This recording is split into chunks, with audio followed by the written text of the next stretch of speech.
Well, hello and welcome. Good morning to one and all. Good afternoon, good evening, wherever you're tuned in around the world. We are here at the National Racket Center in Tttta Icwi, Trinidad, for day two of the Trinidad and Tobago Table Tennis Association ICWI Silver Bowl Junior Championships. Of course, we crowned a number of champions yesterday on day one, and today on day two, we're going to have a group play in the boys under 11 and the girls under 11 to start the day, and a little later on in the day we'll have the boys under 15 and the girls under 15 with the both finals expected in and around 4:30 5 o'clock Eastern Caribbean time. We've already had a let ball on table called, and the boys under 11 is already on the way.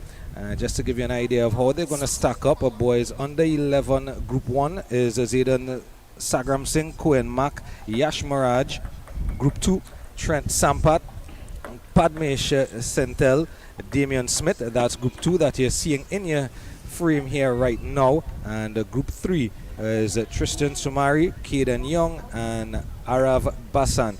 So those are the three groups on table 1, 2, and 3 already in progress.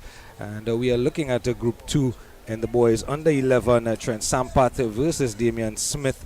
And alongside me, as always, the expert, the most experienced that I've sat alongside, and Mr. Stanley Hunt is alongside me this morning. Good morning, Stanley. Good morning. Morning, Gerard. It's nice to be here with you today again. Today, as you did indicate, we have the under 11s and the under 15s. And we need to go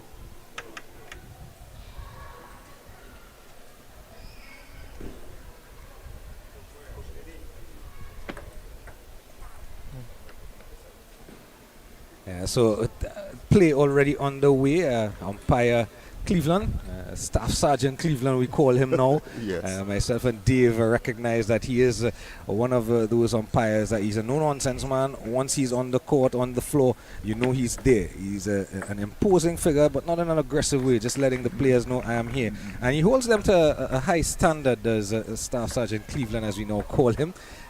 Yesterday we saw him pulling up players for different infringements and letting them know, listen, this is how you got to play the game.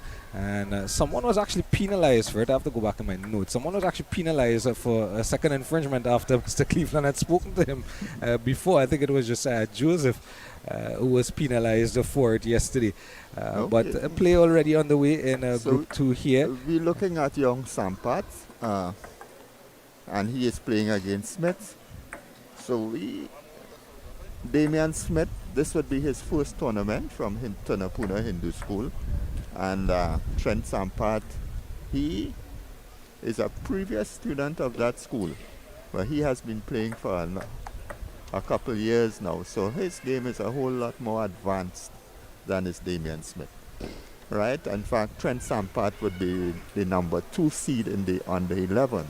So we are already looking at a player like Trent Sampat to be on our under 11 national team, whilst young Damian Smith is now making his debut, and he's getting a little baptism of fire. So one of the things we'd like to see is that the children have learned correctly, and there we were able to see Trent Sampat throwing the ball up, and we see Damian Smith also doing the same thing. He's able to make a proper service. The ball is thrown up. We look to see that they're holding the racket correctly. Of course, he cannot deal with those type of shots as yet, but eventually he will be there. He hit a slam and crashed into his face. But it's a table tennis ball, Yeah, I think, and he won't be hurt. I think yesterday Dave and I were chatting a little bit about that as we got down to the end of the evening. That this is the developmental stage, especially when you get under 15, under 11, under 9s. It is a developmental stage, but there are so many of the players, even in those age brackets, that you can look at and you can see that they should continue on in the sport and reach really far. Of course, no better example than Imani Edwards-Taylor, who, as Dave mentioned yesterday evening, everyone saw her come up through all the Ranks, ranks on the 11, the 15, and the 17, and 19. And we see where she is now. Yeah. There is even the under 13 girls champion. I looked at her yesterday. We saw her live here in the mixed doubles finals or semi-finals. Elizabeth Raja. Raja, yeah, young Raja, and you can see even playing against some of the older children, she held her own. Yeah. And she knows the dynamics. There were a couple of young ones playing on table one yesterday as well, from Power Gen, I think it was. I can't remember the names right at this moment, but you can see they don't look at age over 9, and they're doing well. So 11-7 here, and Sampat taking the first set, yes. and Smith. The first. Now, a set is normally 3 games, like you say, a 3-game set or a 5-game set. A game is, like that particular game, you want that game 11-1.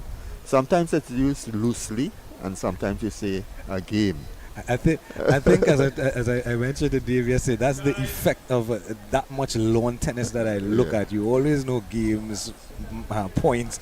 You always call it by lawn tennis. Of course, with the French Open coming up in a couple of days, the lawn tennis terminologies, as you say, they tend to different. They're different. But sometimes people loosely use them in and around table tennis. Into the second game here, then. Okay, so we're looking at Sampat serving. Let's look at him. Right, he is already trying to use the pendulum serve. Right, he has a smash. And if the ball is high, he can put it away. I saw him knocking earlier. He's able to rally the ball a bit. And some of the things you will look at for some of these youngsters is and that's well played back by young Smith. Right? Are they able to actually rally the ball 20 times in a practice environment? The game environment is completely different, because in the game environment, you want to get the points as quickly as possible. And you play the player not to their strengths but to their weaknesses. Right? So there we see young Smith. He didn't do too badly in the first game. He got 7 points. He did pretty well. You talk about that development, and I think one of the things he has going for him is that he has Miss Budan in his corner. And I guess over time, he will get that right coaching, that right guidance, as you say, to improve on those weaknesses in his game. Well, I'm not sure. Trent Sampat, in the first instance, may have come up with Budan also, right? Because she has done a lot of work with the schools in the Tanapuna and St. Peter's and some of these places. She would have done some work there. Edwin Humphreys, who is actually dealing with Trent Sampat now, right? He has been more or less in the Arima area, and he is one of the national coaches now. He's also holds a position in the association, and he's also attached to the Ministry of Sport. So he now is looking at players who probably are a little more advanced to try to get them up to that higher level. And so there we see Sampat winning the second game at 11-2, but Smith was by no means disgraced. We saw that he learns that he's laughing, and that's a good sign. So he's not fazed by the fact that he lost to Trent Sampat. I think one of the key things, especially around this age, is the enjoyment of the game. And once they are enjoying the game, even when they lose or don't do as well as they themselves may expect, it makes it that much easier to continue on in the sport. I think when you don't enjoy it and you're losing as well, that's a bad combination. That's a recipe for disaster. And we saw Zaidan. Is that Zaidan Sangram Singh? Yeah, Sangram Singh. He's on table 1. Table 1. He has already rushed into a 2-0 lead. Of Yeah. course, remember he is the under-9 champion, so he's going to be probably a bit mismatched with a lot of his compatriots, even though it's an age bracket higher. Yeah, but I just saw a nice little stroke from the guy he is playing against. So he's not, that's pretty good. Time called by umpire Cleveland, and into the third we go. That's well played by young Damian Smith. And that smile, it's so refreshing. And you can see he's enjoying it, even when he misses a shot. He looks around at his coach and he gives her this big smile. Almost to say, don't buff me, don't don't quarrel. I know I missed it. He definitely won't be buffed by Linda. She has, I guess we see her so much with her daughter Liliana, but she does have this motherly presence when she's around. She is an imposing figure as well, to that competitive nature, but that motherly figure around the young ones. So 7 love. Yes. That was a good first shot from young Smith, but Trent Sampat was more than equal to it. See, table tennis is a difficult game. It is a game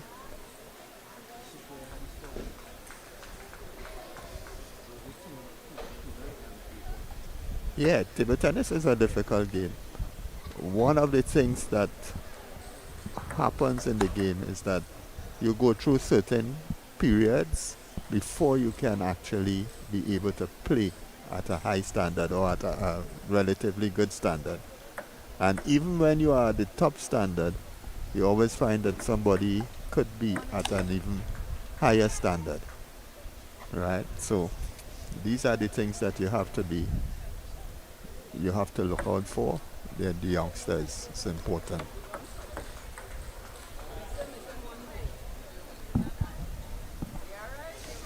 So 11-1 this game. So a 3-game to love a win for young Sampat. And he's already snuck out in front in this group. Of course, this is Group 2 action in the boys under 11. Today, boys under 11, girls under 11, boys under 15, and girls under 15. And if you recall, yesterday we crowned a number of champions. Boys under 9, Zaydan Sagram Singh. The girls under 13, Elizabeth Raja. The boys under 19, Josiah Joseph. The girls under 19, Imani Edwards Taylor. No surprise there. We also crowned the doubles and mixed doubles champions yesterday. But today is all about the younger ones, that 15 and under age bracket. And the 11 and under. So we have already that Zaydan Sagram Singh has won his first game in Group 1 and Trent Sampat his first game in Group 2. And they have both gone on to win their set 3-0. Right, and in Group 3 we have Tristan Somari, Kaden Young, and Ara Vasant. All the way on the other side of the court from us. We will get those official results from that table. Yes. Can't quite see it from our vantage point. No, we can't. But you get ready for the second game in Group 2. It's going to be Young Smith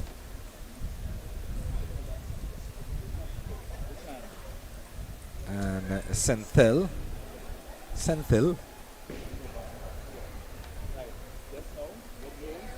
And a unique way of doing the toss, no coin. And umpire Cleveland, the staff sergeant Cleveland, as you know, call him, giving strict instructions to the players to let them know exactly how we're going to do this and what he expects.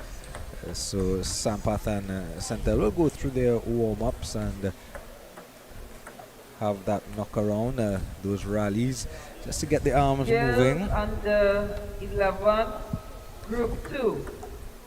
So as the boys under 11 continue, the girls under 11 have been called to order.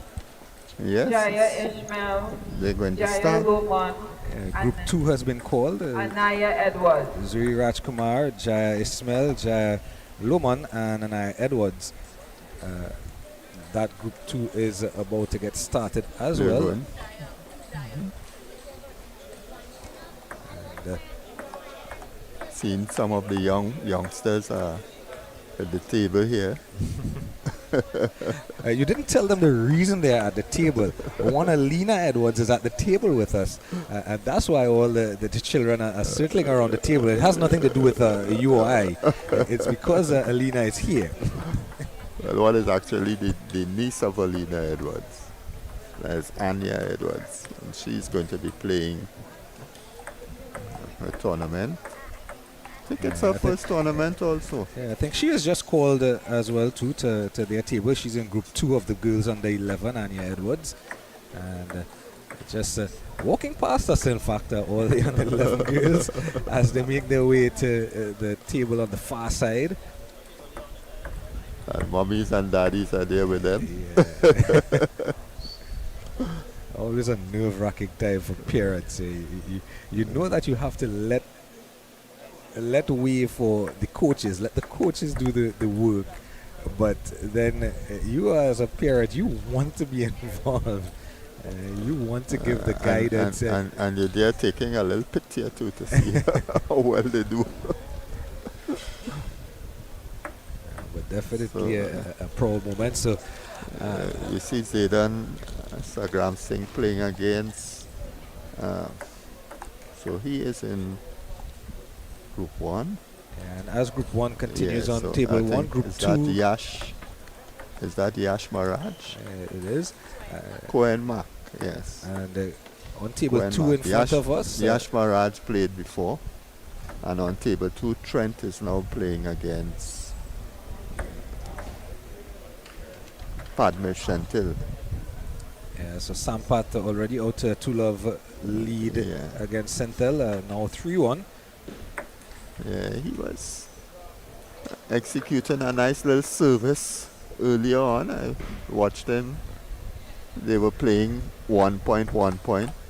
Yes, keeping the ball short and low. But then you see now Trent is good enough. His technique is good enough that he can step in and play those very short balls. Especially if he knows that all the balls are coming short, he can step in. And that was pretty good from Padmesh too, with that service, that he was able to step in also and hit that ball. So we've seen a few little things from the kids.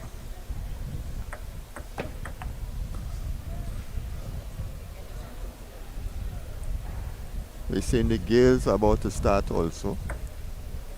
Yeah, so 7-2 the lead here for Sampat, and as and Padmesh able to get a little point from him because he kept the ball low.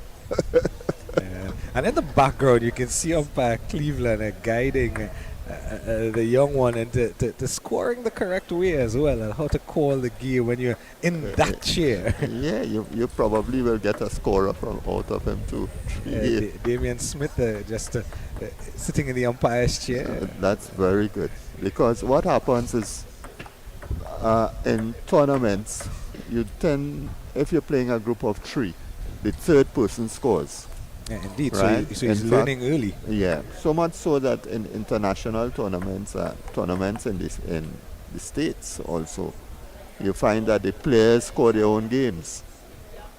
And they only send an umpire if there's some sort of controversy or, And they're not doing it well. Speaking about score, Sampat has run away with the first one, and 11-3, and looking to lock up 2 more and lock in that number 1 position in this group 2.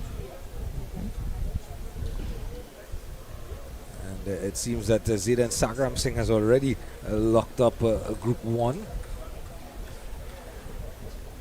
And just to the corner right of your screen, that's group 3, presently ongoing. Tristan Sumari, Kaden Young, and Araf Bassan.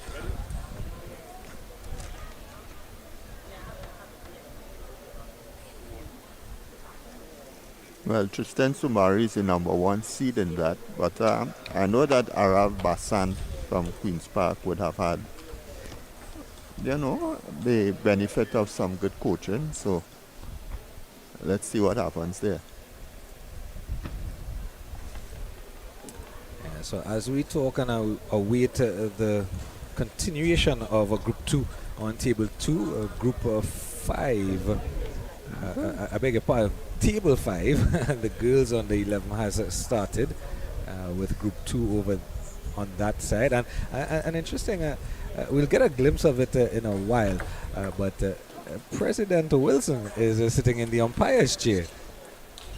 So she is the personification of an all-rounder in the world of the table tennis. She's president, she's at the head table, she's handing out medals, she's handing out trophies, she's playing the game, and now she's umpiring the game.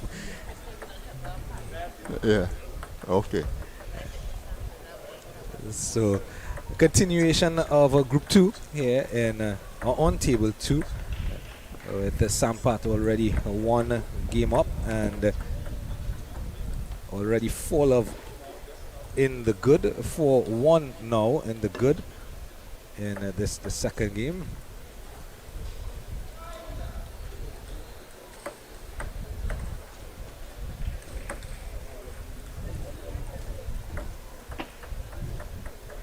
Unforced error from young Senthil will give Sampat the point.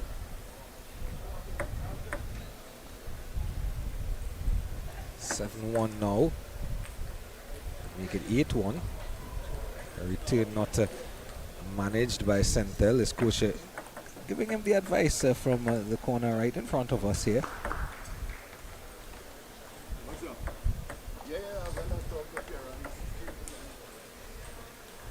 So set point here now.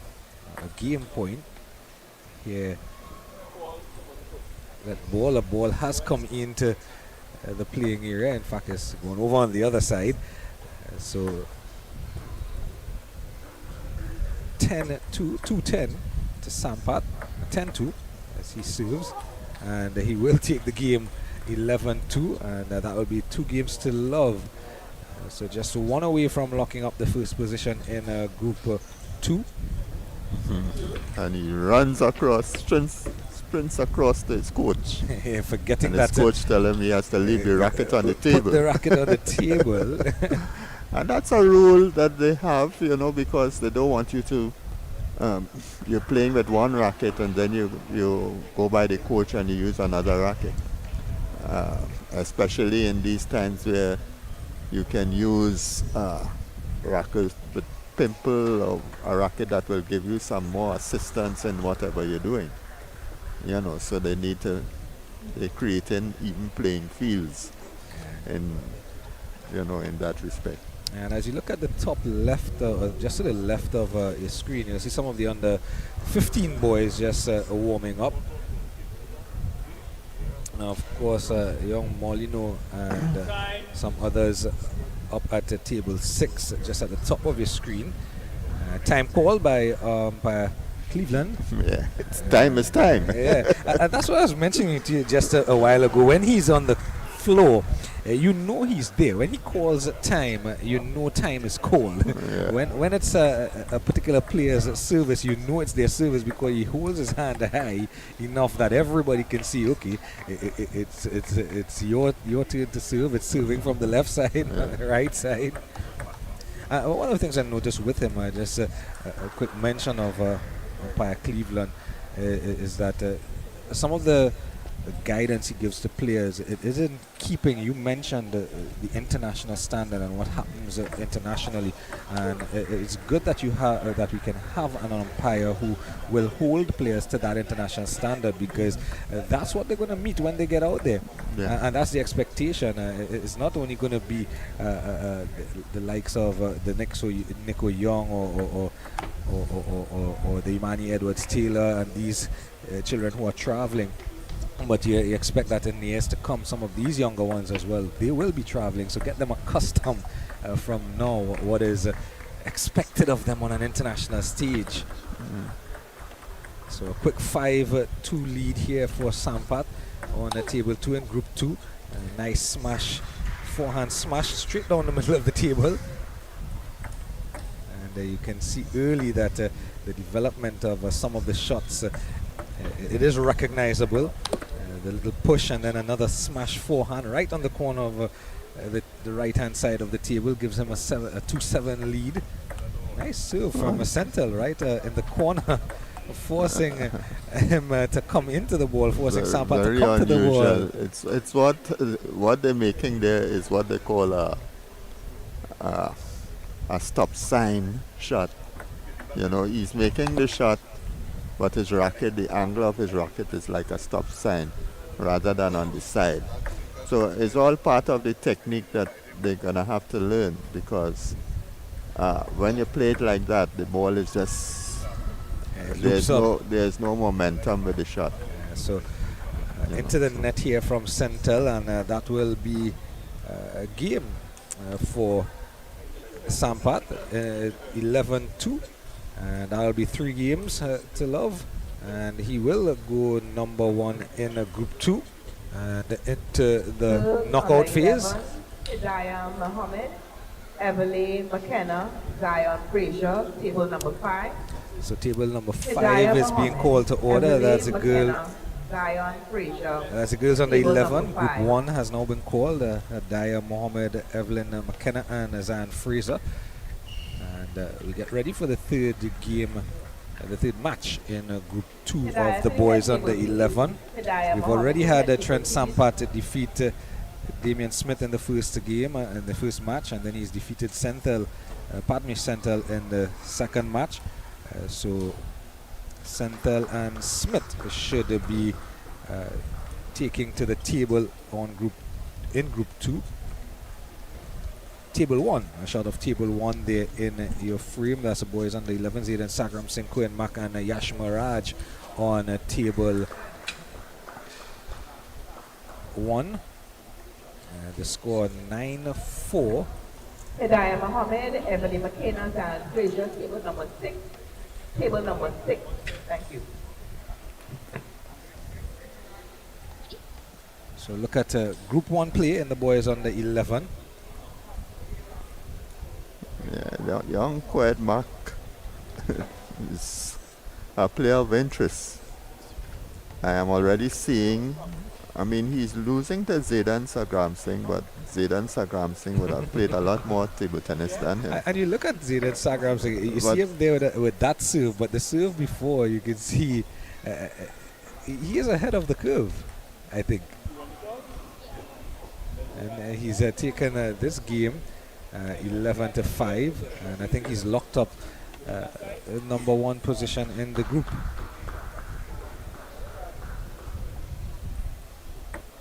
All right. So what is going to be important now is the match between who is going to come second in the group. Yeah, that's going so to we saw Koen Mak, Yash Maraj. We saw in the under 11. So Koen Mak and Yash Maraj. That's a nice match because both of them showed fairly decent techniques. They lost 3 straight to Zayden. But I think it's going to be a good game between them both to see who gets the second place. And similarly, it's a nice game here that's going on between Young Smith and Senthil. This will also determine the second place. With even as you recognize that the top players are Sagram Singh and Trent, you recognize also that the others are coming up and they could improve very, very quickly.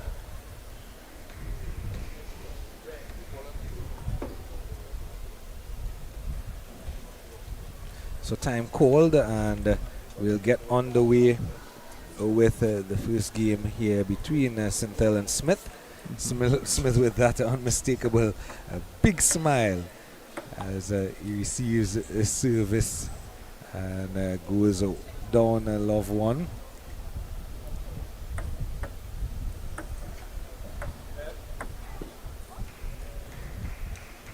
Senthil stretching over the table to get that return in. And umpire Cleveland just reminding him, you can't put your hands on the table. Of course, they learn as they go along that you can't come around to the side of the table to get into the ball and use your reach. We saw that with some of the older children yesterday in the under-19s, realizing a short service, I can get around the table, get into the ball. So Senthil here, still infancy of his career, and still stretching over the table to get to the ball. He's leading 4-2 though, is Senthil. A nice smash. Yeah, aggressive shot there. Just missing the edge of the table. It's now down 4-3. He's caught the edge of the table with that one. Gets a nice round of applause from his coach.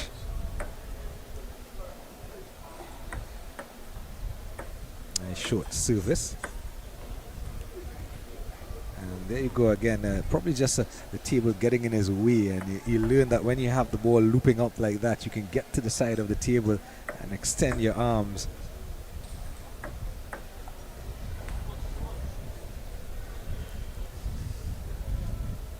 So 5-6 now. Summit missing on that service. Now down 5-7. Try that backhand. 6-7.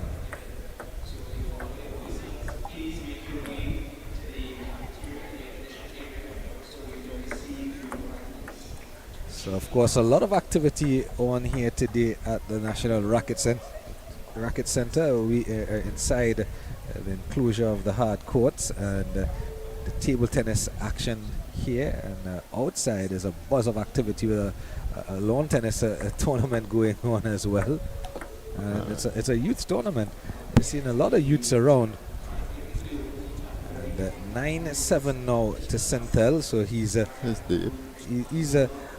up in this one, looking to get the first game and get one step closer to locking in the second position in the group.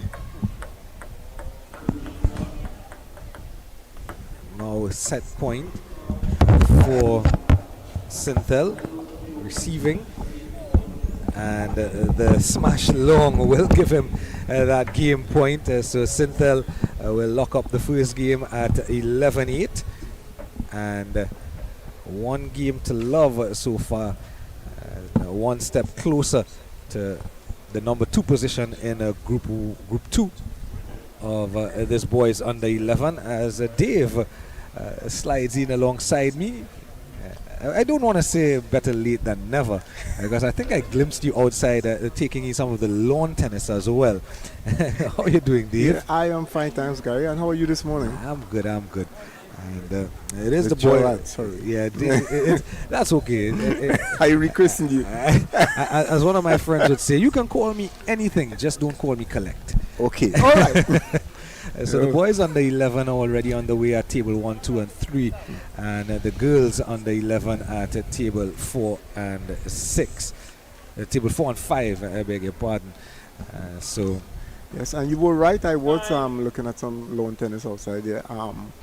A matter of fact, it was almost impossible to get a park because there's a number of sporting events happening at the Racket Center. It would seem today, lawn tennis. It seems like it has netball also, and also the table tennis.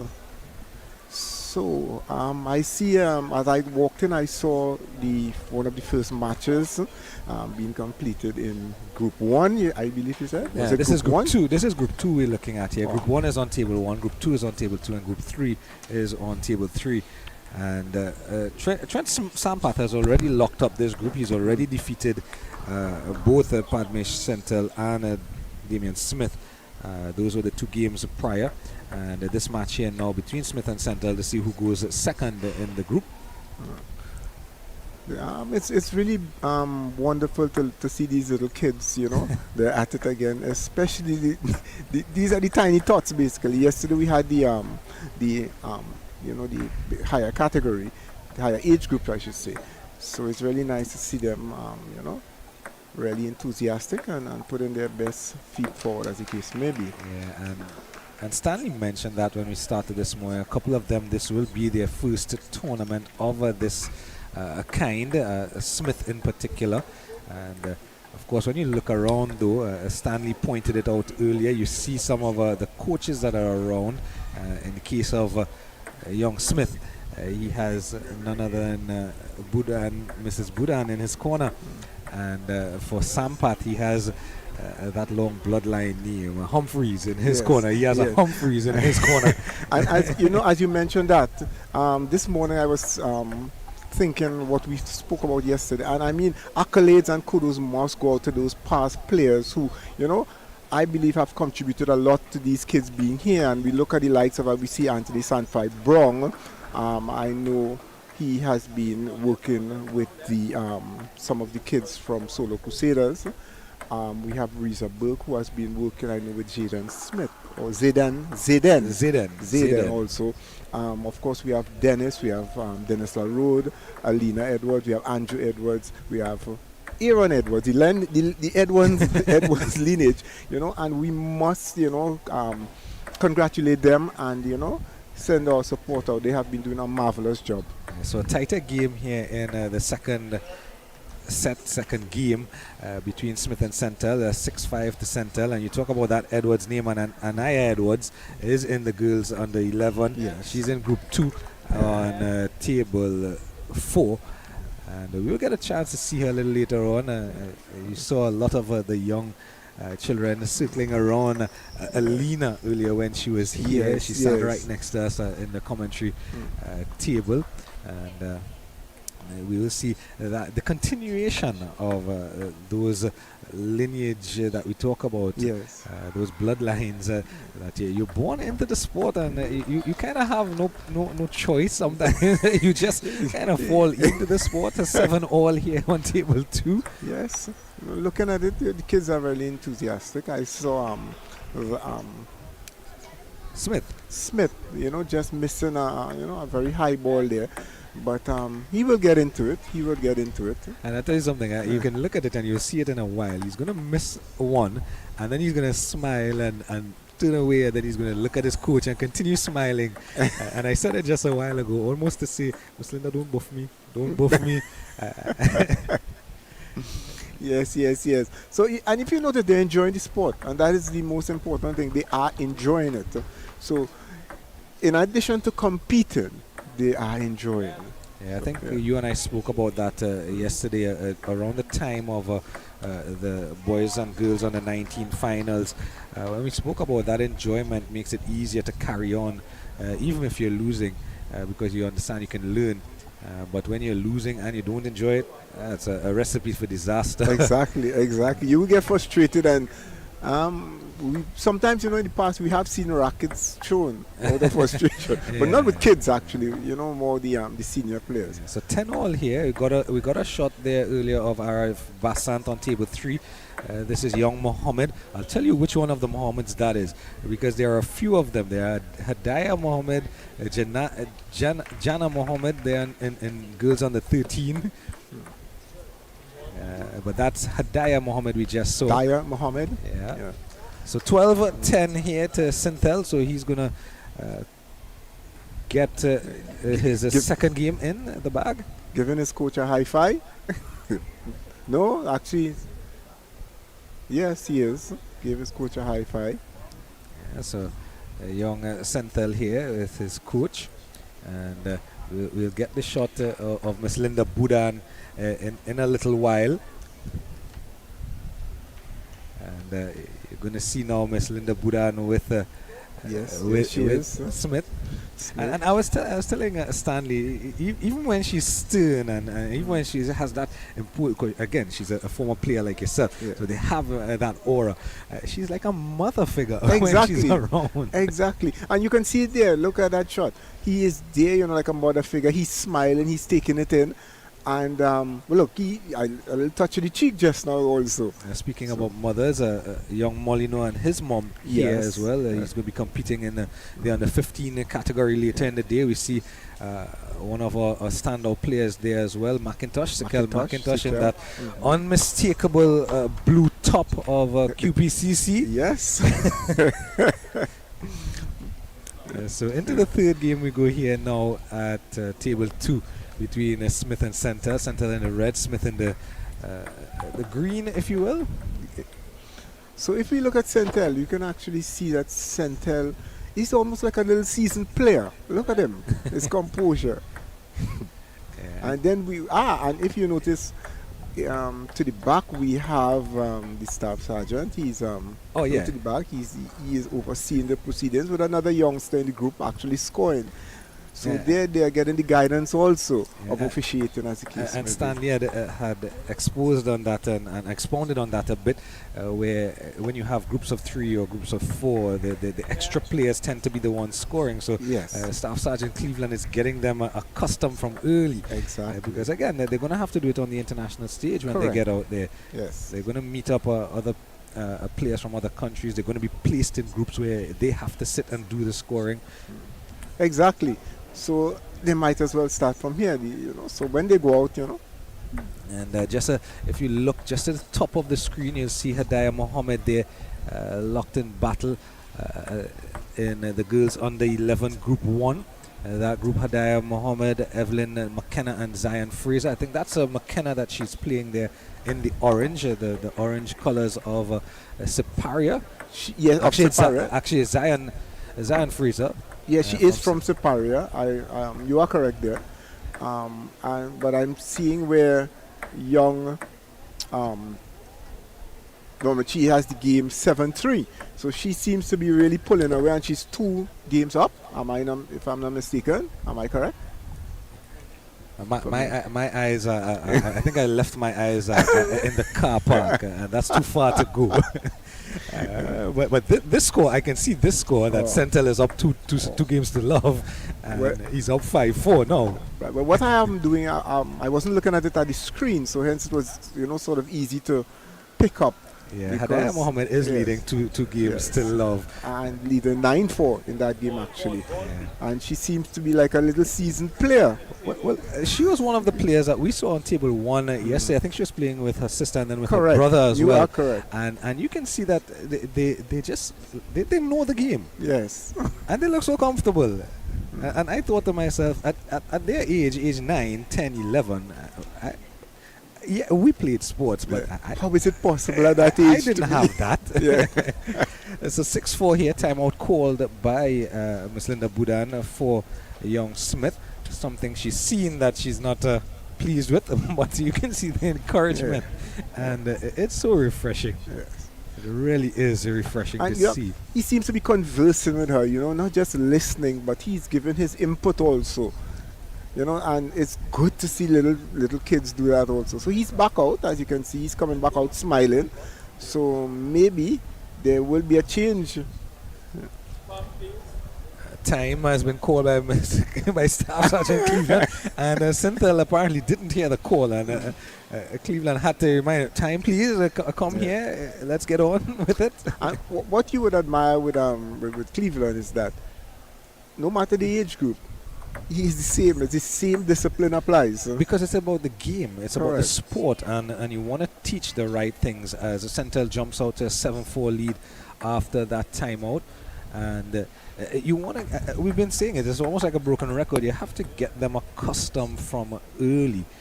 You don't want when they reach to, let's say, the age of a Nicholas O'Young or an Imani Edwards-Taylor, that you're now trying to fix things and get them learning. Far less, you don't want them at Curtis Humphrey's age and you're now trying to explain that, hey, this is the Exactly, rule. yes, You should correct. be doing this. Correct. Then And that, by the way, that's by no means to say that Curtis is old. no. he's just mature. So we see that timeout, at least it did some good. So Smith has come back. He's clawed his way back to a 7-8. So it's 7-8. yeah. Tristan just getting too much cards over the board. And there we see Cleveland calling the net on behalf of the score, the young score. So we see the timeout did well. So the score is now evened up at 8 all. There you go. It's now 8 all. Just missing the end of the table. And you'll see the smile. He'll look around in a while. Oh, he didn't do it this time, but he usually does that. He hides his face, and then you look around at Miss Budan and smile. And smile. So look how the guy, his opponent, Sintel, missed that high ball. And he looked at, well, how can he miss it?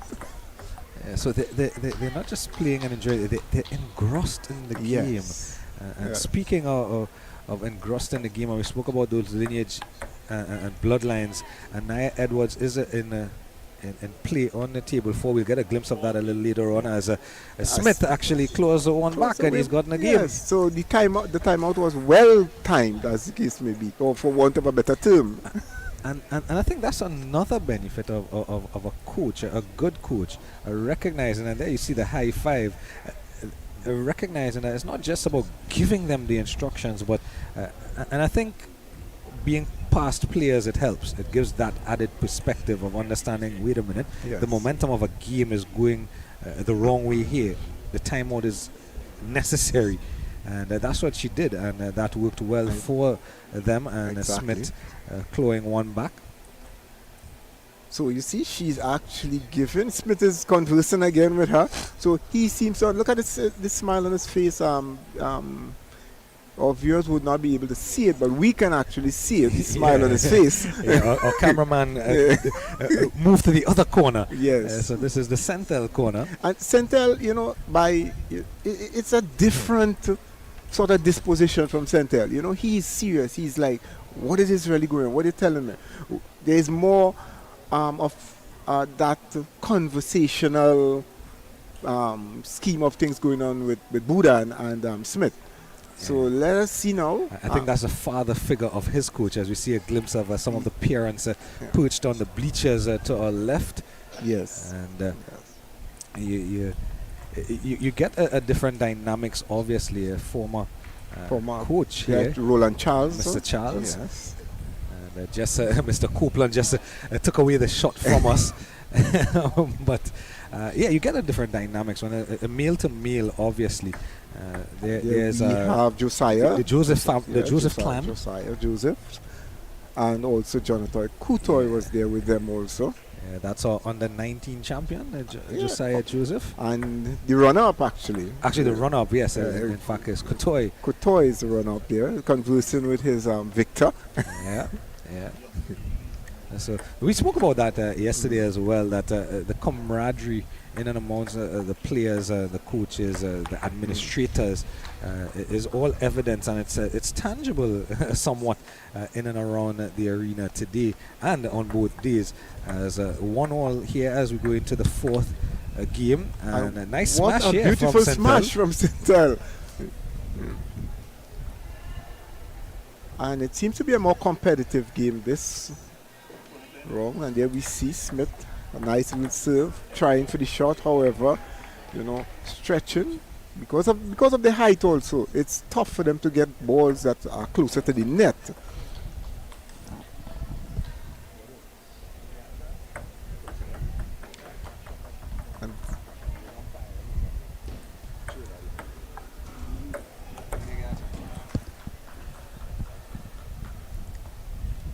So 4-3, 5-3 now. Actually now.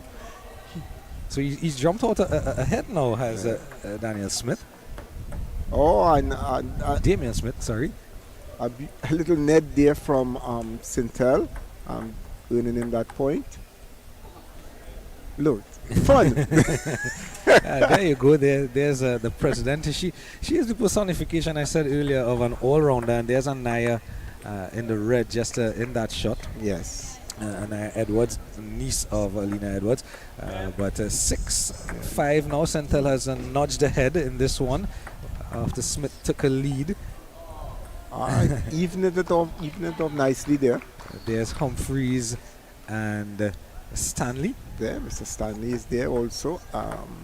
And as we spoke about Anaya and the niece of Alina, she is the daughter of Aaron Edwards, Is the head table. who is the head coach of Queen's Park and also a national player, both junior and senior, and the national coach presently also. I think that when you see them all, you can tell that they're all family. Yes. With the Edwards and the Humphreys in particular. You can't mistake them. 7-6 here now to center. 6-7 with Smith serving. A lovely service. Beautiful placement And, also. Yeah, that forehand. No. And we see the scorer again having a little mistake being corrected by Mr. Cleveland. 7-all now. Gets the nod from Staff Sergeant Cleveland that he can serve. Oh, And a and lovely smash. there. Down to the backhand of center. There's the smile. Yes. And he looks at his coach and smiles in recognition. Oh, and he goes up 9-7. So he seems to be on his way to taking this game if it continues that in that way. And I think he's gotten more comfortable. Yes. As we see that shot, a lovely close-up there of his service, actually. And you can see how comfortable he's gotten with his serve, just missing that forehand smash in the corner. Yes. Across to the He's right, happy. He's right jumping corner. around. And I pointed out this a little bit earlier. That return from Smith, it popped up on the table, and Senthil is stretching over the table. And the older he gets, we hope that his coaches will point out to him, hey, you can come around the table and get to the ball, extend your arm, get to the ball, and you're going to have that shot that your opponent won't be able to play it when you smash it over the net. Exactly. You are correct. That was a beautiful shot by Smith. However, Sintel was there waiting for it, and he just played it back onto the table, much to the surprise of Smith, actually. So 11-10, Sintel has nudged ahead. And just missing out, so it's going to be 11-11 now. Ball has come over to the court.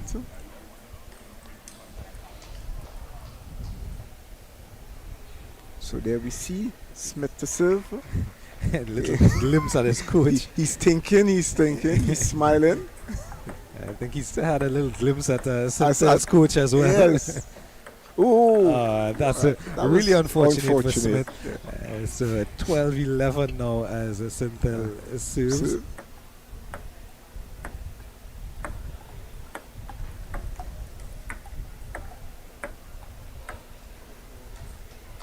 And there he evens up. Smith evens it up again. 12-all. I think we're in for the long haul with this one. Of course, as you see the banner behind Smith there, thank you to ICWI for continued support of the Table Tennis Association and continued support of tournaments like these, the next generation, or probably the present generation, of sorts. When you see the likes, and just missing that backhand, and he's going to lose the set and lose the game. Here is Smith. But he gave a good fight, getting to 12, and I think he's earned himself a pizza. I think Ms. Budan, we heard her telling Liliana yesterday, get the 7, you get a Subway. And I think she rewards them with food. So he's probably going to get a pizza because he did well by coming back and winning that, definitely. That third game. And he had this game in hand, but however, his opponent was really tough and had the will to win. He was committed to win, so he kept at it and prevailed. And in greeting Sentel's coach, he got some words of encouragement from Sentel's coach. So it can't be understated or underscored the importance of coaching and the coaches. But again, this is the ICWI Silver Bowl Junior Championships 2024, hosted by the Trinidad and Tobago Table Tennis Association. And while we have locked up Table 2 in your frame there, young Sampath, Trent Sampath, he's locked up number 1 in the group. He will be followed by Padmesh Senthil, who's just you see, there you go. Ms. Budan has just told us exactly what we saw. And she's happy. He's enjoying it. He's having fun. He is having fun. So group 2 will be Trent Sampath, Padmesh Senthil, and Damian Smith in that order in the group. Group 1 was Zaidan Sagram Singh. He would have won that group. Still to get official word on who came second between Cohen Mack and Yash Maraj. And Tristan Somari, Kaden Young, Arav Basan on table 3. We'll get the official results of those tables. Those are the 3 groups in the boys under 11. The girls under 11 presently in progress on tables 4, 5, and 6. With Hadaya Mohammed, Evelyn McKenna, and Zion Fraser on the far side at table 6. This is a group 2 with Anaya Edwards there in the red. That group is Anaya Edwards, Jaya Luman, Jaya Ismail, and Zuri Rajkumar. And you see the president of the association. Yeah, she actually took up the mantle of scoring. So, you know, it shows that she's very versatile. She can manage, she can play, also being a former national player. I mentioned that she's the personification of the all-rounder in the table tennis arena. Yes. Player, coach, scorer, president, head table, handing out medals, award ceremonies, dealing with the media. So, and managers, and a manager also when the national team goes from time to time. So, yeah. You catch a glimpse that is that Aaron in that QPCC top just walking behind them. Yes. So he probably does not want to stick around his daughter for, you know, children, parents there sometimes might not perform, might be, you know. Yeah. So he seems to be keeping away if you really look. I remember we talked about that yesterday as well too. You're a parent, you want to get involved, but you have to give way to the coach. The coach is the one who's in control, and we remember seeing Mr. Cleveland letting them know in that boys the mixed doubles final. I beg your pardon. Yes. And we see here Anaya getting one up here, 11-4 in that game. So she's come back 2-1. Probably, I don't know, as she saw her father pass by.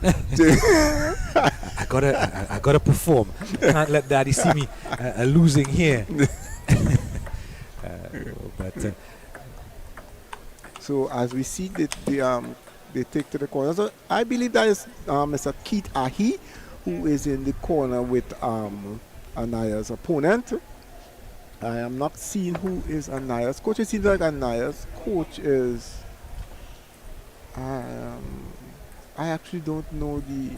It's a young lady. I don't know. Huh?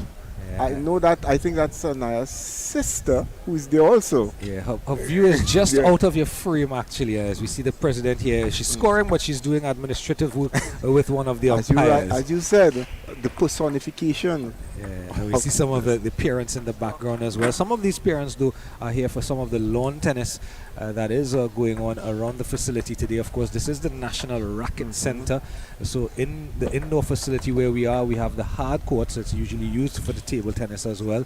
Then of course, just to the western side is the center court or the main court, the hard court, with those big circular auditorium feel. And then behind us we have a few of the courts, the outer courts. External courts. Yeah, courts 7 and 8 are directly behind us. And then 3, 4, 5, and 6 are just on the outside of us. As we see there's court 8. Some of the lawn tennis going on just behind us. Yes, and it's a hub of activities here, as I said earlier on. With all the disciplines seems to have the events on today. Yeah, you mentioned that there is the netball facility to the back as well. Well, that would be to the front if you're like me from the east, and the priority bus route is to that northern side. That's the front of the racket center.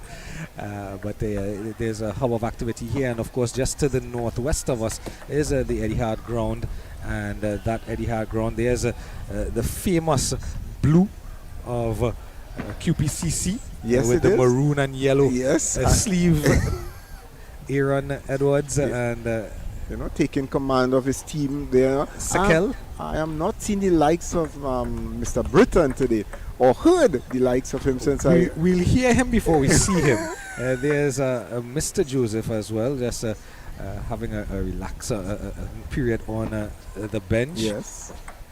These are some of the under 15 boys. Just I believe that's around. Josiah Manley along with Lewis. And if I'm not mistaken, Lewis, can't recall his first name right now, but Lewis, his his father recently won the C class, national C class, and he was the president, the last president before Shelley took over. As we get a glimpse back here now at table 4, the girls under 11, Anaya Edwards with her back to us in red, and just waiting a confirmation of exactly who she's playing, but we can tell you that that group is Anaya Edwards, Jaya Loman, Jaya Ismail, and Zuri Rajkumar, and Anaya has gone ahead here 9-5. Remember, she is a game down, 2-1, and she has what we call a set point, but game point. Game point at this time. At 10-5, and she is serving for the game. And she won it, actually. So there we see the bloodline taking over. Never out of it when you have that Edwards last name. Yeah, that bloodline is taking over. Having come back from a 2-0 down.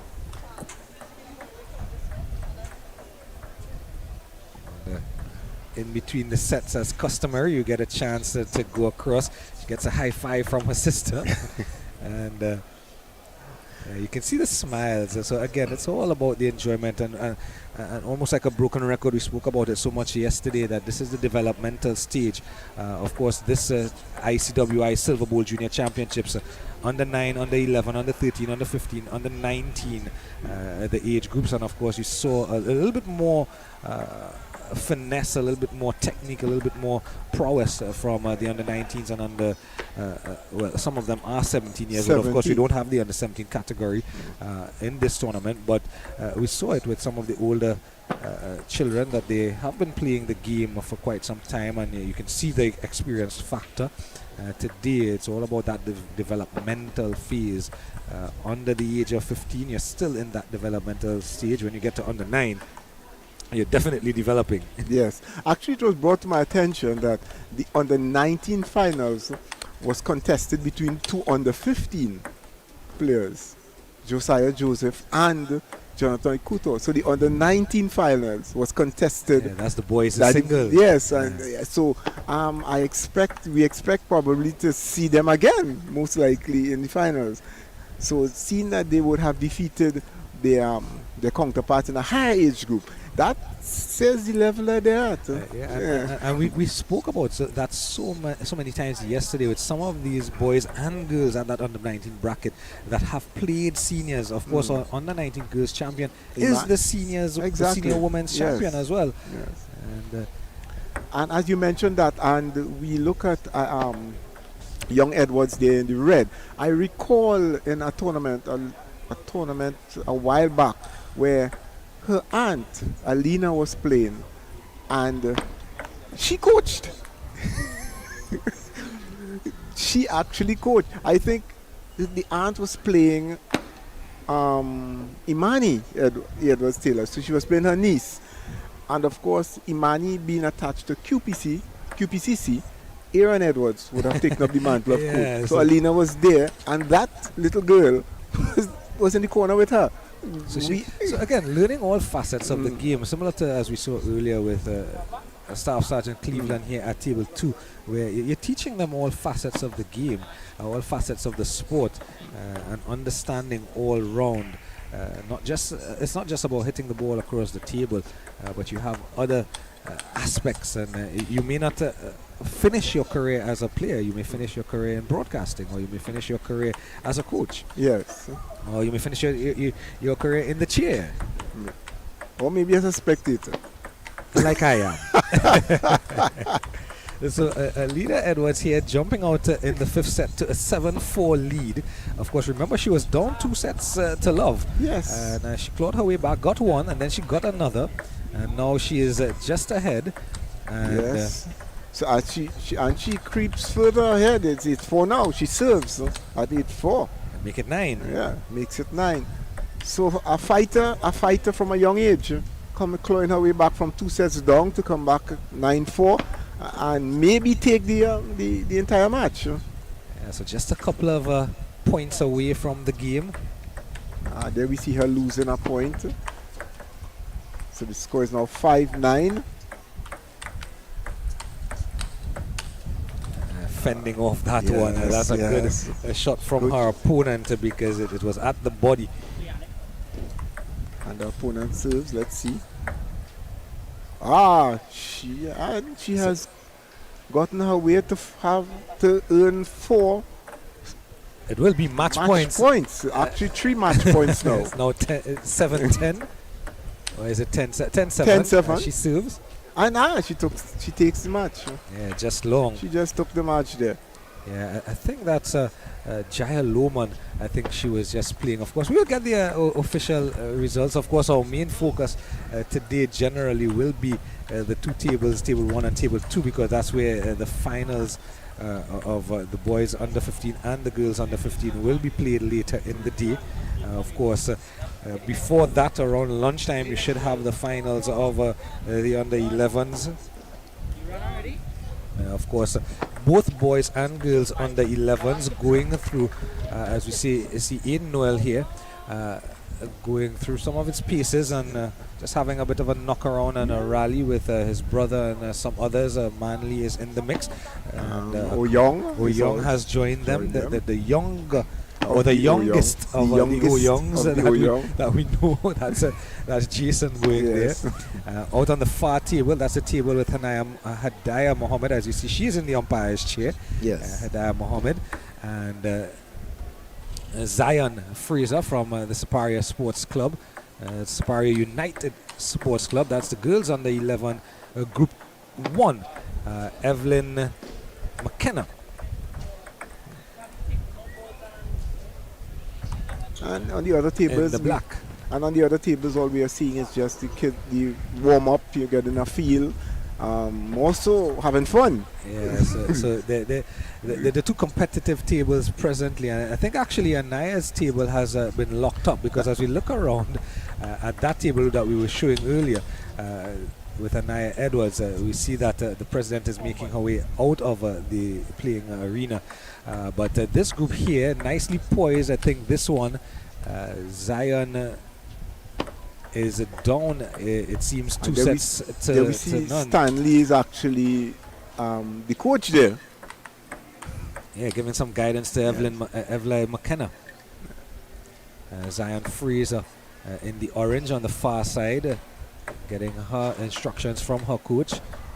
And I think Hadaya Mohammed has already locked up this group. Yes. Would go number 1. Yes. So they're actually playing off there now for the 2nd and 3rd position in that group. So and, it looks to be that Evelyn McKenna, who's talking to Stania Hunt there, she seems to be 2 love up. But then we cannot write it off, as you rightly said yesterday, with sports, and we saw it just now. Yeah, Naya was down 2. Yes. And then came back and won 3 on the trot. And in fact, that group on table 4, there is continued group play in that group, because there are 4 players in that group too. So it seems that Zuri Raj Kumar and Jaya, because there are 2 Jayas in the group, so we'll call her Jaya. There's Jaya Ishmael and Jaya Lohman. So Jaya I and Jaya L. Yeah. So I think we're just going to say Jaya, so we can't be wrong either way. But the Raj Kumar, Zuri Raj Kumar of a Power Gen. So this game is about to start, actually, because there we saw Shelly doing the toss. It seems like Jaya won that toss and she upped to serve. And at the age groups, I think it's so much fun that we saw umpire Cleveland, Staff Sergeant Cleveland, do it earlier. As we see the 3rd set about to get started, the 3rd game about to get started between Fraser and McKenna. Well, it's so much fun that I think you play hide the ball, pick the hand. Pick the hand. Yeah, pick the hand. It's fun in it also. What I noticed is that on table 5 is a continuation of that group, it would seem, because I am seeing Young Edwards playing another match in her group. So probably for the sake of time, they have up to utilize the vacant board. Yeah, so the 3 tables beyond, in line with this table. In fact, this table is a table 6, and then you see here now table 5. Yes. Girls under 11 continues, And then just to the left of screen, girls under 11 continues as well. So Anaya Edwards here at table 5 playing, it seems, one of the Jayas, or is it Zui Rajkumar? Well, I think this is Zui Rajkumar. This actually. is Zui Rajkumar. And both the Jayas are playing on table 4. So yes, so she is playing Rajkumar, who has jumped to a 5-1 lead in this first game of that group.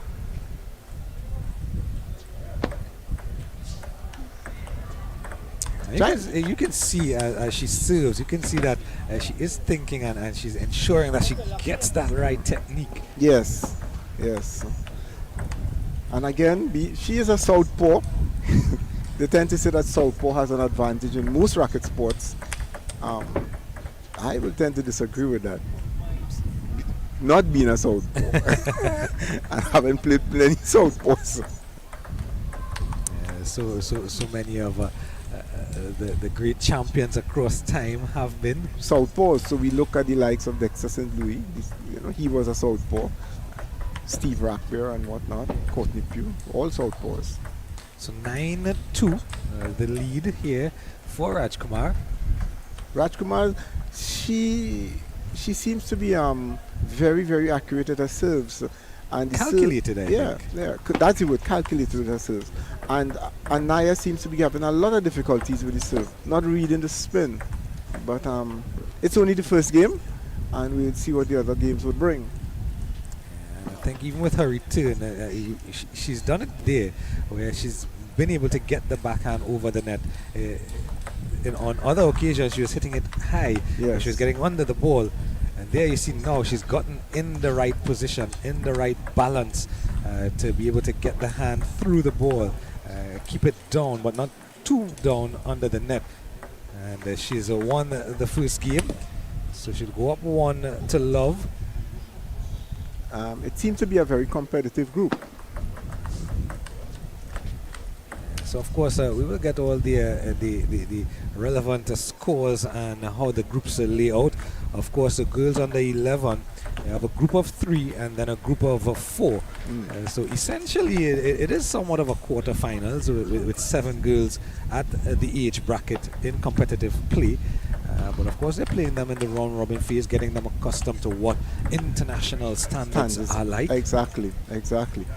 So, and they're young, so the more games they play, it will benefit them, better. I think what's going to happen is that the top 2 from the 2 groups will go through to play a semi-final and then a knockout semi-final, and then enter a final. And then with the boys under 11, there are 3 groups in the boys under 11.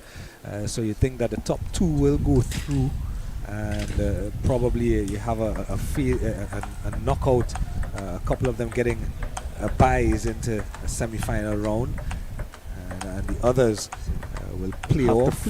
And then it comes back to what we were talking about, is the buy. Would it affect them negatively or would it be a positive? Well, we saw in the girls' final with Lilana and Imani, where it worked in the favor of Imani, who had been playing consistently for about 2 hours. Yes. So she was already warm. Yes. Lilana had been sitting down for quite a while. Back at table number 5 here, 3-0 for Rajkumar. As we see Edwards in the background there. The big Edwards, not the young one. The young one is at the table. Yes, the father.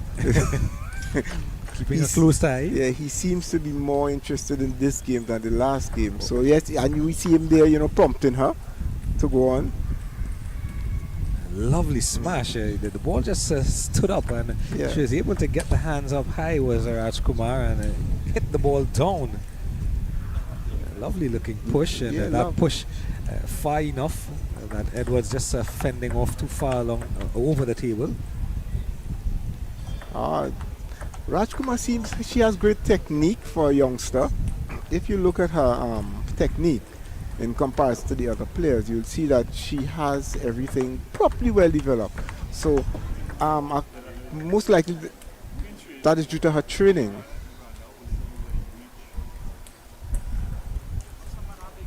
And the score is now 2-8 in favor of Rajkumar.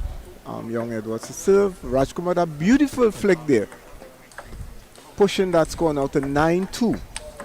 Rajkumar seems to be very composed. And there we see again, just missing the edge of the table. The shot was the correct shot to make.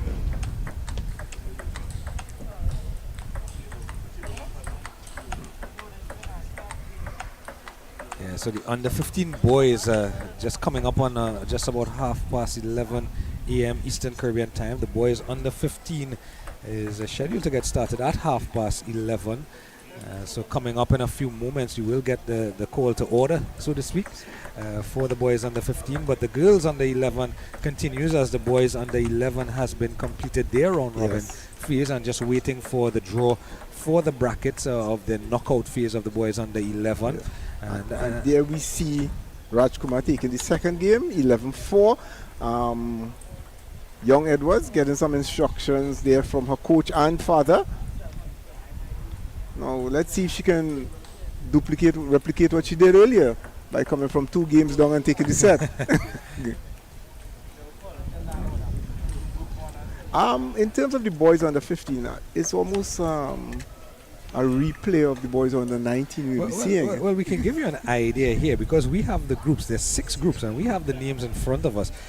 So group 1 should be Josiah Joseph, Matthew Ramsaran, Matteo Molino.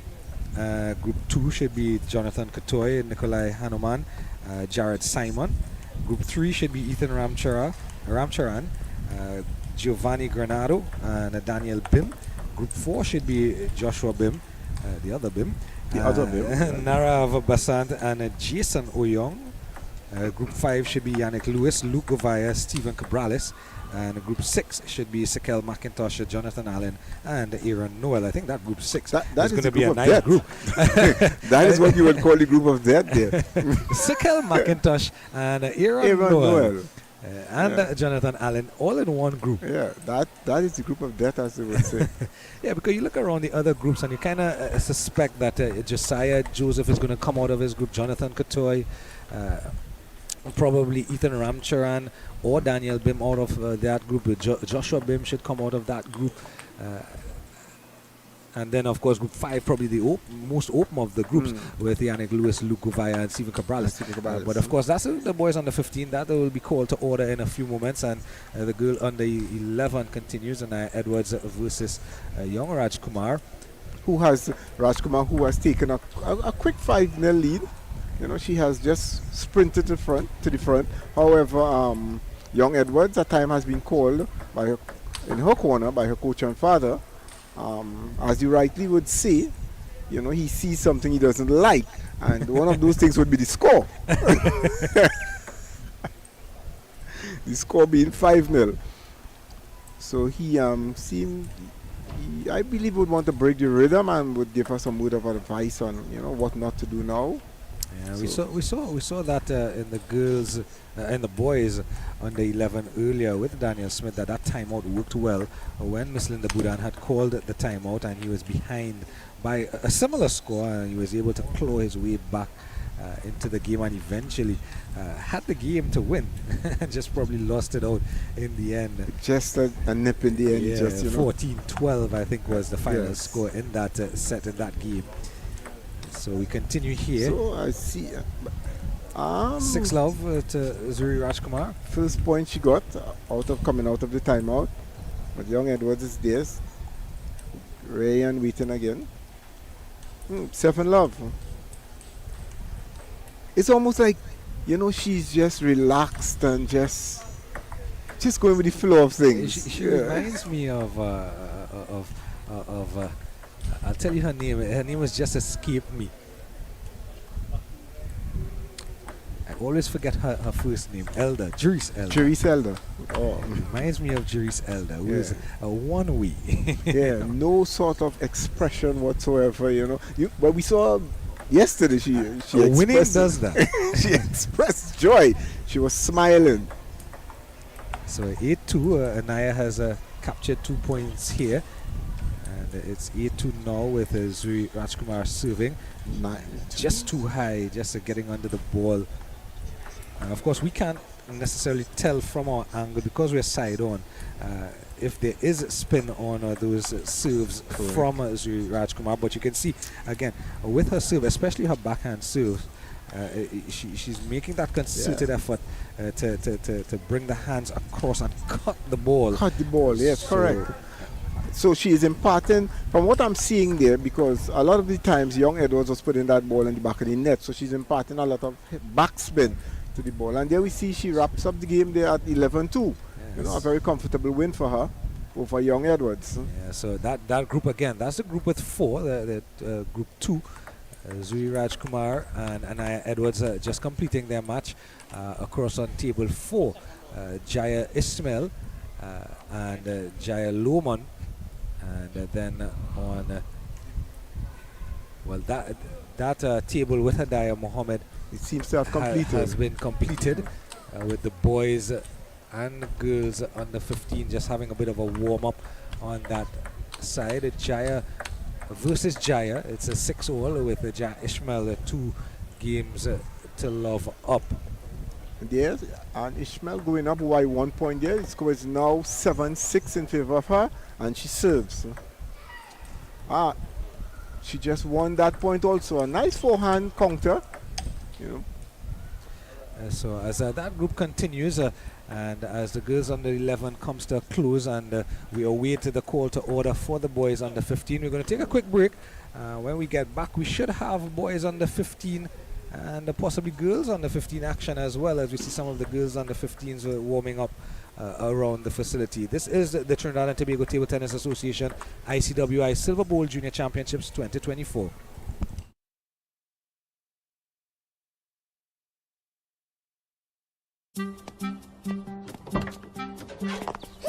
Are you getting the best deal on your car or home insurance? With ICWI Switch and Save, we make it easy to see if you could pay less. Simply take a picture of your current policy and email it to us at switch@icwi.com, along with your phone number, and one of our friendly customer service reps will contact you with our best offer. No haggling, no games, simply savings. Email your current policy to switch@icwi.com today and save.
So as we start the boys under 15, the focus now is on group 6. And the players on group 6 will be Sekel McIntosh, who we saw in action yesterday, Jonathan Allen, and Aaron Noel, who we also saw in action yesterday. So we are now looking at Sekel and Sekel McIntosh and Jonathan Allen. They are warming up for the first match in that group. It will be the group that you would consider the group of death. So the competition will be really solid in this group. So we look forward to some beautiful games and some beautiful points here. Table 5, Yannick Lewis, Luke Ofaya, Stephen Cabrales. And while they warm up, we actually see the scorer for the match would be Yannick Lewis, Aaron Luke Noel. Ofaya, Stephen Cabrales. So Aaron is going to start going for the toss now. Let's see. So the toss is going to be made. Sekel will be the one selecting.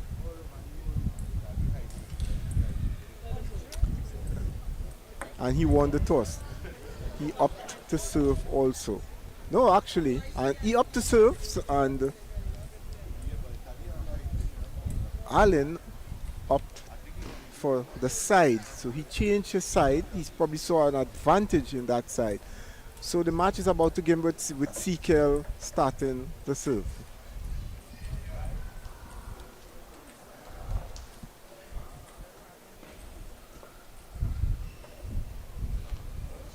So Sekel serves 0-0. A beautiful backspin serve, yes.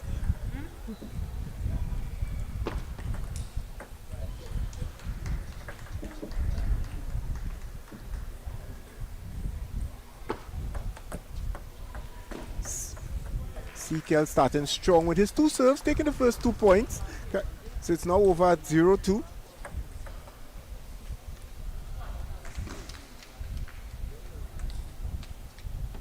Allen with a serve of his own, catching Sekel off guard there.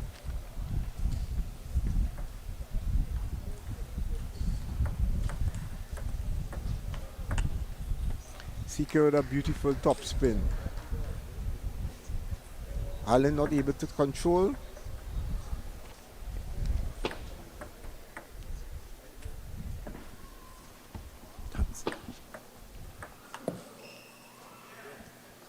And there we see Sekel going for his famous forehand, but missing it. Just clipping the top of the net and going off.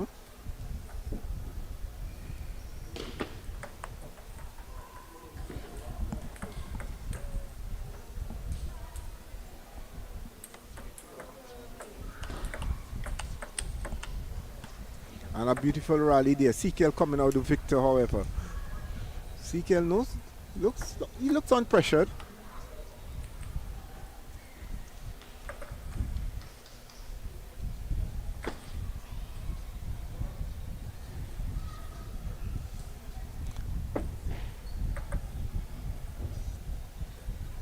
Beg my pardon, forgive me, I think the match that is going on now is Sekel McIntosh versus Aaron Noel of Blasters. So Noel going up 6-5.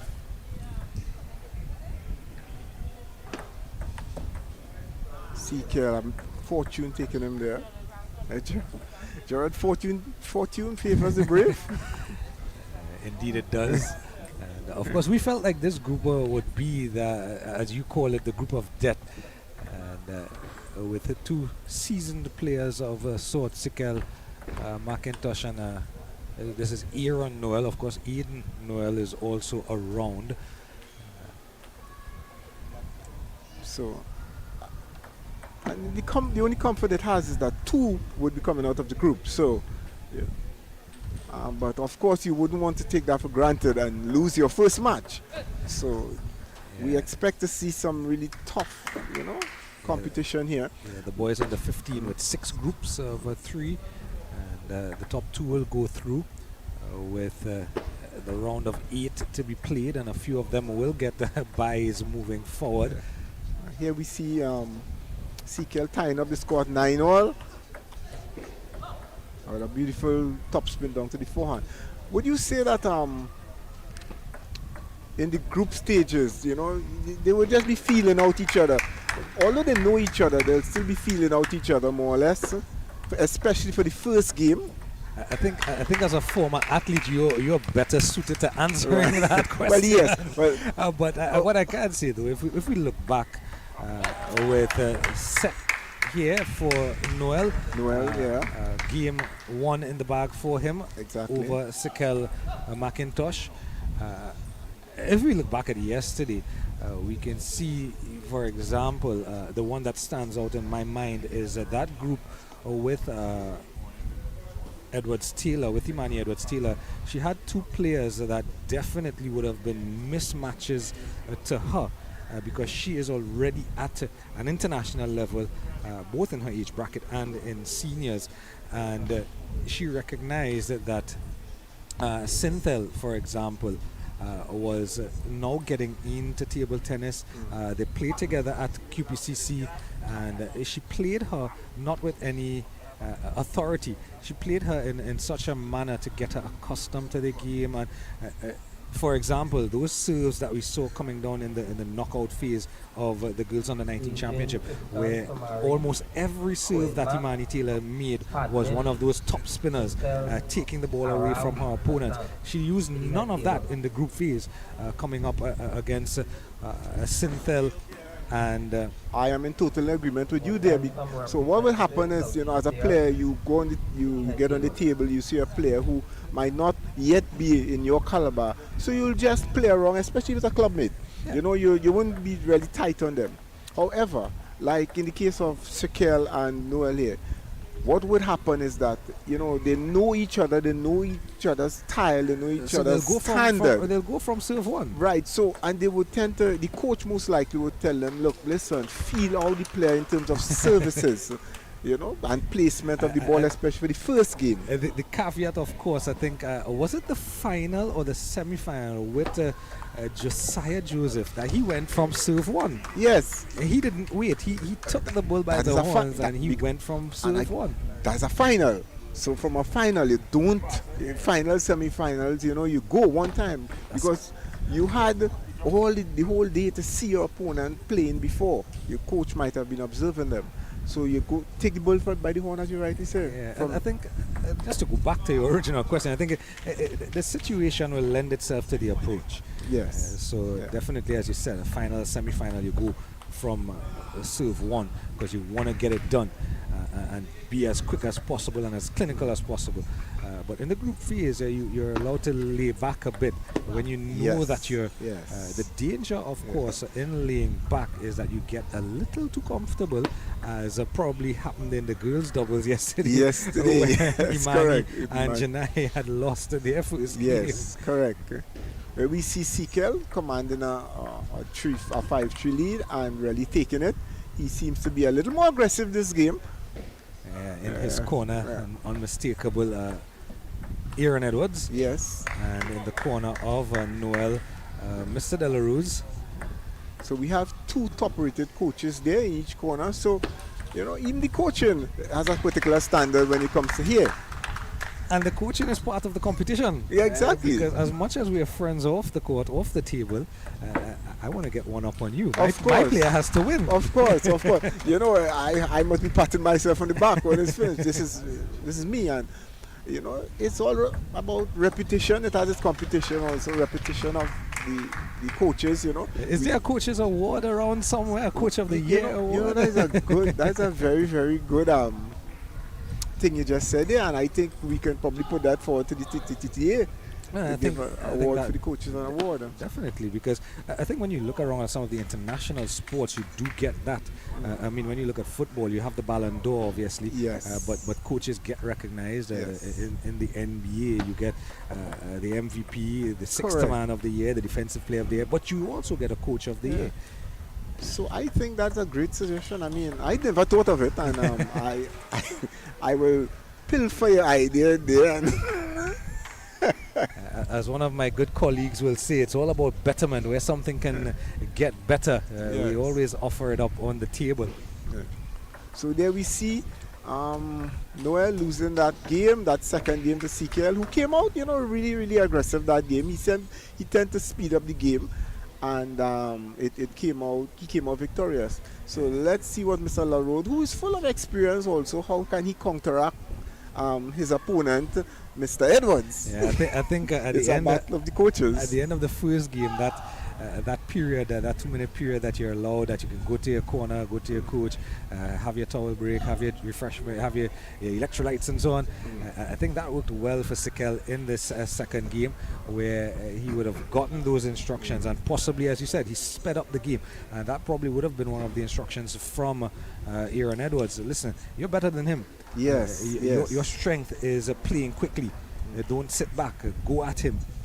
Take the game to him. Correct. And it seemed to work in the second set. So Correct. while just a reminder that all 6 tables are in use at the present for the boys under 15, and while we await the start of the third, just to remind you how the groups pan out in the boys under 15. Group 1 and on table 1 is Josiah Joseph, Matthew Ramsaran, Mateo Molino.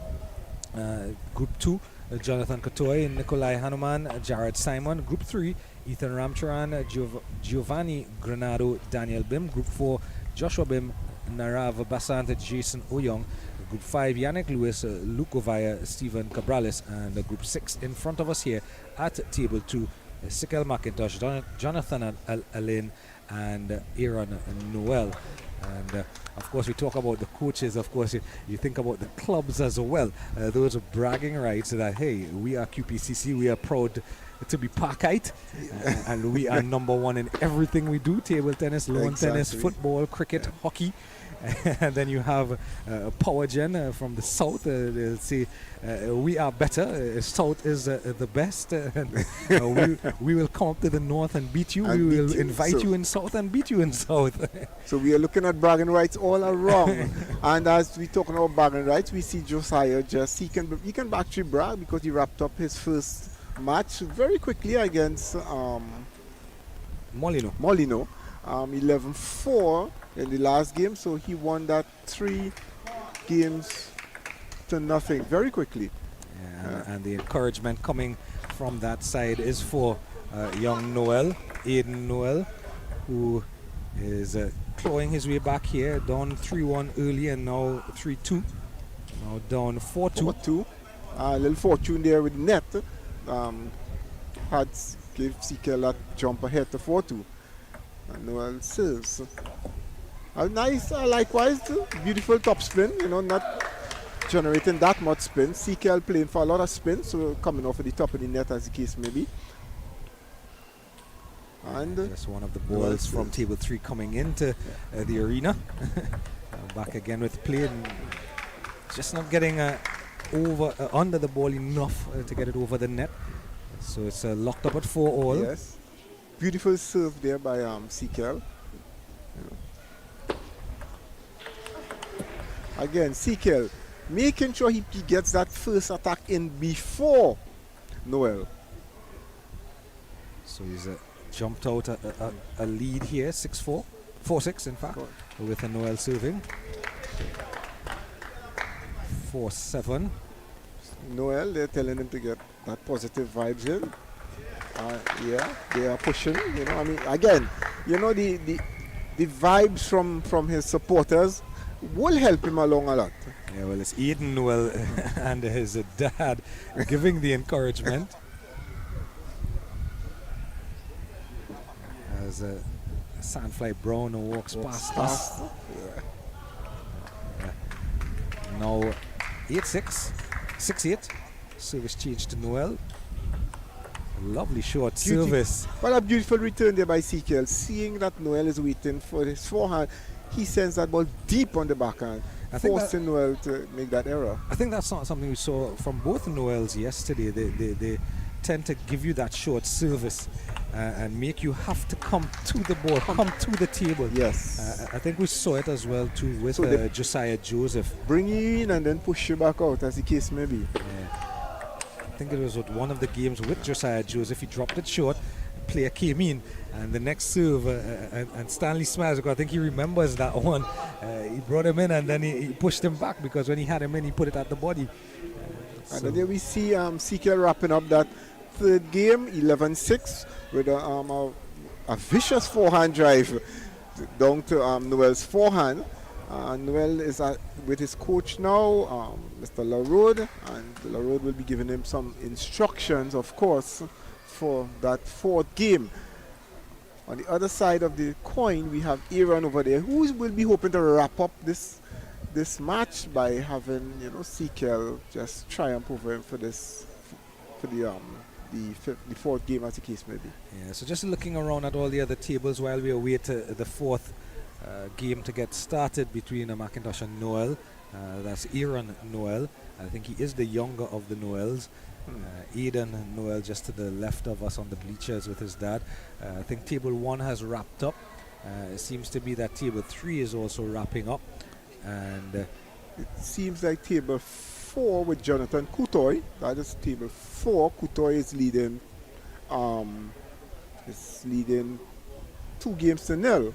However, I don't know if a timeout has been called, but the score is 7-5 at this point in time, with Yannick Lewis, his dad, Kevin Lewis, giving him some instructions on that side. Under 15 boys singles championship. On the cards, the Silver Bowl Championship, of course sponsored by ICWI, and again thank you to them for all the support they have lent in ensuring that we can have not just a seniors Silver Bowl, but a juniors as well. Yes. And so you get to see from the seniors, the over 40s, all the way down to the juniors, the under 9s. Under 9s, the babies, the tiny tots. There you go. Yeah. Maybe one day we might get an under 5. You never know. We may have to adjust the table though. Yeah. I think, it may have to drop about a foot lower. And we might get over 60. Yeah. I think actually as we get going in game number 4 here between McIntosh and Noel, I think in the seniors, if I recall correctly, I can't remember the name, but there was a lady and also a guy. I think they told me they are over 60 actually, so they were playing in the seniors bracket. I want to believe you're speaking about David Mahabir. I think that's one of the names. And the I cannot remember the lady's name, but she was playing pretty good.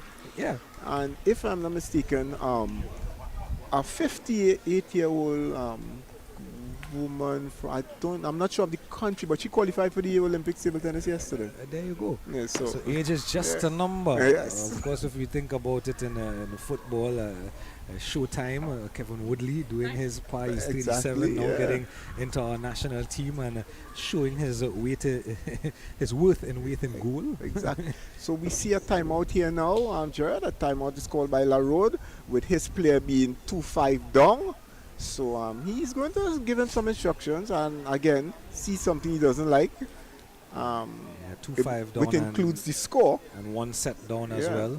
So he needs to stop the momentum of McIntosh, and let's see what he can have his player bring to the table now after the timeout. He's doing double duty as Aaron Edwards. He's coaching on this table with Sikel McIntosh, and he's coaching on the far table. Yeah. I think he's just sent his colleague. That is Douglas, Darren Douglas. Darren Douglas. There's the president of the Trinidad and Tobago Table Tennis Association giving us a big smile as she sits at the head table, away from the umpire's chair now. And there is a Sikel McIntosh. Beautiful short serve to Noel's forehand. Noel seems to be waiting for the ball on his backhand, but he deceived him there with that short serve. So Noel to serve. Sikel seems to have gained some confidence as the game goes along. So he is, more or less consistent now with his shots. We look at the physical aspect of the sport, but there's a mental aspect of the sport that, is, I would say, if not a little more than equal to that, because you can have that physical aspect, but without the mental, you know, and that is what we are seeing with these little kids, like Aaron, for instance, and his mental, that confidence, keep it going. Yeah, and I think we touched on that yesterday as well too. When Sikel in the mixed doubles played with Imani Edwards Taylor, and she had on numerous occasions to calm him down and get in his face, so to speak, but in a good way, obviously. Listen, calm down. We got this. Remember your game, back yourself. Things of that sort. As he's lost this one, has he? No, it's 10-4. 10-4, so 10-5 now with the loss of that point. Should be 10-4 it is, serving for the game and to lock it up at 2, and there you go, there's that game point. In fact, he's won 3-1. Yes, taking the first game of that group match. Yeah, so this is a group number 6 in the boys under 15. Sikel McIntosh jumping out to a lead in the group, jumping out to that number 1 spot in the group. Of course, the top 2 getting into the knockout phase. It will be a round of 8 with 8 of these players. A couple of the 12 players that will go through, 4 of them would get byes. Yeah, or 2 of them in fact will get byes into this the next round. Correct. You are correct, Jared. And if we look at the top corner of the screen there, we see Kutoy having won his first game. He is now up against Nikolai Hanuman, I think. Nikolai Hanuman. So Kutoy having won his first game, he now faces Nikolai Hanuman for his second game. Here's the toss, Jared. Simon doing the needful. Pick your hand, boy. Yes. You've lost. So Sikel will now face Allen. Jonathan Allen. Sikel will now face him. Sikel being the top seed in the group, he will have the advantage of playing his first 2 games. All the top seeds will play their 2 games back to back. Of course, in this group, QPCC, Crusaders and Blasters. Of course, Allen from Crusaders, and QPCC, Sikel McIntosh. 3 rival clubs there. Coroners, Blasters, and each one of those clubs have produced great players, really good players. So again, as you rightly said earlier, for the bragging rights of the club also. I think we talked about is there a Coach of the Year award or so. I think Club of the Year is also another initiative that can lend itself to development, because when you think about what a club should be, yes, some clubs are going to be at maybe an advantage because of the wealth of resources, but that's what a club should be, lending itself for the development of these players from whatever age they do start, because again, you can't start even in your 40s or 50s. You pick up the sport and then you go into some of the lesser tournaments in terms of the senior tournaments. When we say lesser, you're not looking for points possibly to go into an Olympics, but you're just keeping active and you're being competitive. Yes. Of course, as you say, the other side of that coin is that at senior level you can still qualify for an Olympics. There's no age limit in the Olympics. You can be probably an under 9 and probably qualify for the Olympics. It's about talent, not age. Exactly. Exactly so. Talking about under 9 and the talent, the girls under 13 champion Elizabeth Raja was just here having a word with one of her coaches, Mr. Delarose. And we see Mr. LaRue just passing by. I think he's had enough. He's gone. So Sikel McIntosh and Jared Allen in Jonathan Allen, I beg your pardon. Jared is playing on the far table with Kutoy in that group. So, and there we see Sikel starting off slow. It's 1-1. And Sikel seems very contented to just stay and just control the ball, move it around the table. And there we see Mr. Lewis, former president. He seems to be going to take up the mantle of coach, because he does belong to the Solo Crusaders, and one of his players are playing at this point in time. So Jonathan Allen here with a lovely serve, forcing McIntosh to hit long. So 3-all now. And the neck and neck they're going here early doors in this second encounter in Group 6 of the Under-15 Boys Silver Bowl Championship 2024. And in the background you can see Aaron Edwards there giving advice to one of his young charges, Nikolai Hanuman from the QPCC club. So QPCC in action on 2 tables presently, and the 2 tables that you can see in your frame, but of course looking here at McIntosh skip away to a 3-6 lead, now 4-6.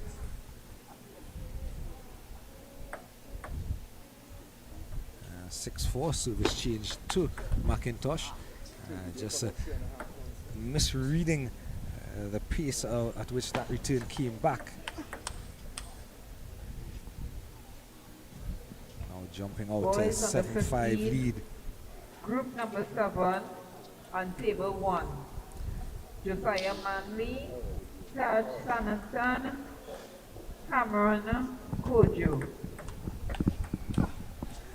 So in fact there are actually 8 groups in the boys under 15, so the top 2 will go through to that round of 16.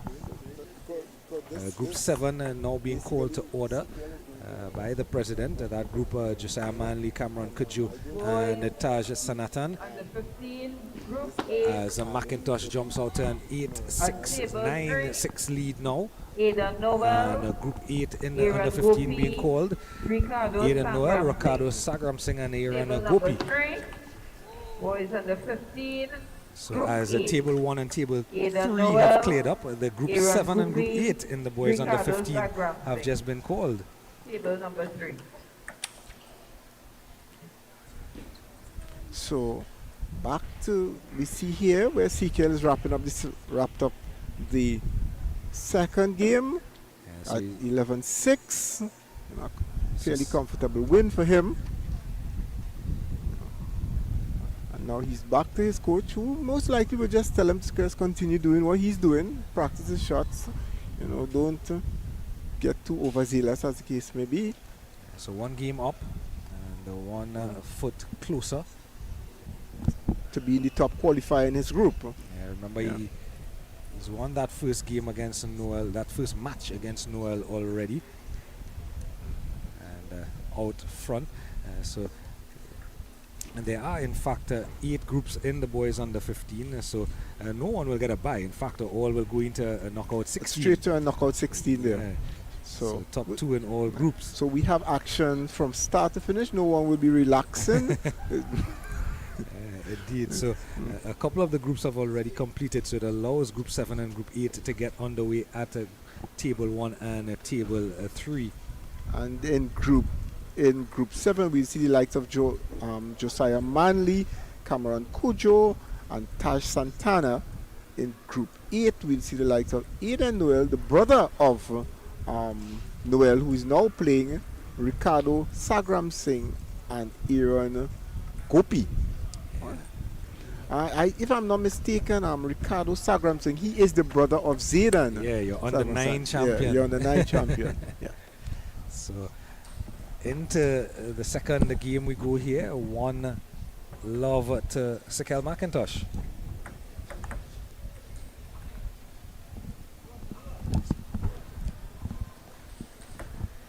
So Right, so McIntosh on the way, he starts off strong. His confidence seems to be building as he goes along. yeah, he's got more. Yeah. He's got more and more comfortable as he's going along. We see Alina Edwards passing there, giving us a nice little wave. Yeah, Sikel McIntosh started off a bit shakily, and I think the timeout in between games it just helped him. A lovely cross-table forehand right in the corner. Too powerful for Allen to handle. Powerful forehand. And you see he uses his hammer serve, yes. Top spin, beautiful top spin. Ball kicks off the top of Allen's racket. Allen not reading it properly. Ball loaded with topspin. And Allen to serve at 1-5. Yes, taking a brief towel break. Yes. Sekel just consoling himself. Let's see what Allen has in store for him. A nice pendulum serve hits the top of the net. Lead ball. Have to serve over. Sekel mirroring the shot he just made.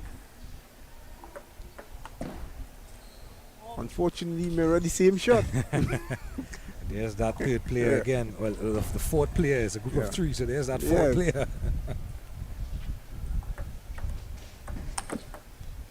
Putting a lot of backspin into that ball. Sekel deceiving Allen there. Beautiful serve by Sekel. Reverse pendulum. Allen not reading the spin, thinking it's backspin and just ball kicking off of his racket. Sekel commanding lead of 7-2. 8. Serve it goes over now to Allen at 2-8. Allen to serve.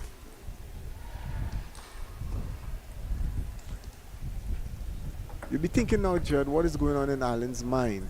What can I do? And that's the thing. In his mind, he doesn't want to get too much in the mind, because you start to overthink yourself and you get in your own way. And you as a former athlete know that as he faces a game point here, 2-10 down, 10-2 now with McIntosh serving. He just wants to keep it simple. Sometimes easier said than done, and that's all you got to do. 1 point at a time. Exactly. And well unfortunately, that point not going his way, and he's lost the game. And now Sekel just 1 game away from notching up and sewing up fully the number 1 spot in this group. Yes.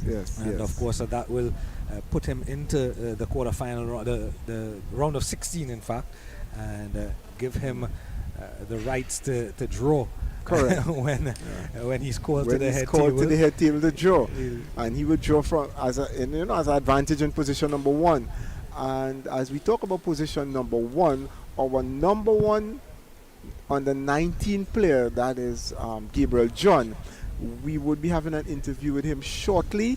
He would be going to China for, I believe, he will be going to China for 1 month, so we'll be having an interview with him in a bit. So you all can look out for that interview with Mr. Gabriel John. He is, as I said just now, the number 1 on the 19 player. He did not participate in this tournament because I think for he had exams, so he will, his parents would have saw it fit to have him focus on that, as the case may be. As we'll wait the game number 3 to get started in this group, McIntosh and Allen. We look to the far side, top of the screen. It seems that Kotoy has wrapped up victory over Hanuman.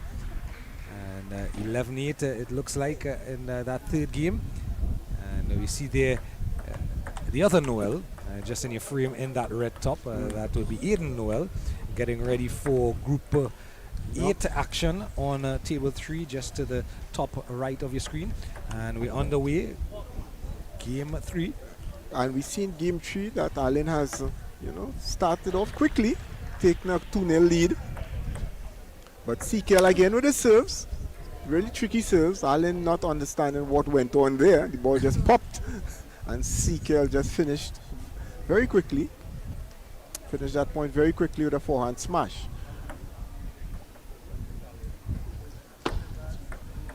Lovely spin, too much. Too much. It spun and kept on his side of the table on the net. Again, you see the serves, deceiving Allen.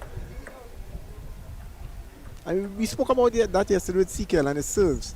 Really tricky serves. Look at that backhand there.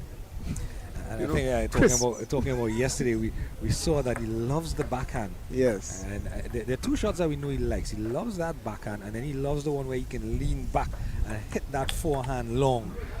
And he missed those two shots consistently yesterday, and you can see he was getting frustrated. Yes. And I think even in the mixed doubles, that's some of the time where Imani Edwards Taylor had to come to him And calm him down. Yes. And even when they were playing singles and she finished her games, she was bellowing out encouragement from just on the bleachers to our left to him. And again, you mentioned what's going on in the mind a little while ago. And I think Sikel, that's one of the things with Sikel McIntosh, that he tends to get in his mind. And yeah, and I mean, it would come with maturity. Yeah? So as it is right now, he's playing. So once he starts missing, he gets flustered.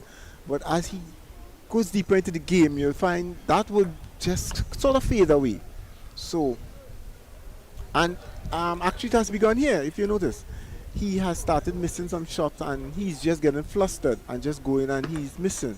Yeah, I just had a look across to his corner. And, I think Aaron has moved. Aaron is now looking at some of his other QPCC players like Govaya and the likes who are locked in battle on other tables. And I believe it's his father who is there now, Sikel's father, who has taken up the mantle of coaching him for this match. We were touching as they lock up at 6-all here now, and we were touching on coaching earlier, and I think there you go, a timeout being called on the side of Allen, the Crusaders camp, and the former president calling that timeout just to get Allen settled. And I think it works well for Sikel McIntosh as well, because now it gives him an opportunity just to calm down, and that element of coaching, recognizing when is the right time. And I go back again to Ms. Linda Budan. When she called timeouts for her players, it usually always worked well for her players. They came out of the timeout and they were able to rack up some points. Some occasions they didn't win the game, they didn't win the match, but they racked up points, and you saw an improvement. Correct. You are correct there, Jared. You saw an improvement. So that timeout, in a timely manner, calling that timeout is critical in any match. And what we need to recognize also is that a timeout could be called at any time. You can call a timeout within the first 5 points of a game. If you see something that immediately you need your player to adjust to. So, again, of course, there's only one official timeout allowed. So when you call it within the first 5 points of the game, it takes away, if the game goes into 5 games or 5 sets as we call it, you take away from that late end, needing that timeout probably in a fifth set or five game encounter. But that's the risk and reward, as Sikel McIntosh is 1 point away here at 6-10. 1 point away from locking up number 1, and there you go. He has it. So he has topped his group here. Now shaking hands. So as we continue in boys under 15 round robin play, we're going to take a quick break, and when we get back we will continue with boys under 15 Silver Bowl championships here at the National Racquet Center.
Right, so we continue with in this group, in group 8, group 6, sorry, with Sekel McIntosh, And Allen. Jonathan Allen, and Aaron Noel. So Sekel McIntosh already having secured his spot into the knockout rounds, having defeated both Allen and Noel. So Allen and Noel having one game down each, they are now going to face each other to secure the second place. So that match will start in a moment. Sekel McIntosh will be the score for that game.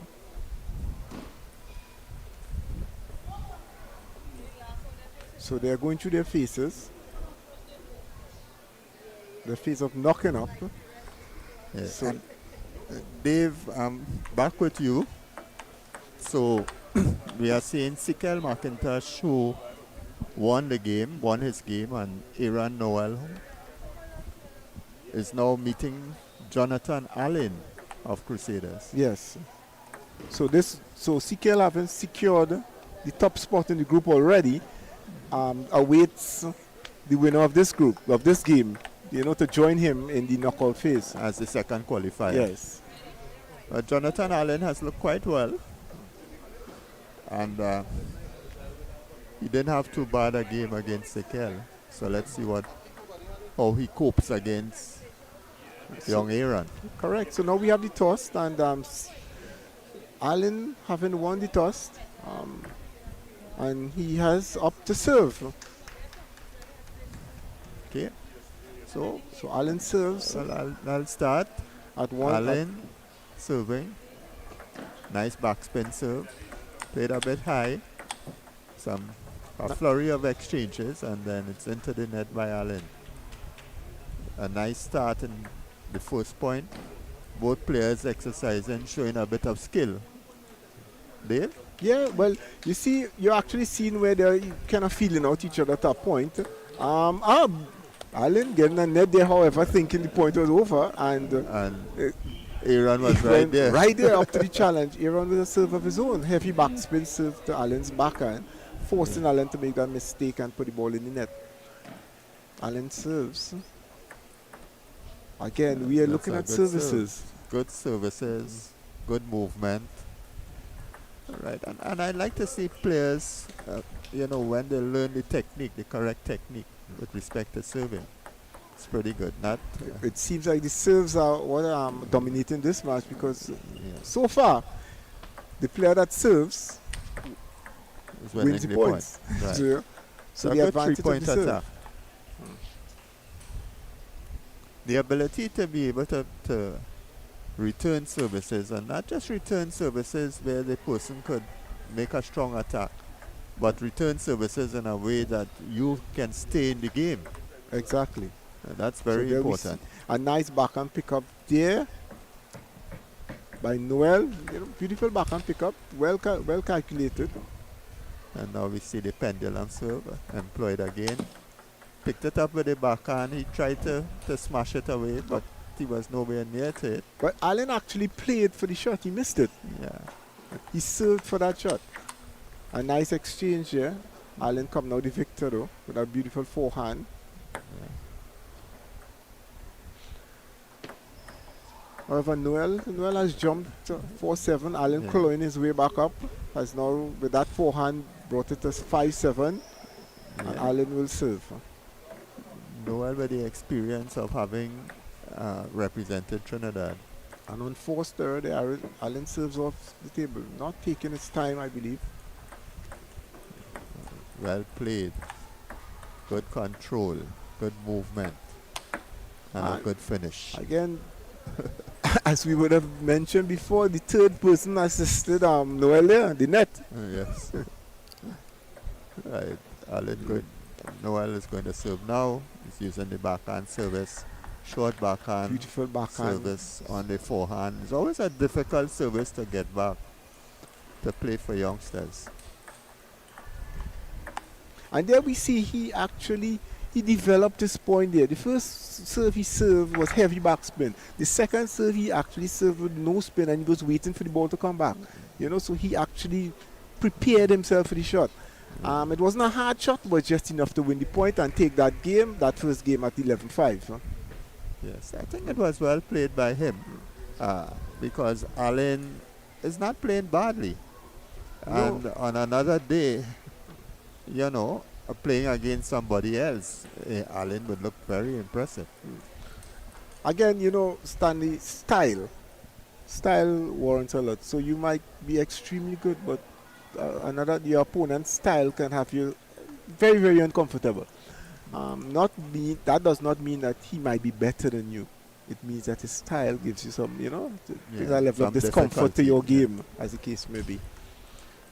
So we see Mr. Dennis Larode, having a word with his player, Noel, while Mr. Kevin Lewis, he is prompting his player and giving him some words of advice. So as again, we'll see what will transpire in the second game. I believe the players are looking to come back out now. So Allen is on the table already. We're just waiting for Noel. Dennis Larode still giving some last minute instructions. And here we see Noel back on the table. Okay.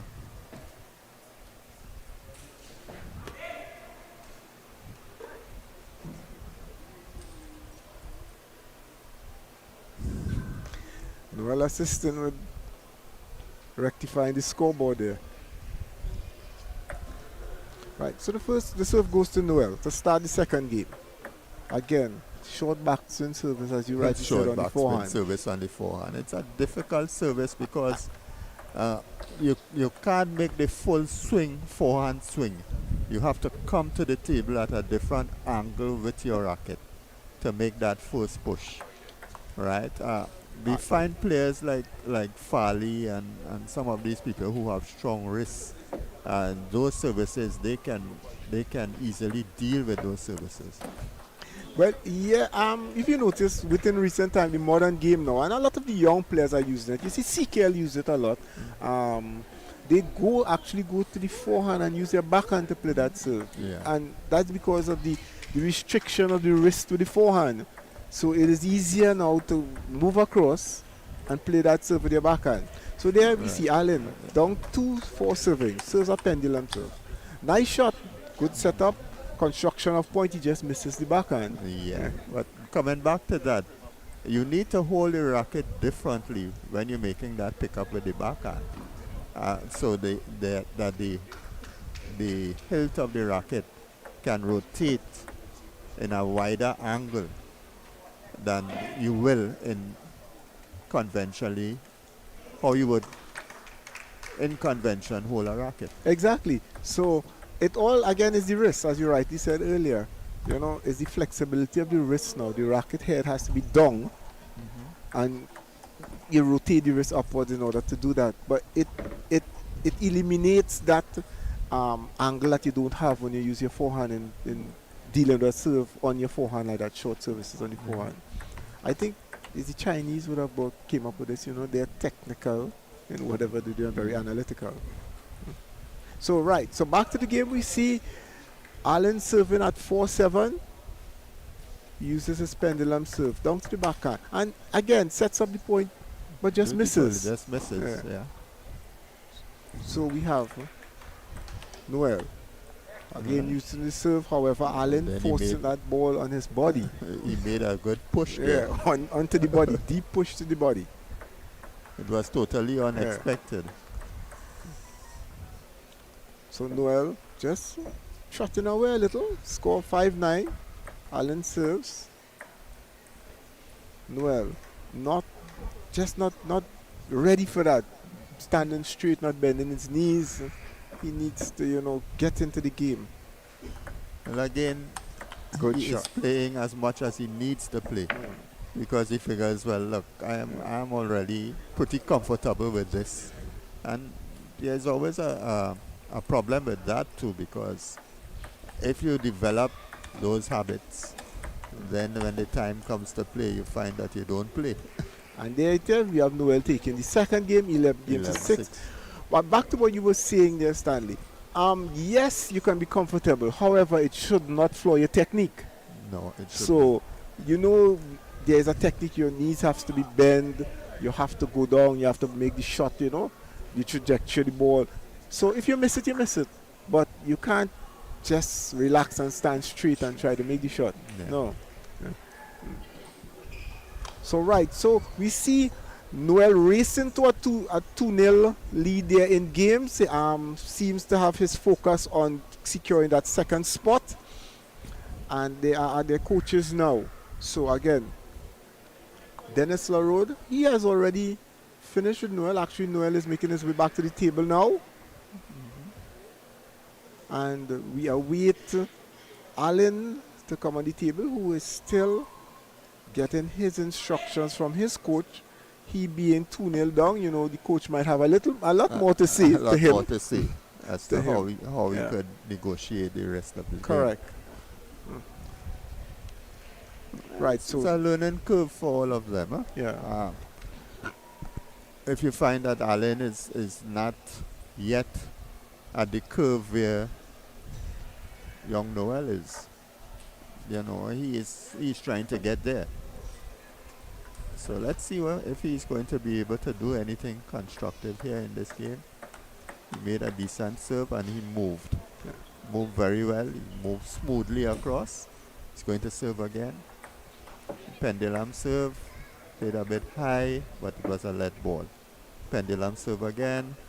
This time he made a change. It wasn't completely pendulum. He more or less used a long backspin off the table. It would appear that his coach told him to stick a little more to Allen's back, to Noel's backhand. Yeah, so and you're actually seeing it. And Noel is sticking to that short serve on the forehand with a bit of side spin, backspin. Yeah, so whatever, that's a good shot there Very by good shot Allen. by Allen. Yeah. Noel thinking that he might have applied enough backspin to deceive Allen to put the ball in the net. But that didn't happen. Then it did not happen. And there we see he's sticking to the backhand. So clearly his coach would have told him to keep on that backhand. That is the side he needs to stay on and keep away from Noel's forehand.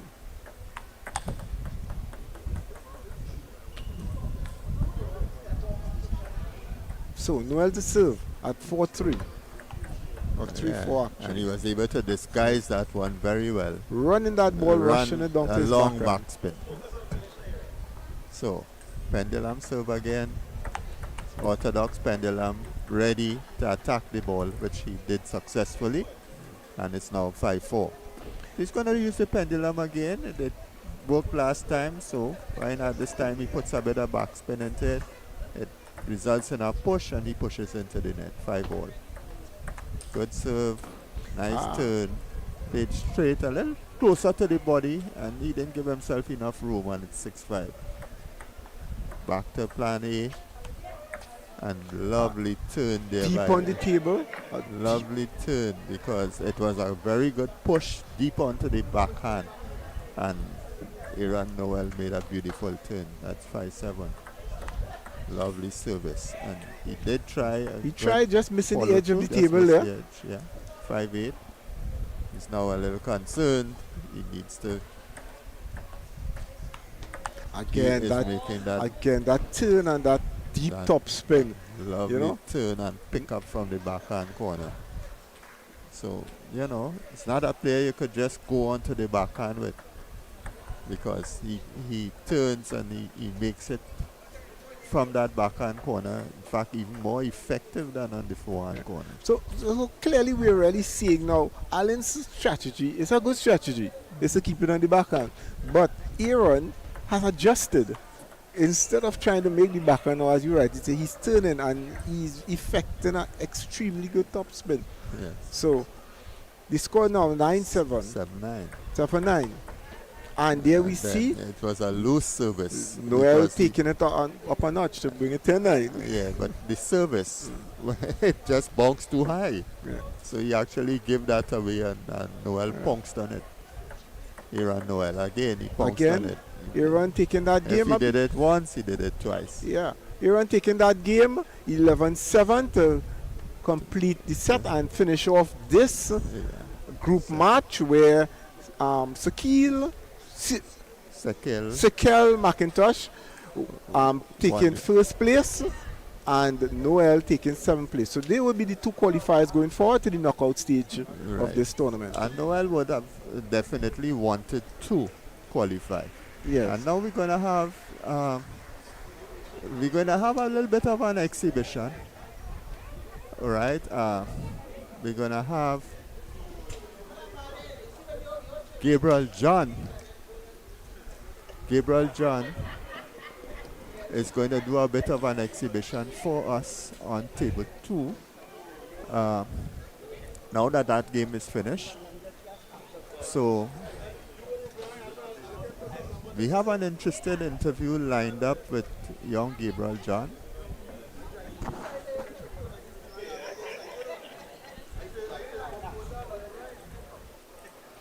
And he's coming across.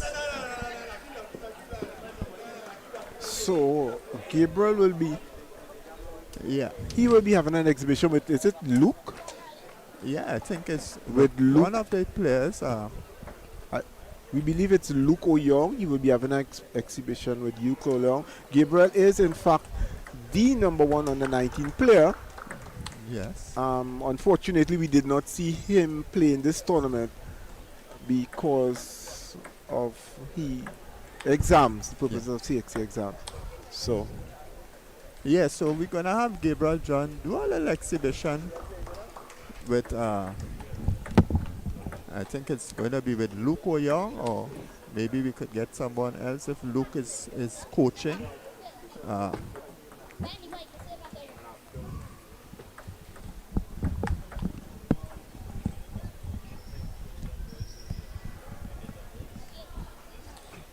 Right, it's Luke.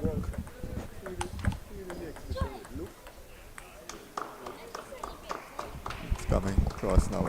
All right, he was just coaching his brother. So we're gonna watch him for a minute or two, and then we have some very interesting information for the audience that we will like to share with you. So he will play just for a minute or two, and then he will come and have a chat with us. So while waiting on the exhibition and the interview, we have our focus on table number 1, where Josiah Manley is engaged with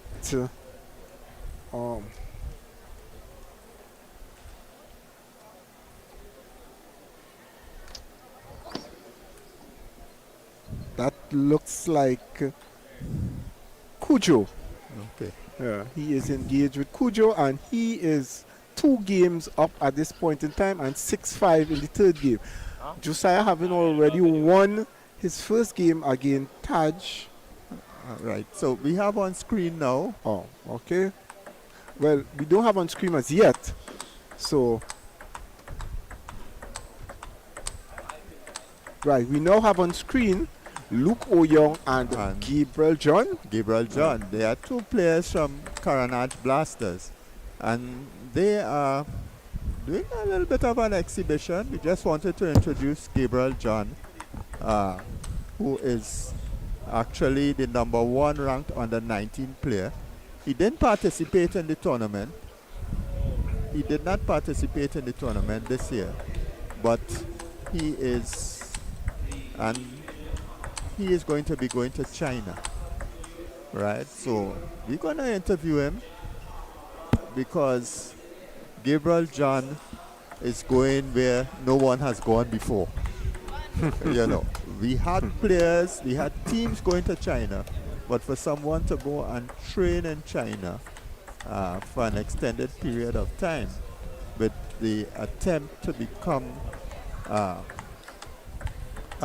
semi-professional player, you know, this is something that is pretty fantastic, and we will want the audience to know about Gabriel John. So he's on screen now. He is in the red jersey, red and black jersey, taller one with the glasses, and there he's demonstrating some of the backhands. He's demonstrating some of the backhands. So Gabriel John in red and black. Gabriel John in red and black. Luke Oyong. Yeah, And Oyong. Luke Oyong. Oh, Luke Oyong actually is a national player also. He is ranked I think he is ranked number 3, if I'm not number 3. mistaken. Yeah. Yeah. He recently returned from the Caribbean Championships with the national team. He placed second overall in the trials to make that national team. So he was first. He was first? Yeah. Arun was second. Arun was second. Oh, Yeah. so right. So he was actually first. Yeah. He came second in the, that's Luke Oyong. He came second in the Silver Bowl. Arun Rupnaran. Yeah. But he made his debut playing for the Trinidad national senior team. But the person we want to feature now is Gabriel John, and he's the taller of the two players. And younger. There. And younger, yes. So, just showing you Gabriel John, and he's going to come across to us pretty soon. Right, so right now the Yeah. camera is So- focused on Gabriel John. They are executing forehand to forehand top spin. Forehand top spins.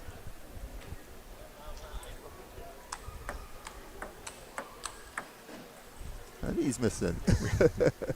But he hasn't been training because he has been studying. But he will be going.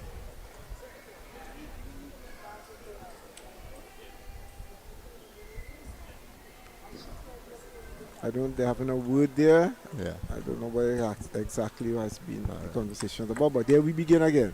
Okay. So Right. we could probably ask Gabriel to come with us now. Yeah. And there we see the forehand to forehand top spin. Luke being a little sharper than Gabriel, I believe. And there we see Gabriel just lobbing the ball. Lobbing, just keeping the ball on the table while Luke smashes. So Right, a skill. defensive Yeah. Ah. So sort of skill.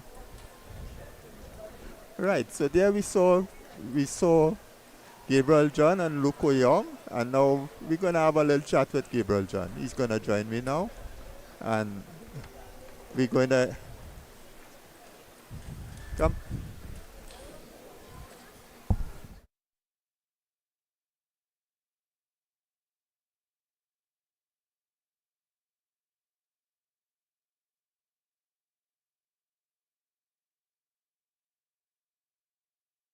So I have alongside me now Gabriel John. He is a young man. He's just turned, is it 17? 16. 16. Yeah. Not turned 17 yet, still 16 years old.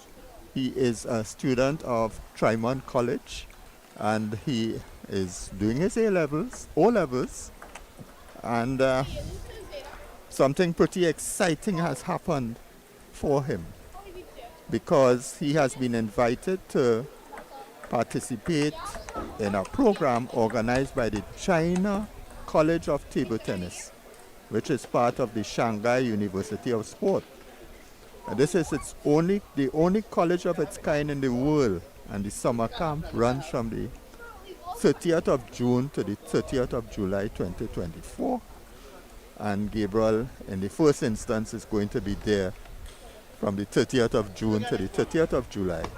And then he stays on for an additional 2.5 months to train at the High Performance Training Center for the upcoming World Cup Youth Contender in Ecuador in October. So we're happy to have Gabriel John with us. And Gabriel, are you excited? Of course. Very, very excited for it. Okay. You know? I mean, going to the homeland at table tennis, you know, something that really happens often for a lot of players. So I'm really happy for it. All right. Well, Gabriel, tell us something about yourself. We know, as I said, you went to Tremont. You are 16 years old, right? And you play for Carnage Blasters, right? Tell us something about your studies. Well, right now I'm studying for my O-levels, doing all sciences and art maths alongside regular math, English A and B. Just those 7 subjects, and I shall be finished with the O-levels on the 13th of June. And then after that I'll embark on my journey to China and work from there. Okay, good. But do you what sort of inspired you to want to go to China besides being the homeland of table tennis, which is a big reason? But why you think you will want to go to China? Well, when you look at the players on the circuit right now, you always see people like Ma Long, Fan Zhendong, they're all from China, and I believe China produces the most world-class players, and if I want to reach my goals, then I believe I'll have to go to where the training is the best, and yeah, that's it. Yeah, well, that's pretty exciting because one of the things we noted is that countries like Puerto Rico and and Colombia, some of these countries, they have players who have gone to China, and they have players who go to Spain and to other countries so that they improve their table tennis. And then when we come up against them as Trinidad, we find it very difficult because of the level of training that they were able to encounter. So I would think it's a step in the right direction for us to have, the opportunity to have players going to China. But I think you're going to have some company. Yeah, so shall fellow club mates, Abai Lal, so right. be accompany me.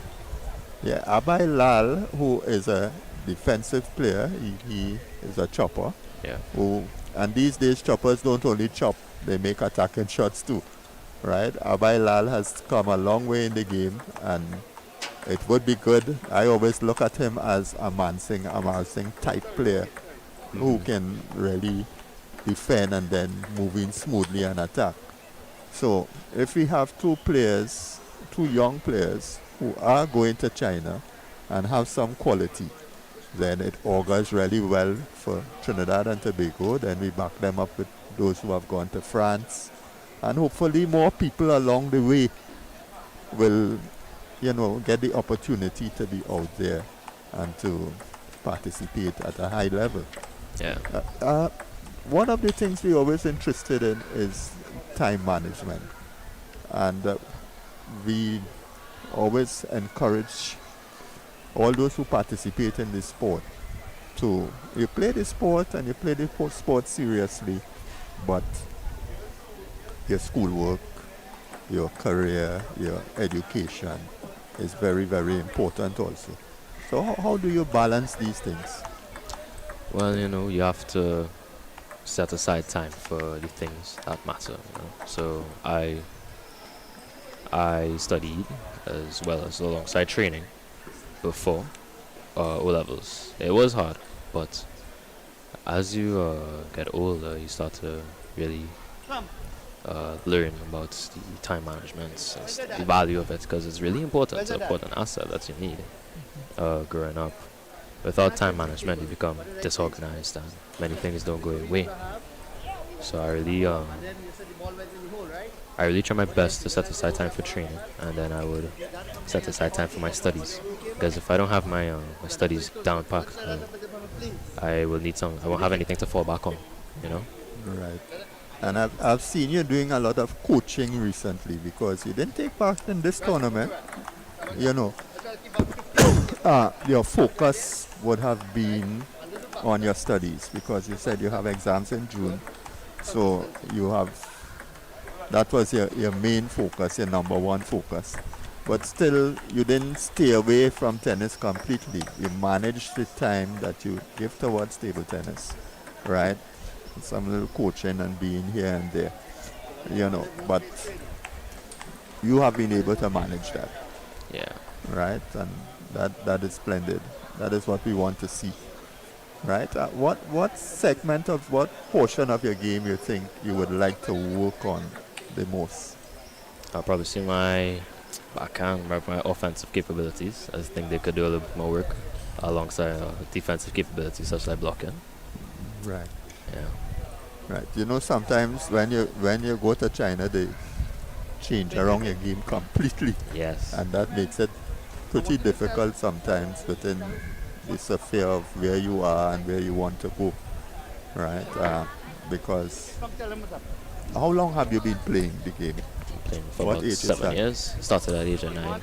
At the age of 9. Yeah. So 9 and 7, 16, you have made significant progress in the 7 years that you have played.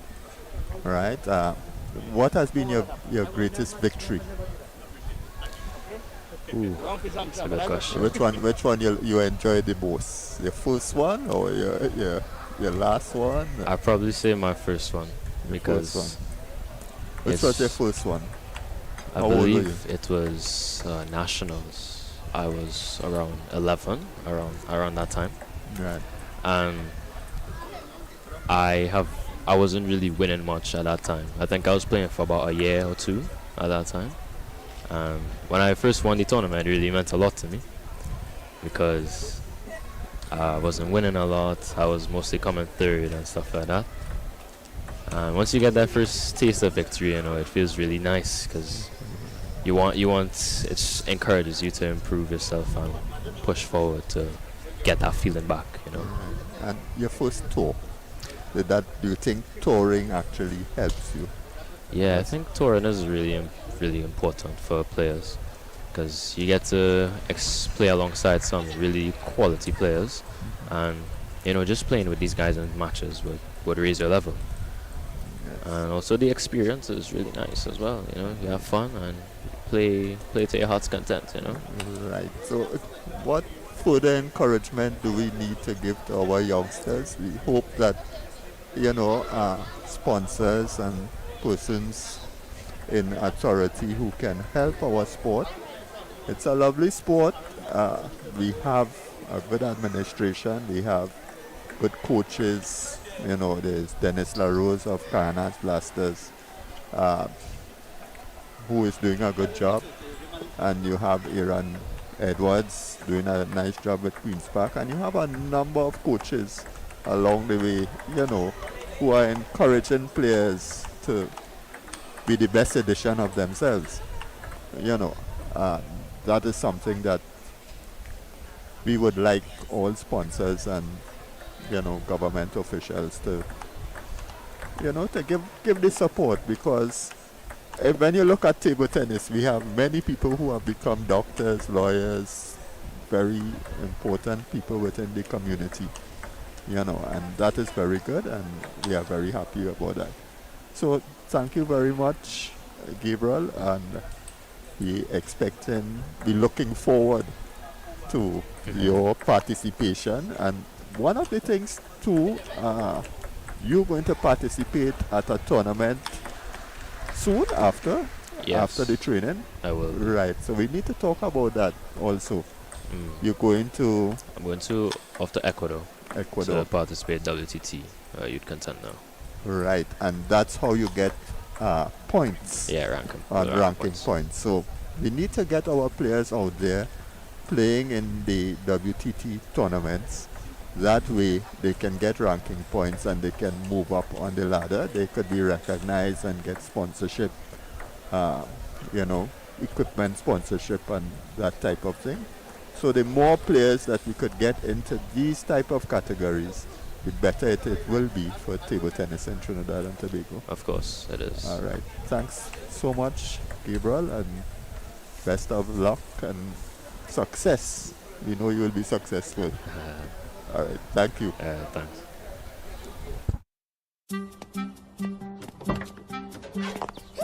Are you getting the best deal on your car or home insurance? With ICWI Switch and Save, we make it easy to see if you could pay less. Simply take a picture of your current policy and email it to us at switch@icwi.com, along with your phone number, and one of our friendly customer service reps will contact you with our best offer. No haggling, no games, simply savings. Email your current policy to switch@icwi.com today and save.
So we are back again. We are back with the girls knockout quarterfinals of the under 15 girls quarterfinals.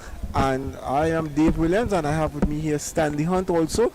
So Stanley, what do you think we in store for with the girls? I think we have a lot of improvement among the girls. I am looking with interest of some of the youngsters this is the under 15 category.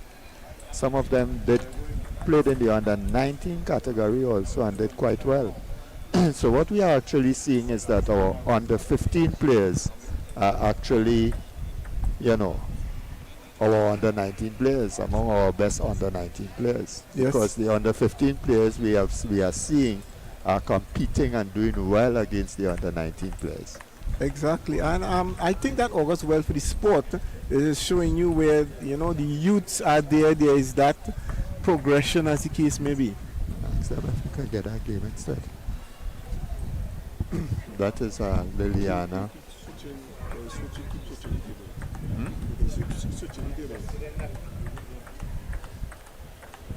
All right. So we get in the two.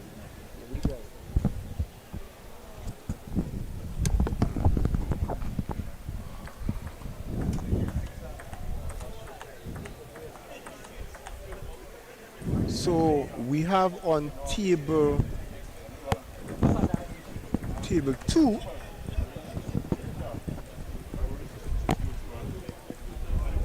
We have Ashlia Mohammed versus Singh. Ashlia Mohammed versus Singh, and on table 1, that isn't on the screen right now, we have Lilana Budan against Elizabeth Raja. So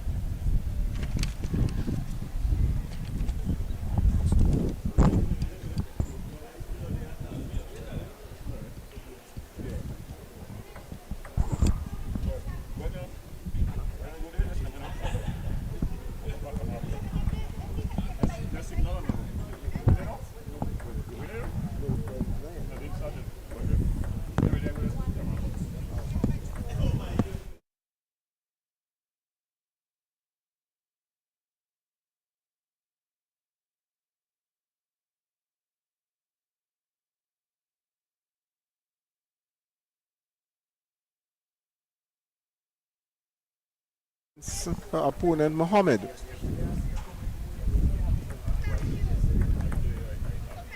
There we see Mohammed executing some heavy backspin, leveling the score to 2-all.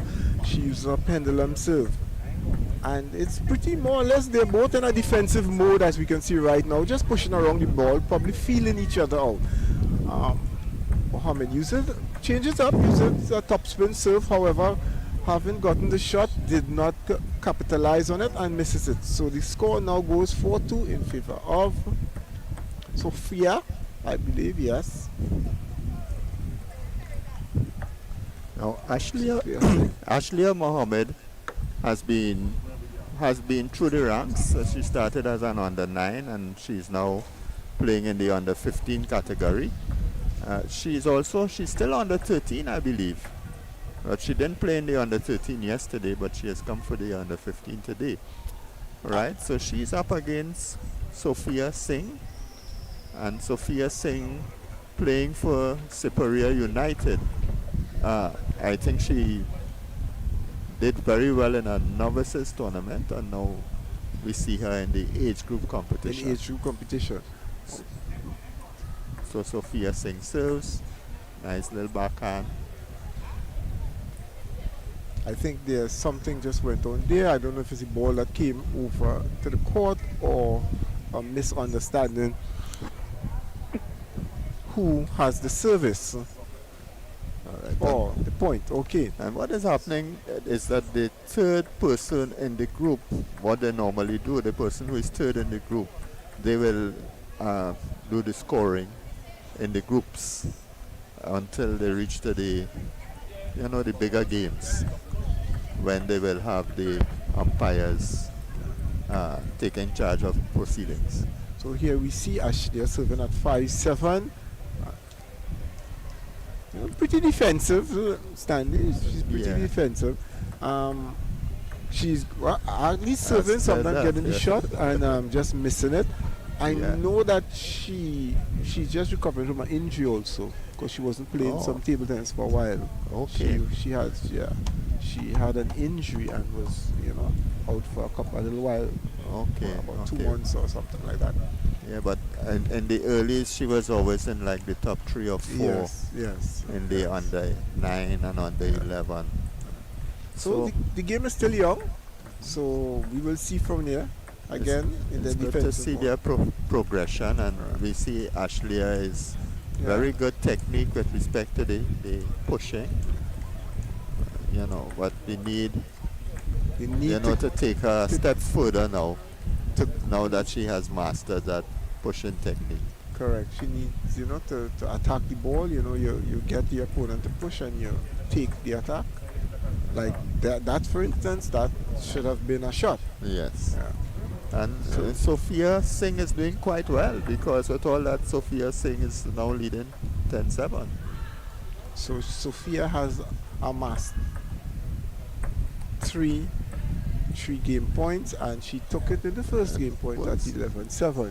Yeah, it's a bit of a surprise there, because Yes, it is. Sophia Singh, Ashleigh Mohammed has been on the circuit for a little while. I think she's now with Arima Hawks, and Yes. she has Ian Joseph as her coach, and he's there now talking to her. Sophia Singh, not seeing anyone from from Siparia Siparia. United around, but her mother is there. Her mommy is there with her. And she I believe that she won the novices competition that they had in Siparia, right?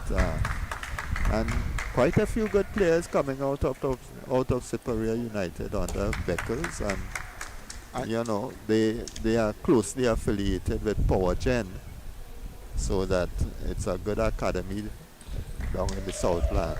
Right, so as we focus our attention now to table 1 with Lilana Budan and Elizabeth Raja. Elizabeth Raja, where That game has Elizabeth just started. has just started, where Elizabeth Raja has taken a quick 4-1 lead over Budan, who one would say would be favored to actually win the set. But it's sports, and you know how sports is. And there we go, Lilana again making some unforced errors, Yeah. and A 6-1 lead by 6-1 Elizabeth lead Raja. by Raja. The thing about Elizabeth Raja is that she just did the C exam, and the management of her time, she concentrated on that, and she did not take part in the trials for the under 15 team. But then again, she was only 11. I think she's 12 this year. Sometime this year she'll be 12. Yes, I interviewed her yesterday, and she did indicate that. And she did indicate where she managed her time well. Yes, she has. With her exams and whatnot. And again, under the tutelage of Dennis LaRode, who is, could be considered one of the best, developmental coach. She is doing well when you look at it. And there we see Lilana really fighting back now. It's 3-9. 3-9, but again, Lilana has a lot of experience also, so you wouldn't put it past her in terms of the game being finished. Well, she's the number 1 ranked Exactly. player. And But Elizabeth Raja is coming up. So And- you see and that there a beautiful flurry of exchange exchanges between of them. points And there. you see the quality of the two players. Yes. And Elizabeth Raja came out on top in that rally. and that rally gave her And 6 game points. And again, She is right there. So again, beautiful regardless shot. of how she is pumped and she is ready Yeah. for this game, Elizabeth Raja. is. Exactly. Right. But the wily Linda Parta Budan, the mother of Liliana, Right. she is there, and she is going to be, telling her what to do Yeah. with respect to what is Correct. happening. So our focus So- now again has gone back But on to Mohammed and Mohammed Singh. and Singh. They have started their second game, game. and where we see Mohammed has taken a commanding lead of 8-4. 8-4. You know, again, So- defensive and a push. I don't know what her coach would have told her, but she just seems to be keeping the ball on the table. A beautiful point there. Did Good very well reflexes. there. Yeah. Very well. Good So reflex. now we see her I mean, this has gone very, very Yeah. quickly. And you know, in terms of that, this is the way that you would have thought the first game might have gone. Might have looking gone, at the yes. the players. So there she make backhand serve, backspin serve. The pushes there. And it's a good pickup by the young Sophia. Yeah. So And the intensity that she's displaying in the second game, she didn't display in the first game. exactly. So, So- but we see little Sophia clawing her way back to 7-10. 7-10. Haven't saved she so hasn't, far. She hasn't given up, No, haven't saved so far. which is good. Three game points, but And however she erred in the forehand push. It went into the net, and it's 11-7. So they now tied it up 1-all. all right. So it's 1-all, yes, and now we focus. We go back to table Lilana, one Budan and Raja's game, on table one. where Yeah. Raja would have taken the first game. So we see Lilana serves high toss pendulum. Lilana being a little more aggressive this game. Aggressive, yes. Yeah, so probably that would be the advice from her coach and mother.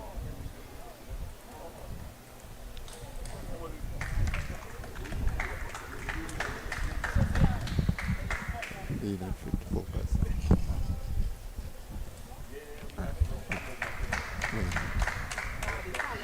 Right, so we see Raja taking a 3-0. A quick 3-0 lead by Elizabeth Raja. Very good service. And And what a put away.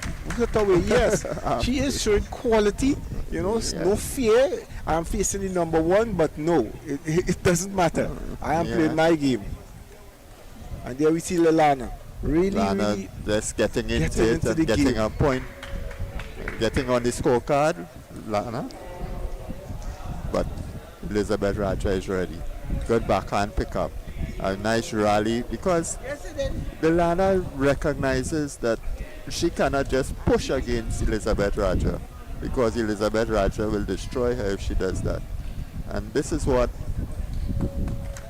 she has to develop her game also. And Elizabeth Raza has really good serves. And I think that is making a big difference. You know, Lilana cannot advantage or play the serve as she wants. She No. needs to just keep it on. And by doing that, she gives Elizabeth Raja the opportunity to attack. And there we see Lilana trying to crawl her way back. Raja looking at her coach, getting some little tips from her coach. And that's something that we have to be careful of too, because we don't want coaches, when you're outside there, as a coach, you can't speak to the player and make signs and whatnot. No, well, You actually, have to tell the player what is what. yeah, you have to tell the player exactly what it is. But before the game, No, actually, I think that has changed, you know, Stanley. You can now, from while the players could talk to them. so you can tell them Yeah, in the well, course of the game, yeah, point and tell yeah, them, point. It play has down changed. on that side. Yeah, it has changed now. That has changed. Right? I wasn't aware of that because Yes. up to yesterday, Alina was saying something to the contrary. No. So I don't know. I think it has changed. If I'm not mistaken, I knew that at least when I went when I was in the Pan Am Games, it was allowed, and that would have been just what it was, you know, earlier. So and it was allowed. But are they able to say loudly? No, the player looks. You can tell the player something like, "Hey, the forehand," or point to the forehand. And So Raja? Elizabeth Raja has taken a commanding 2-0 lead. And you know, I mean, the two games she has played at a very high standard. yeah. And I think that augurs very well for Trinidad and Tobago table tennis. And we are going to be seeing a lot more of this young lady, Elizabeth Raja. Back to table number 2, that is, where Mohammed has taken a 8-5 8-5 lead. Ashley and after as- losing the first game, huh? Yeah, and you have seen a little more aggression in her game now. She is really, she had opted a little bit. She chose to be just, just push around the ball. Sophia is staying with the push. And there, Oh, picking yeah. her shots. Yeah. So If it comes on the forehand She picks and her it shot. comes within her hitting zone, she's going to go for it. So it's 5-10. Try to pick up the backhand into the net, 10-6. So Sophia is going to need some assistance, and if she gets the right assistance, Sophia could. again, actually there Mohammed setting up the point to the serve. The ball pops and Yeah, she just doesn't pushes have it. the pushes. Doesn't hit it. Yeah, but if she hits it this time and takes an 11-7 win. So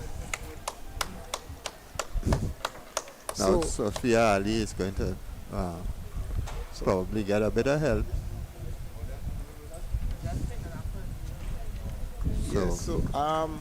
And we see She now that has a coach. Alina Edwards is actually coaching Singh here, as the case may be.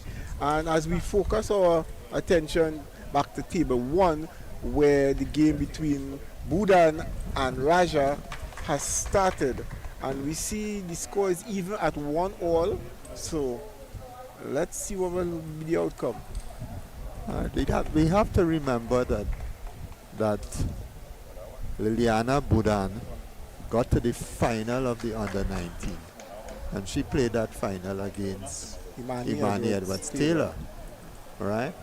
And she is a 15-year-old. And Right. actually, she came from 2 games down in the semi-finals and won. Yes. Yeah, she was 2 games down and she came back. So, I mean, she is a quality player. So, but let's see what can happen here. But we're seeing Elizabeth Raja is very sharp, right? Very sharp. I think this is where the coach will need to identify. And Leilana, Good call a good timeout there. Good timeout. If I was Budan's coach, my advice would have been to use a lot more backspin serves to Raja, who enjoys countering, and keep the ball more to her backhand corner, from what I am seeing. So She has a very good forehand, but she also has an excellent backhand pickup. right, she has, And a good backhand block. So those are some of the things that she does. Huh? well, it seems like it would, from that first point, it would seem like Linda told her to put the ball on her forehand. Yeah, right on the Yeah, forehand. wide on the forehand. In fact, that might be a better strategy than going on the backhand with her, because she has a good backhand pickup, and when she makes the backhand pickup, she follows it to the forehand. So that's why with the backhand pickup, you need to put the next ball back on the backhand. Yes. And not the forehand. That's right. That's right. So Table number 6. Beautiful pickup. beautiful. Her technique is really good. And there we see Ashlia. Well, it's off the screen right now, but Ashlia Mohammed taking a quick leap of 5-2 against her opponent Singh. So she seems to be trying to take this Away game from very Sophia. quickly. All right. One of the things that happens is the players that have come out of that camp, they are basically strong pushers. They are able to make these backhand heavy chops and forehand chops, and then they look for a flat hit on the forehand. Yes. So that's how Liliana and Ashley and some of those other players of that vintage, that's how they tend to play. You know, Elizabeth Raja now is a different type player. She is one who has good technique and is trying to make forehand drives and set up shots and that kind of thing. you And know. again, I credit that from the program against Laro's program, because all his players tend to play similar when you look at it. Yeah. Good backhand, good technique. So I give him that, the kudos there for that as a case. And then she has a 3-0 victory she has sewn up against Liliana. And it's what we have said before. So we are seeing we are seeing players who are developing and players who are at a stage where they must transition that development. And here we You see know. Ashlia wrapping up her game also. 11-4 in the last game to take a 3-1 victory over Singh. So the first matches in the group stages have been completed. So now I believe you would see Ashlia against Nadira Rampasad. and also Lilana Budan against QPCC's is it Jane Namyanke Peters. Peters. Yeah. Peters is she has not been playing a lot of tennis, and she is a relatively new player to the thing. So she's not going to have a big chance against any of those two players. Yes, I agree with you. But we need to always encourage, particularly the ladies, because we don't have a lot of women who are playing, and it's very difficult for the progression. Right? So the more players you have, the better it will be for the sport in the end. And we see Laro just going by there smiling. You know, he's pretty happy with that victory. Yeah. His player taking the set off of the number one on the 15 player. And, you know, very comfortably too, right, Stanley? Yeah, very comfortably. So Very comfortably. 3 games to 0. 3 games to 0, very comfortably. Yeah. And yeah, again, so we're back. Ashlia having her warm up. Having her warm up match now against Nadira Rampasad. Her warm up knock, I should say, not match. Yeah. Pardon me. And we see her on the other table, Liliana against Nanyamke Peters. Yes. So now we're in for some interesting tennis this evening with these under 15s. Yeah. So now we're gonna look at these players and see who is gonna be second in the group. And we have to keep in mind also, Stanley, that this tournament here, this junior tournament, acts as a sort of a catalyst for the selection of the national under 15 under 13 that is coming up. So, you know, persons will be looking at the players here to see who will be, you know, shortlisted. So, and the players know that, so they have to come out here with their A game, more or less. Yeah, there's actually a cadet and under cadet championships, so they are actually looking at under 11s, under 13s, and I think under 15s. Correct. And they want to get the best of them to probably begin to train in order that we will have, you know, top class representation. So this tournament is very important, and it has come at a good time, and we have to say thanks to the sponsors, ICWI, Silver Bowl, who have come on board and, you know, sponsored not only the seniors but the junior segment of the tournament. Correct. So we had some champions crowned already. We saw Elizabeth Raja was crowned as one of the champions. You know, and we saw Zaidan Sagram Singh as another one. And we saw young Noel, Ira Noel being crowned also. And then in the under 19, when we were looking at Nicholas Oyong, was the top seed, we saw Josiah Joseph actually come up against Jonathan Kotoy, and both are under 15 players. Yes. So with Josiah Joseph winning the under 19 division as a 15-year-old. So we have had that trend for a while. Our 15-year-old player who is in France, in fact, 3 15-year-old players have gone to France. And they are developing, you know, Malik Gopal we have in France together with Chloe Fraser, who is now in Division 1 among the women in France. And was, responsible for us getting a silver medal at the Caribbean Championships in the team event. Which is fantastic. When you get past, when you beat a side like Dominica Republic or I think- Puerto Rico or I any think of those sides. it was well done, well played, and Yeah. the junior champions. They did well, exceptionally well. And as we see with Lilana Budan, she has, just raced ahead to a 10-1 lead, Yeah. taking this pretty comfortable once she wins it. As you rightly said, Stanley, Yeah. basically chalk and cheese in that match. Yeah. So, and It's the progression of players, and if the player has not yet progressed, if for instance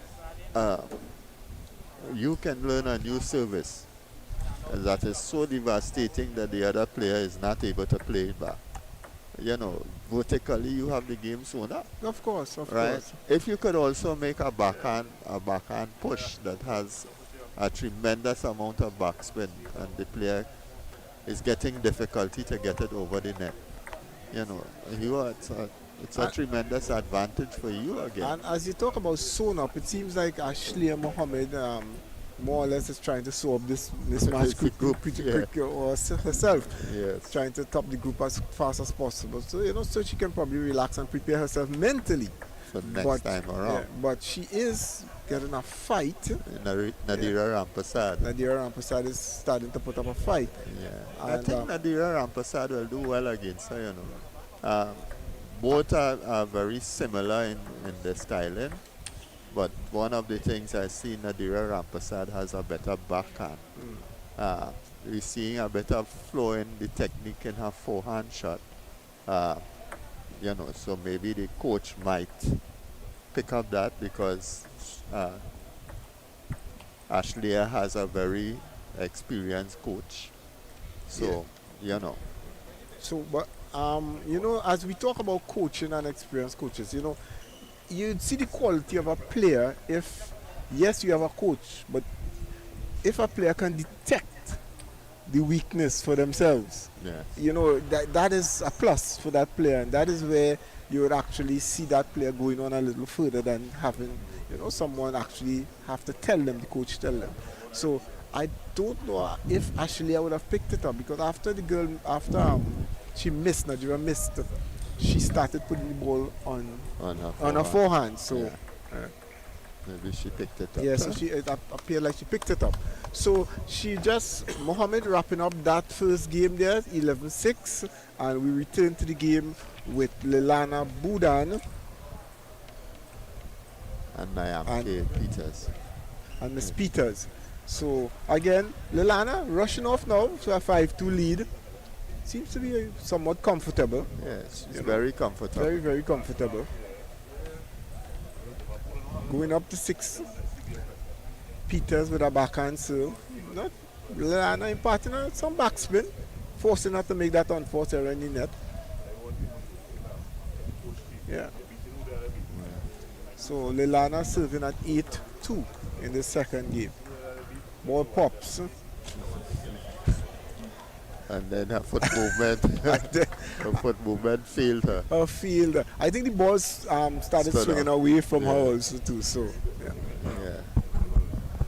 So she serves at 8-3. Pendulum pops the ball again and chooses not to turn to hit the ball. And I think that is a problem with our. Yeah, but Our I think players. she's playing her so comfortably. She doesn't want to just, hit her away.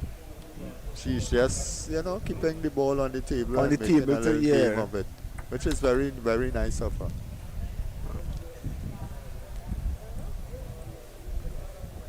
And I don't know what happened there, but probably was a And- net and ball. the net, the All top of right, the net. and Since we see 11-3. Lilana wrapping up that second game at 11-3. Pretty comfortable victory for her as we focus our attention now back to Ashleigh On table 2. on table 2, who has a 2-1 lead.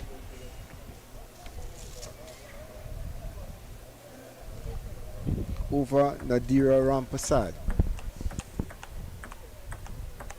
A nice rally there, in which Rampasad came out the victor to even up the score at 2-all. So, Rampasar to serve.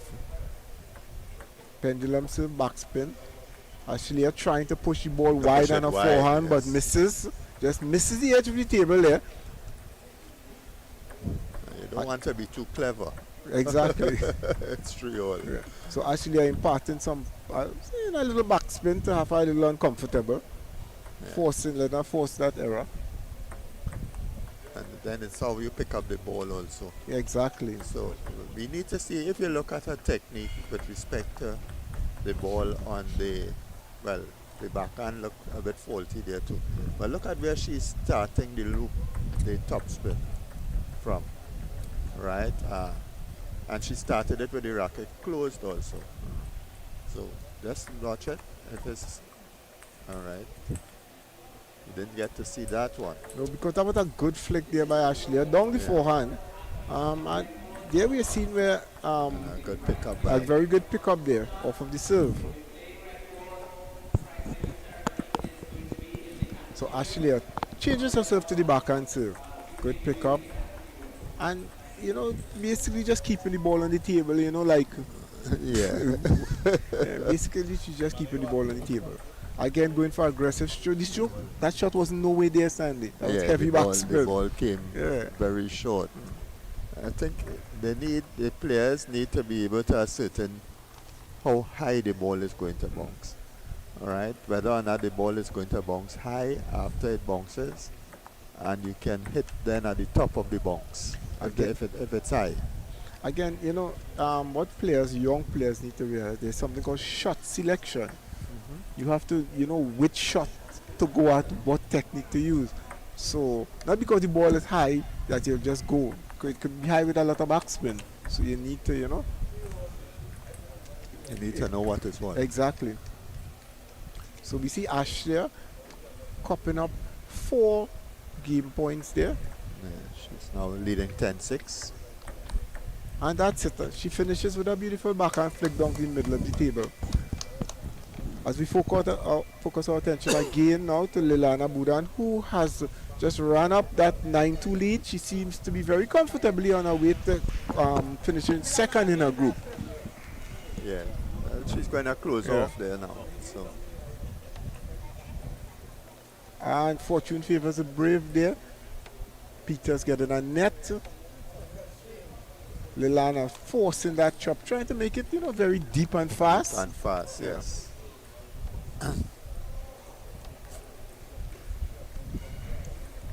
She executes a good service and goes 10-4 up. And there off the board by Niam K. Peters. And there we see It's 11-4, and Liliana has now completed her job in the group. So to finish second in the group to Elizabeth Raja. Both of them qualify. One of the good things is that she will not have to meet Raja again. Until maybe later on in the match, probably a semi-final round or something as the case may be. She should be in the second in the group. Yes. On the other half of the draw. So that's interesting. Yeah, so they would probably meet, but later on, probably semi-finals, finals as the case may be. So it's how many in the group in that under 15 girls? They have actually 4 groups. There are 4 groups. So they're going to go to a quarterfinals. So let's say Elizabeth Raja won group 1. She now becomes the number 1 seed. Correct. Right? If Ashleah Mohammed wins group 2, she's going to the bottom of the draw. Right? And then you have Jerry Zelda, who should win group 3. And we have Jana Mohammed will have a close battle with Janai Samuel to see who wins group 4. So it means that one of the people who comes second, and it could be Janai or Jana, could actually end up going towards Raja. Correct. Right? And or they could end up going towards Ashleah. So it depends on how the draw goes. Yes, and that is the beauty of it. Yeah. They'll be pulling, so nobody knows Knows who is who going is going where. to who. So you have to put yourself in a frame of mind to play anyone, Yeah. and that's the beauty of it. So we see here now where Mohammed has run up a 4-1, but it's now 4-2. 2-4 actually lead over Rampersad. So Rampersad serves at 2-4. Pendulum serve a bit, both bounce a little bit. The shot was there, it's just that Ashley Mohammed she did not time the ball properly and off the table. So Rampersad serves again. Same serve, pendulum, heavy backspin, and makes a nice very pick up to the nice body there. pickup, yes. Beautiful pick up to the body. That's it. That's what we want to see. The players able to execute shots. And there we see Mohammed just waiting for that counter on her forehand to get it out, to get it away, to bat it away down to the boundary. And she serves a pendulum of her own. However, serving it and getting herself in difficulties because she wasn't ready for the return of her serve. A timeout And has here been we see called. her timeout has been called. It seems, I think it has been called by Mr. Joseph, yes? Yeah, he doesn't want this to go anything beyond 3 games. Exactly. So So he he has called a timeout. And, Mohammed having had a lead, and Rampersad, just coming back quickly. So he Yes. needs to upset the momentum of Rampersad there.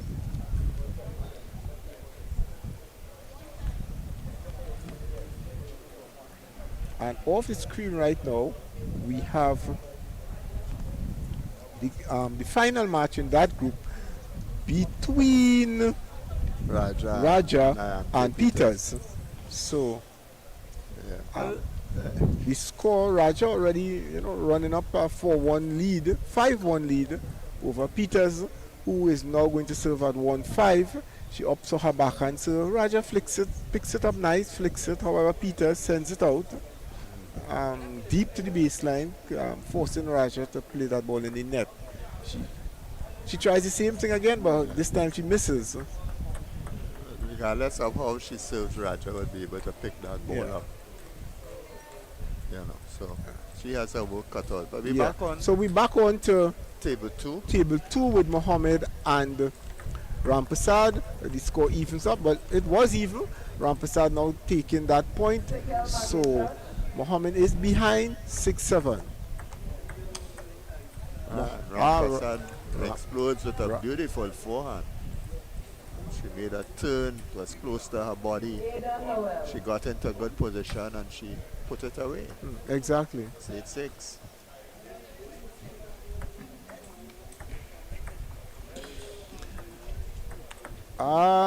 It seems like Ashley Mohammed decides to use more backspin now than counter, because every time she counters, Rampersad hits it away. So she seems to opt for the backspin, which seems to be winning for her.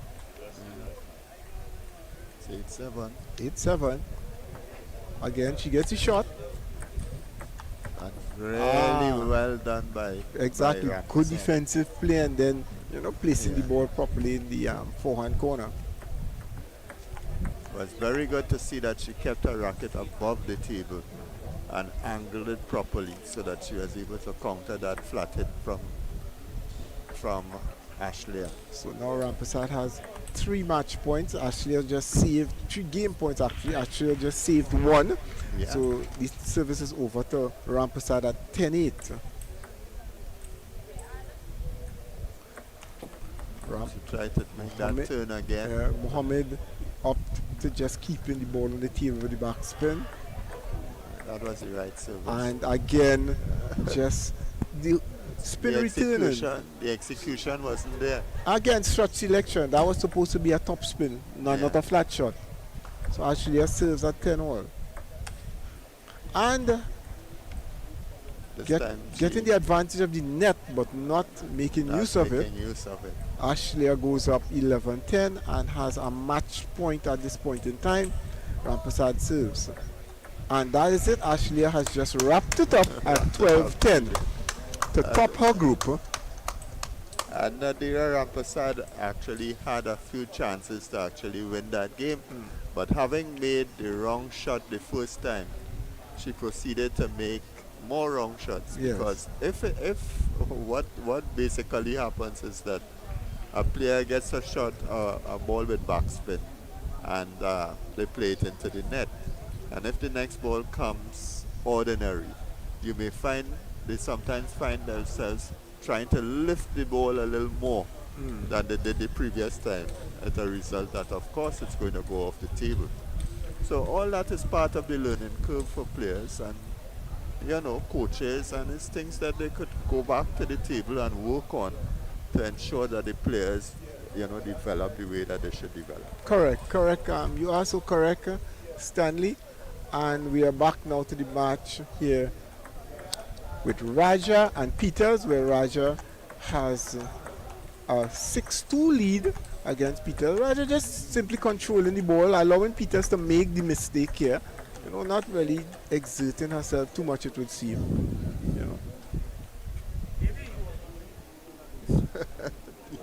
So we see Ian Joseph, the coach of Mohammed, just walking past there, with a smile on his face. His player having it's charge one. One, having a 3-0 victory pretty comfortably. So he is happy with that. Yeah, very happy. And we see Raja 9-3, 9-4, 4-9.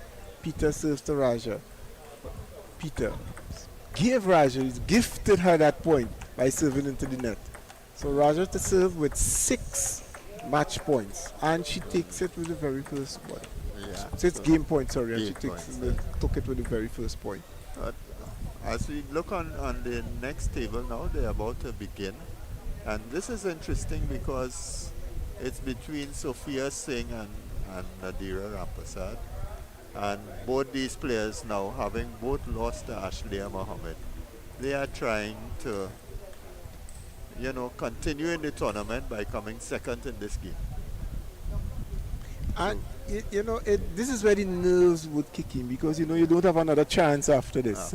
So you have to go there and put out. And what these players have to understand is that shouldn't freeze you up, per se, for want of a better term. You still have to go there, play your game, strategize, do what your coach tell you, and play free.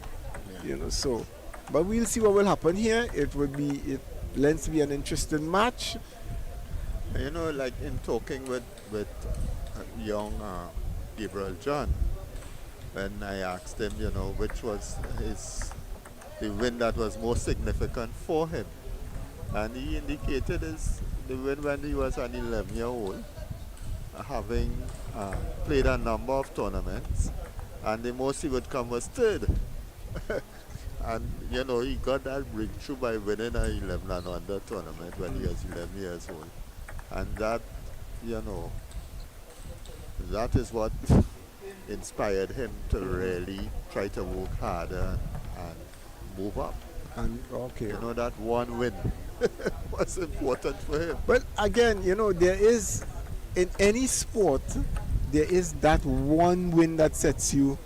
Yes. That sets you, gets you going. Right track, yeah. Correct.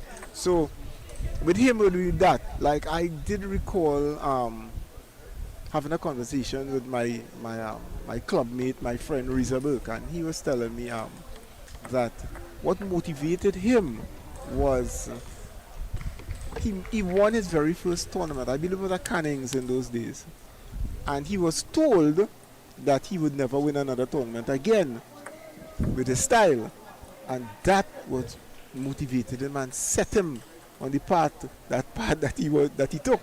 So who told him that? Anyhow, let's not go there. I wouldn't call names. Let's not go there. So, there has to be some motivating factor, something that acts positive. And as Jared and I were talking earlier, you can't take everything either in a positive light or a negative light. So it's what you choose to, how you choose to take it. I remember too as a young player, and playing in a tournament and was told that you have to play C class, and there I saw everybody else moving up, some of my friends moving up to B class. And that inspired me to win the C class tournament. So you see, look, So it's something must inspire you. Yeah. And well, we talking about that. That's a long time ago. I was in the 70s, eh? So we have on screen right now Raja. Raja is just finished off Peters actually at 11-3, a comfortable victory. So Raja finishing on top of her group with Lilana second and Peters finishing third. So from that group we would see both Raja and Lilana Budan going on to the knockout stages of a final match. Quarter-final Right? match. Yeah, so But we are looking on our table too, and we are looking to see which of these two will qualify. Would it be Sophia or would it be Nadira? well, They both lost to Ashley. Sophia seems to be commanding the game right now with eight game points in hand. So But what we did see too, she was playing very well in her first game against Ashley. In fact, I think she won the first game against Ashley. she and won the then first lost game the actually. three. Whereas Nadira didn't win any games, any of her 3 games. And now it looks as if Sophia, well, she has won the first game at 11-3, so she is on her way. And Sophia is from Superior United. Superior United, which is a fairly new team that has been registered with the Trinidad and Tobago Table Tennis Association. I believe it's under the stewardship of Elton Beckles, a former player. And we have to give kudos to Superior United and Elton Beckles and Ray Furman. They both are doing a fantastic job up there in Superior. Yes, they because are. we're seeing so many players, and not just players but officials too. We have Correct. Some of the older players are coming back and guiding some of the young players who are coming to the forefront. And I think quite recently they held a tournament. Yes. And it was a successful tournament. So they are doing good things for the sport down in that side on Superior. Superior. Before it was just Power Gen, but now there is a little synergy between Power Gen and Superior United. Exactly. Because some of the players in Power Gen are actually members of Superior United, and they sort of train together. Yes. So that helps. That is good. You have that camaraderie, but yet that rivalry. Yeah. And I suppose, from my knowledge, I can say that the 4 clubs down there, which are Oxford, Superior,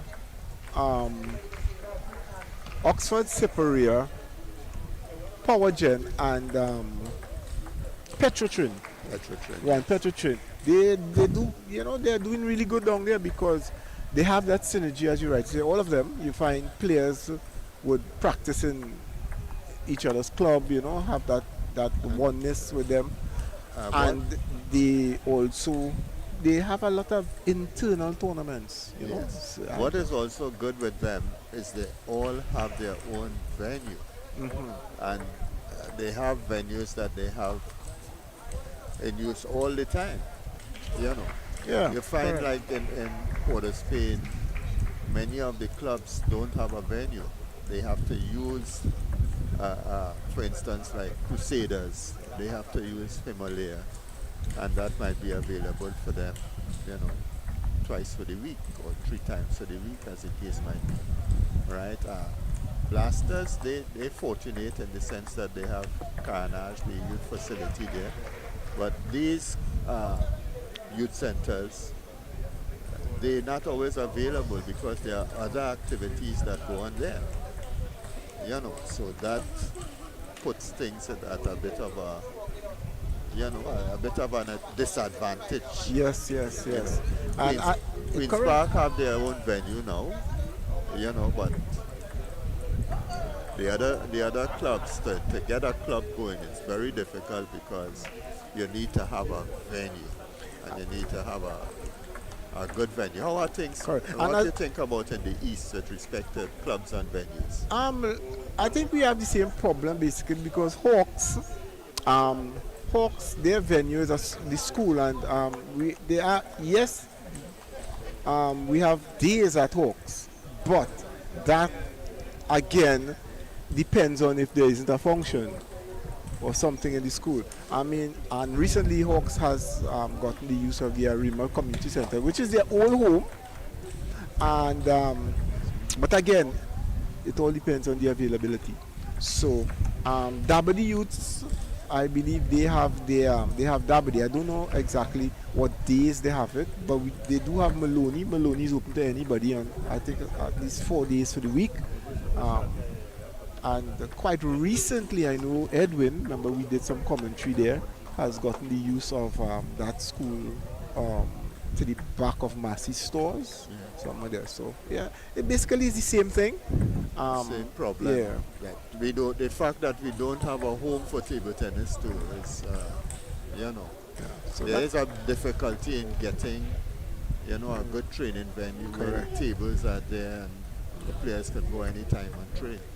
And as we were talking about disadvantage, it doesn't seem to have any disadvantage in this game where Rampasad has now evened up the score at 1-1. And you mentioned earlier where Sophia would have won the first game against Mohammed, and then she just deteriorated under the pressure. Yeah. So let's see if this will It's happen. unfortunate. I'm not seeing anyone who is helping Sophia except her mother.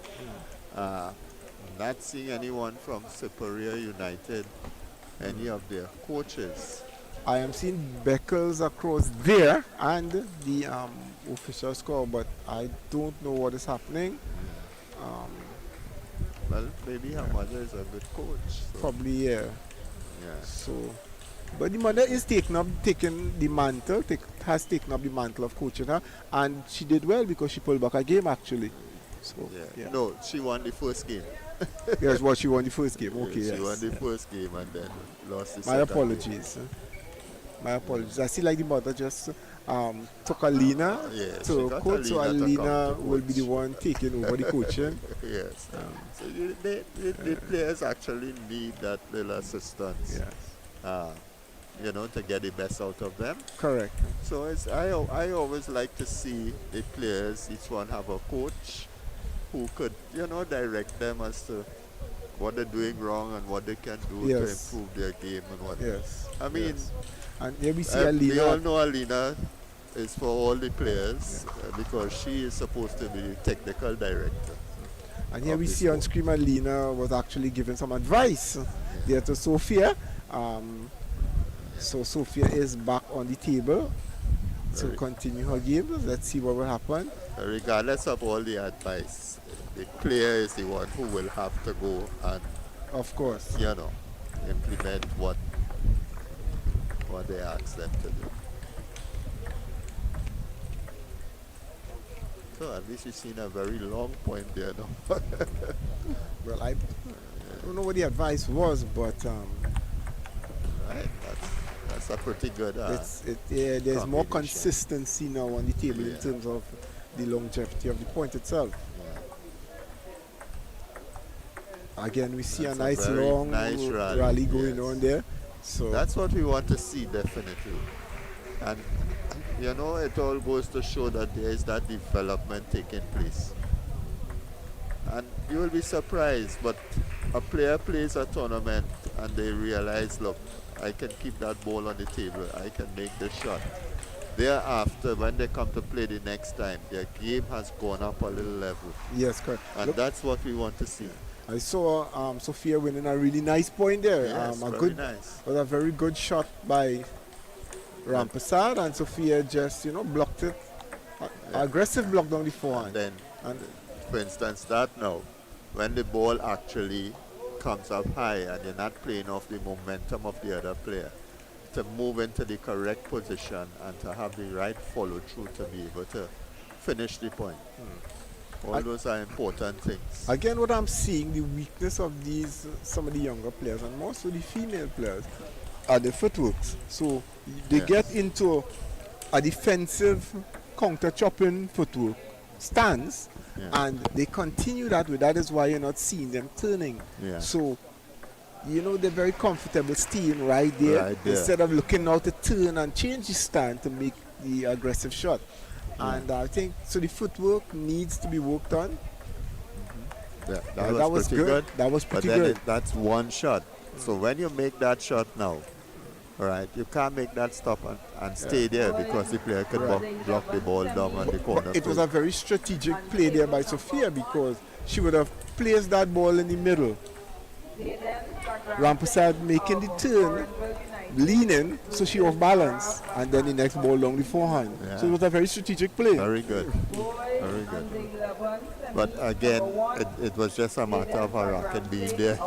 I don't know if Well, it I is don't know if it actually- was, but I don't know. But if she is aware, kudos. Kudos, yes. Kudos to her.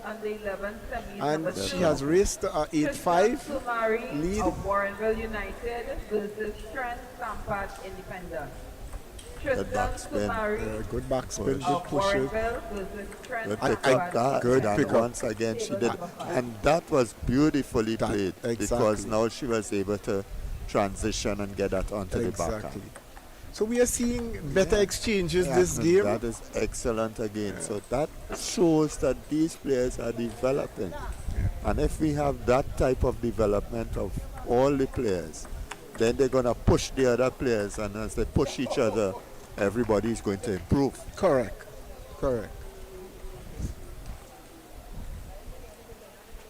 So now it's 7-9. Nadira is going to serve to Sophia. Again, The she ball got- came high she for got the it. chance. She got the chance, but she was leaning backward.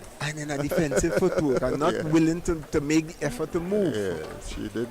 Yeah, so she is on track, She's leaning a bit backward now. Exactly. And she is more or less on the back foot. But now she Good serve, good mistake backspin made serve. by Nadira, and she gets the point.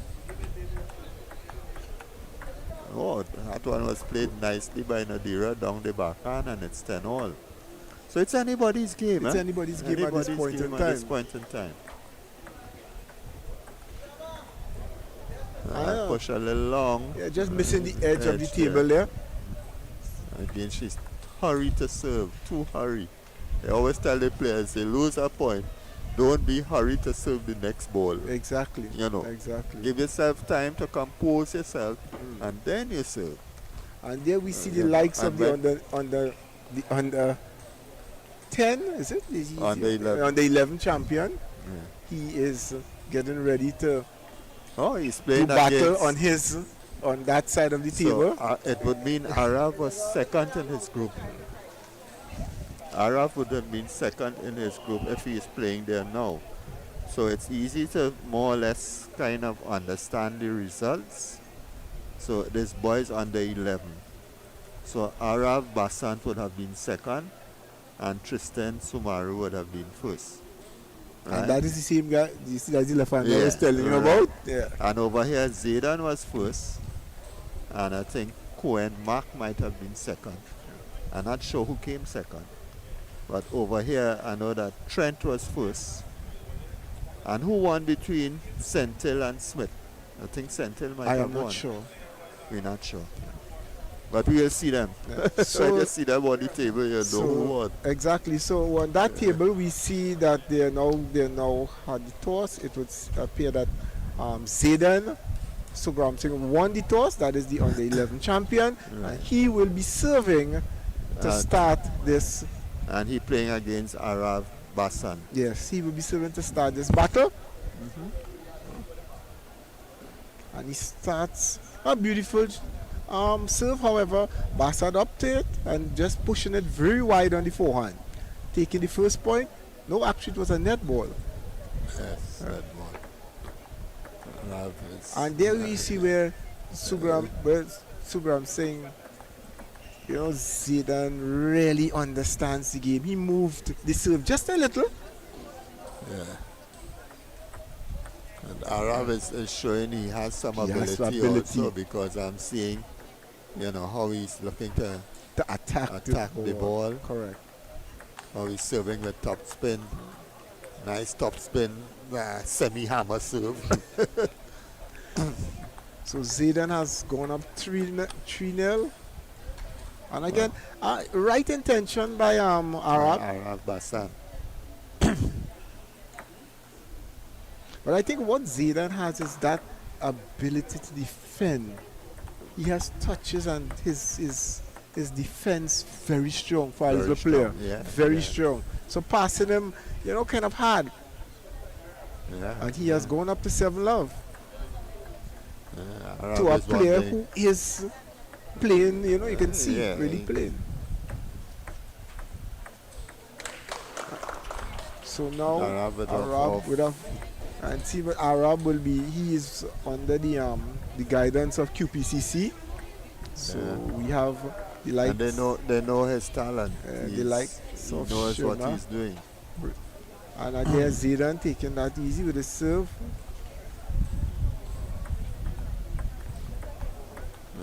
Again, Into the net. Oh, So Zayden comfortably winning the first game at 11-1, and they will go to their respective corners to get their guidance. I'm sure Arab will play a much better second game. Should. He is serving with a lot of backspin, and when he serves with a lot of backspin and the player puts backspin also, it's very difficult for you to be able to spin that ball unless your technique is top of the line. Correct. So we back to table number 2, where the battle is between Rampasad and Sofia, and Right. As they're playing for that second spot, Rampasad commanding a 7-4 lead so far, and she has taken a 2-1 lead. and a Did she? 2-1 lead. And like what you said, Sofia would have won the first game, likewise, like she did with Mohammed. Yeah. However, under the pressure, just fading somewhat. And there we see Rampasad executing a really good forehand loop down to Sofia's forehand. Rampasad to serve, pendulum backspin, hits the net ball. She has to serve over. Takes her time. She serves. Good. Playing it Right. more constructive. She seems to be keeping the ball on the backhand of. And a timeout called there by A little Alina. late. Yeah. A little At late 10-5. a little late in the piece. So back to Zayden and Arab game, and Zayden pushing off quickly again, 3-0 lead. Yeah. Employing a high toss serve, followed by a loop with a certain And, amount of spin. Exactly. So it's very A good. nice little point there, Arab coming out the victor at that point. Backhand serve. He serves off, trying to serve a little too fast. He needs to take his time. Zayden just keeping that ball on the table.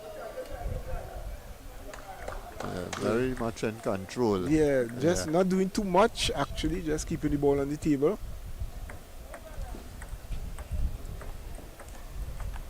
And there he is again, just keeping it on the table. And then trying to go for that big shot, but that was a beautiful point by Arab. Just Zayden is a very confident young man. Exactly. Listening to him being interviewed yesterday, I think that he's gonna reach far. I think from day one, I was privileged to see him from day one when Reza Burke told me that he had a little boy, 2 boys from Warrenville, and to come up and see them. And when I went, was Zayden and Trent, and Sampat. immediately you see talent, that's natural. Yeah. So Oh, and actually they clash in there. I wonder if that's a semi-final or a quarter-final. I'm not sure. Let me take a look at it. And we see a beautiful loop there by young Ada, but Zayden, just countering it back. And Zayden taking that second game pretty comfortably at 11-3.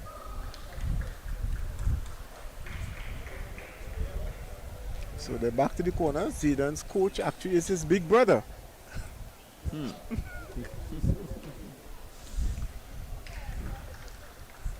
So as we await the players to come out, Stanley, so far, what are you thinking about these youths? What do you think? I think we have, we have some talent definitely among all these participants. We have some people who we will see within a year or two, and you won't recognize them. You won't recognize them. Their ability would have taken off. It's sometimes, like it's a racehorse. As a 2-year-old, they transition to a 3-year-old, and then as a 3-year-old, that's when they're most powerful. When we get players as the 2-year-olds would be like those who are playing 9 and under, 11 and under, 13 and under, they're still 2-year-olds. By the time they hit 15 and under, and they are the top of the game at 15 and under, they are the top of their game as a 3-year-old. Correct. You are correct. You're correct. And then as you go on now, under 19, you want to expect that a player who is the top under 19 player is somewhere near to selection on a national team. Yeah. So the top under 19 players, we would want to think that they are in the top 10 of our players. That should be the natural progression of how things should really, in the scheme of things, should really work in the scheme of everything. But there we see Trent losing the first game pretty the guy beating him pretty comfortable, 11-4. So he has gone to his coach, Reza. That isn't on screen, but so that would Trent be on won the table first 5. game. Yeah, so Trent lost the first game actually. Okay. Yeah.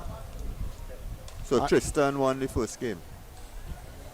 Sorry. Tristan lost the first game. Okay, so Warrenville would have lost the first game. Okay, so Trent is now an independent.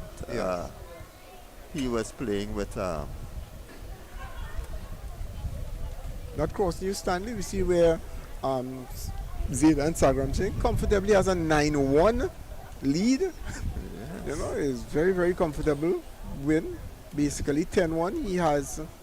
He has 9 match points there. And we're gonna see development from Arab as we go along, because we are seeing his willingness to pick up the ball, to drive, to attack the ball. Correct. You are so correct. And sometimes you would want to know, is this the same player? Correct. Okay, and now that's so Zidane, the under 11 champion, has won his match. Very comfortable.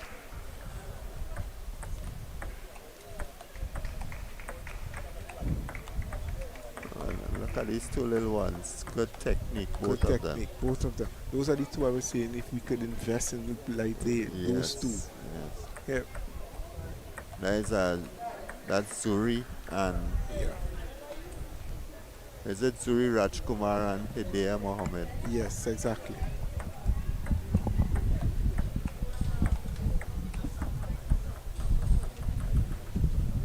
Okay.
So welcome back to the National Racket Center in Tacarigua, East Trinidad. It is the ICWI Silver Bowl Junior Championships, and in front of you at table 2 is the girls under 11 final between Zuri Rajkumar And Hidayah Mohammed. with her back to us, and Hidayah Mohammed facing us in the black.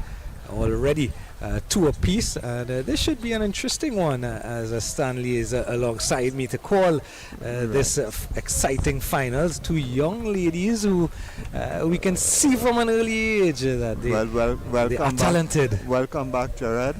Hidayah and young Rajkumar, Zuri. We are happy to see such talent among our very young ones. And this is the under 11 final. So we have Zuri. Zuri is from PowerGen, and Hidayah. She's the sister of Jana Mohammed, and we know Jana is a under 15 national player. So Zuri and Hidayah, that they have had a competition from an under 9, and now we see them in under 11. Almost out of the womb they have been playing table tennis. So Hidayah has raced away to an early lead, and Rajkumar just clawing her way back, so it's even at 6 apiece. First game. Hidayah is the younger of the 2, probably by a couple months. So let's see what is happening. And they're using the technique of going from the backhand corner to make the serve, which we saw Zuri demonstrate there just now. And Zuri is 9'6", coming out of PowerGen, and we see the PowerGen, one of the PowerGen coaches, Anil Ramlakan, there with her, and the score is 9-7. Zuri serves again, and she serves a long running serve on Hidayah. Yeah, so and wins the point. That's 10-7. Game point here. Yeah, and beautiful pick up. And both players have such good techniques already at such a young age. All right, the left-hander Zuri Rajkumar, and southpaw and Hidayah. Both very good techniques. What do you think, Jared? You can see, as I mentioned as we came on the air, you can see that they do have quite good techniques for their age, if that makes some sense. Because I think you think of them so young, of course, as the under 11 category, and you can see that they're still small, barely looking over the table, these 2 young ladies. But you can see from an early age, you look at that first game as well, and you can see Rajkumar in particular already into her stride early in the game, and hitting the ball crisply, hitting it with a nice follow through, as you said, using that basic serving technique as well, cross table. And no, I guess as I mentioned, and we spoke about it, Dave and myself earlier, you're not going to see the top spin and the fancy serves that you would see from a Young or a Edwards Taylor or Humphreys. But you're going to see them play the ball quite crisply for their age, and into the second game we go. Right, into the second game, and we see now Hidayah is serving. Hidayah is the right-hander, Rajkumar is the left-hander, right? So we are seeing Zuri, the left-hander, serving now, and what a shot! That is a lovely really forehand. good backhand, followed by a strong forehand shot. Yeah, across that left side of the table. Wondering what happened there. And then she serves long to her, but this time Hidayah was on top of it. She was able to rally the ball back. Zuri looks across nervously at her coach. But Hidayah now, once again, nice, short, kept it pretty short this time. Yeah, so she tried to take it out, and it's off the table. Much like the first game, a 3 apiece, and they're going blow for blow. Yes, they are. They were neck and neck in that first game, 6 apiece, and then Rajkumar just pulled away, and she seems like she wants to pull away here at 4-3. So Zuri Rajkumar serving. Oh no, she well, bit extravagant there. she didn't get her wrong sufficiently, and it's 4-all.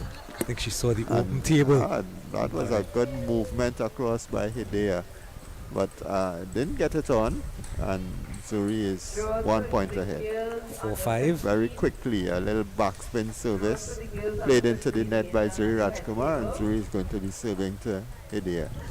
So, Zuri once again. Locked up at 5 apiece. That's right. The backhand service onto the backhand. Hidea plays it back to her forehand, left-hander's forehand. A bit of a fault there as it goes off the table, and it's 5-6. So, and no fault this time because she made a good backhand serve. But she was in a backhand stance, and she was able to turn and make it with the forehand. Right. Once again, we see Hidea trying the shot off of the rally and not making the type of contact to win the point. Right, that's much better as she played it slowly this time. So she corrected what she did the 2 times previously, and it's 7-all. Zuri Rajkumar with her backhand onto the backhand of Hidea. Hidea makes a pushback. Zuri not able to make the pickup and thing. Now she goes to the backhand corner and she serves a fast topspin serve and then makes the good rally away from Hidea to equalize at 8-all. Anybody's game, Gerard. Yeah, this is a neck and neck. What's that analogy I used yesterday? Foreman versus Fraser versus Ali. Pound for pound, blow for blow. So it's 8-9. And yes. So she was Zuri moved really well and picked it up with her backhand, hit the top of the net and went off the table. She has game point here now. Yeah, but well played by Hidea and Zuri, and Hidea has a really tricky service there.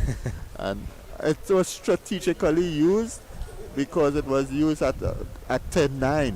At 10-9, then you get a service like that running at you.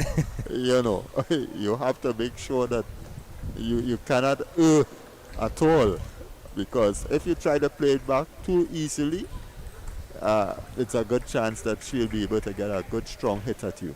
Yes. If it is you try to play too quickly, then you cannot afford to make any error. You have to be precise in what you're doing.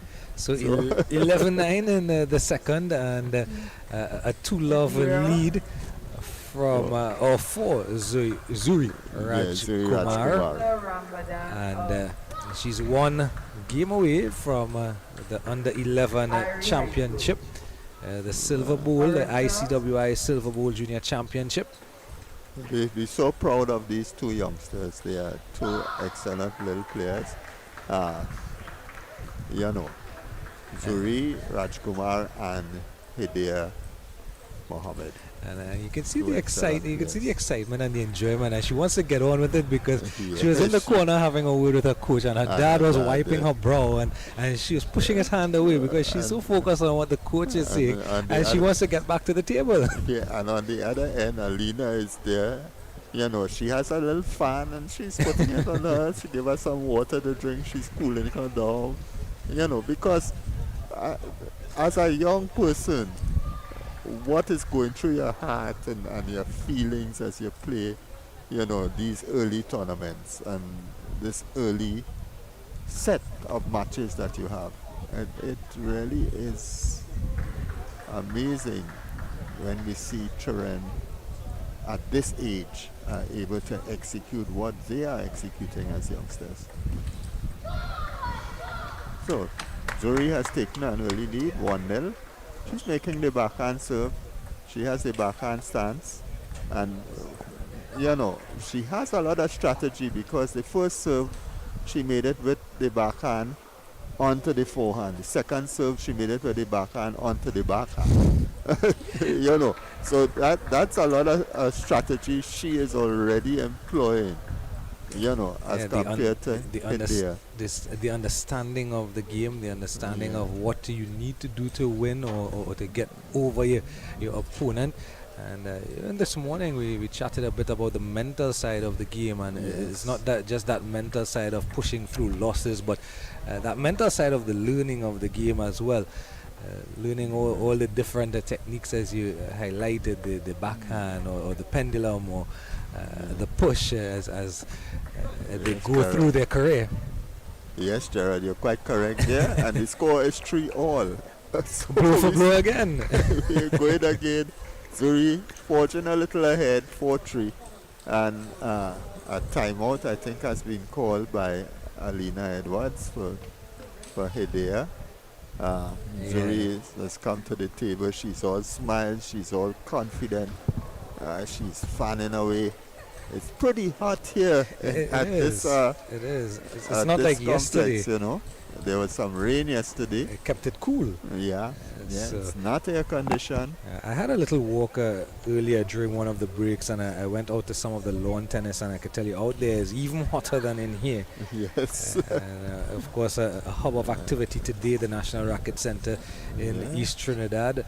Of course, much of the lawn tennises are already completed, and most of those young ones and their parents have left the complex. There was some volleyball earlier in the day as well.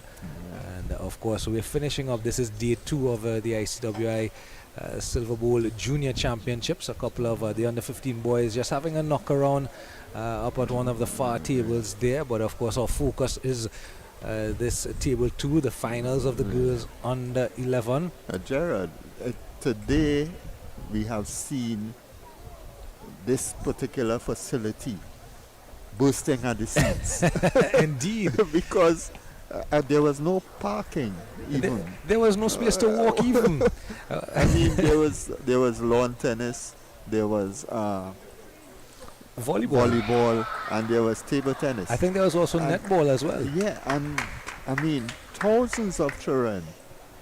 Just think of the stadium, and there was virtually no parking, and they're using parking to the back and to the front, to the And on all sides. we can't forget, just to the southwest of us is the Eastern Regional Complex, the indoor complex, and from the moment we reach, there's been noise coming from that complex, so there is activity over there as well. Volleyball is there. Yeah, there you go. All right. Anyhow, back to the score here. It's 6-3. Zuri is on top again. She's executing a very good forehand, a backhand serve from the forehand corner. The thing about that is you're in the wrong stance there. But Hedea would not be able to take control of that at this stage of her development. And it would turn out to be a pretty difficult serve for her to be able to deal with. Hedea, what a lovely set of exchanges between Hedea and Zuri there. As Zuri goes up 8-4, and she looks back at her coach, and she is bringing out a number of top-class combinations. Yeah, and she's the hitting. backhand service, She's hitting followed her by the forehand. her forehand so crisply. Just this Crisply, one, she's just hitting to the net. Into the net. But about 3 or 4 in this game, she's already struck past young Mohammed. She's just a couple of points away from the championship. Yeah, and she. In fact, 1 point in the now. net there now. Just missing the edge of the table. There. That's 1 championship point away. And now she's going to have the opportunity to serve and finish it off. Yeah, but I think she's getting a little excited yeah, knowing that this is the just championship 1 point. away. Yeah, she's settled there by the coach. Right, nice. And, she has the combination. She's so going back to what's worked throughout for the her. match. And See that, it there, looks a little sad there, but no, poor baby.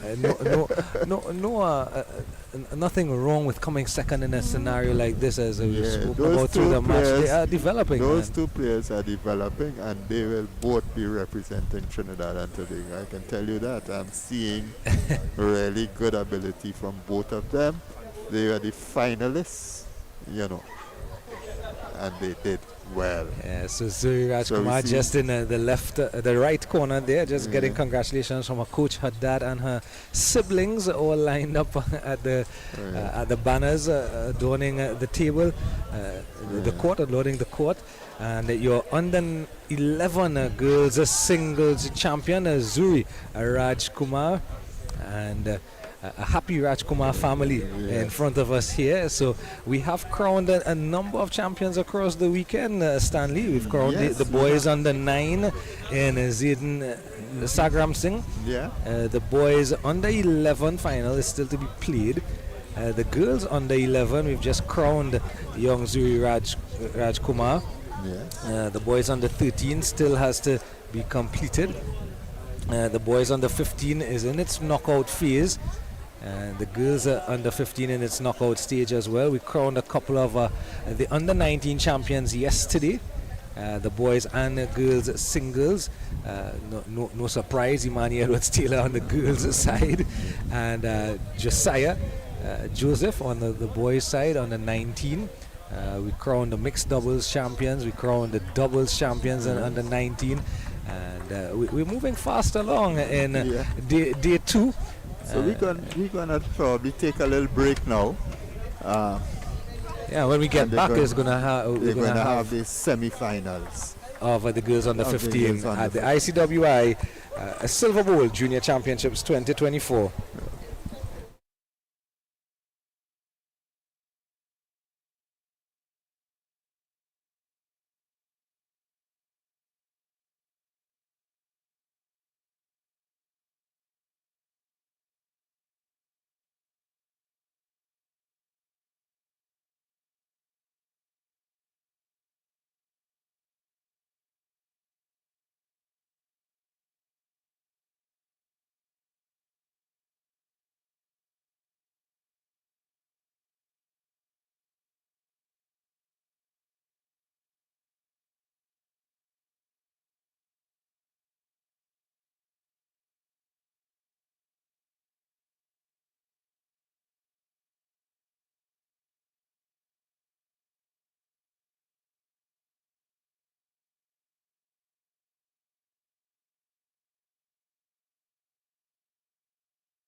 Okay, welcome back.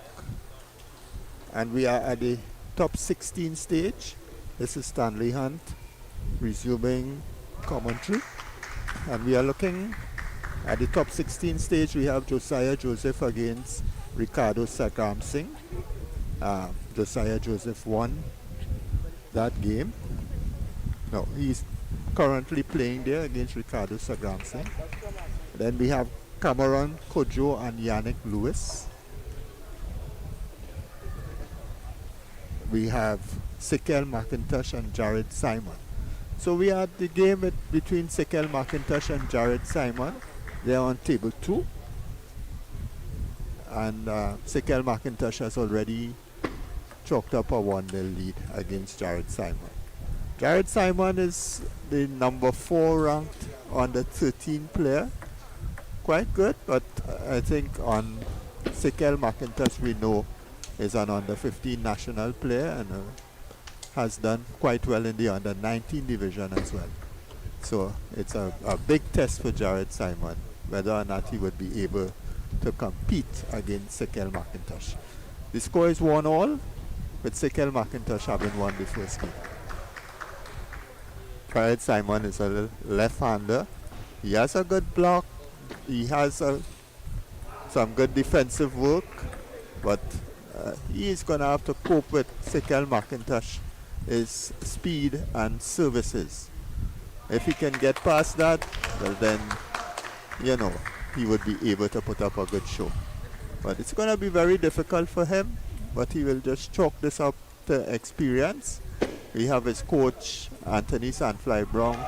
He is looking at his charge and, you know, trying to encourage him and give him good advice as to what he should do in this game. Right, he makes a chop serve. Sekel McIntosh puts it into the net. Hammer serve followed by a big drive down his forehand. So Sekel McIntosh has gone 5-2 up and he's going to serve again. A nice hook serve onto the backhand. The full range of services coming out now from Sekel McIntosh. Jared Simon. Well played.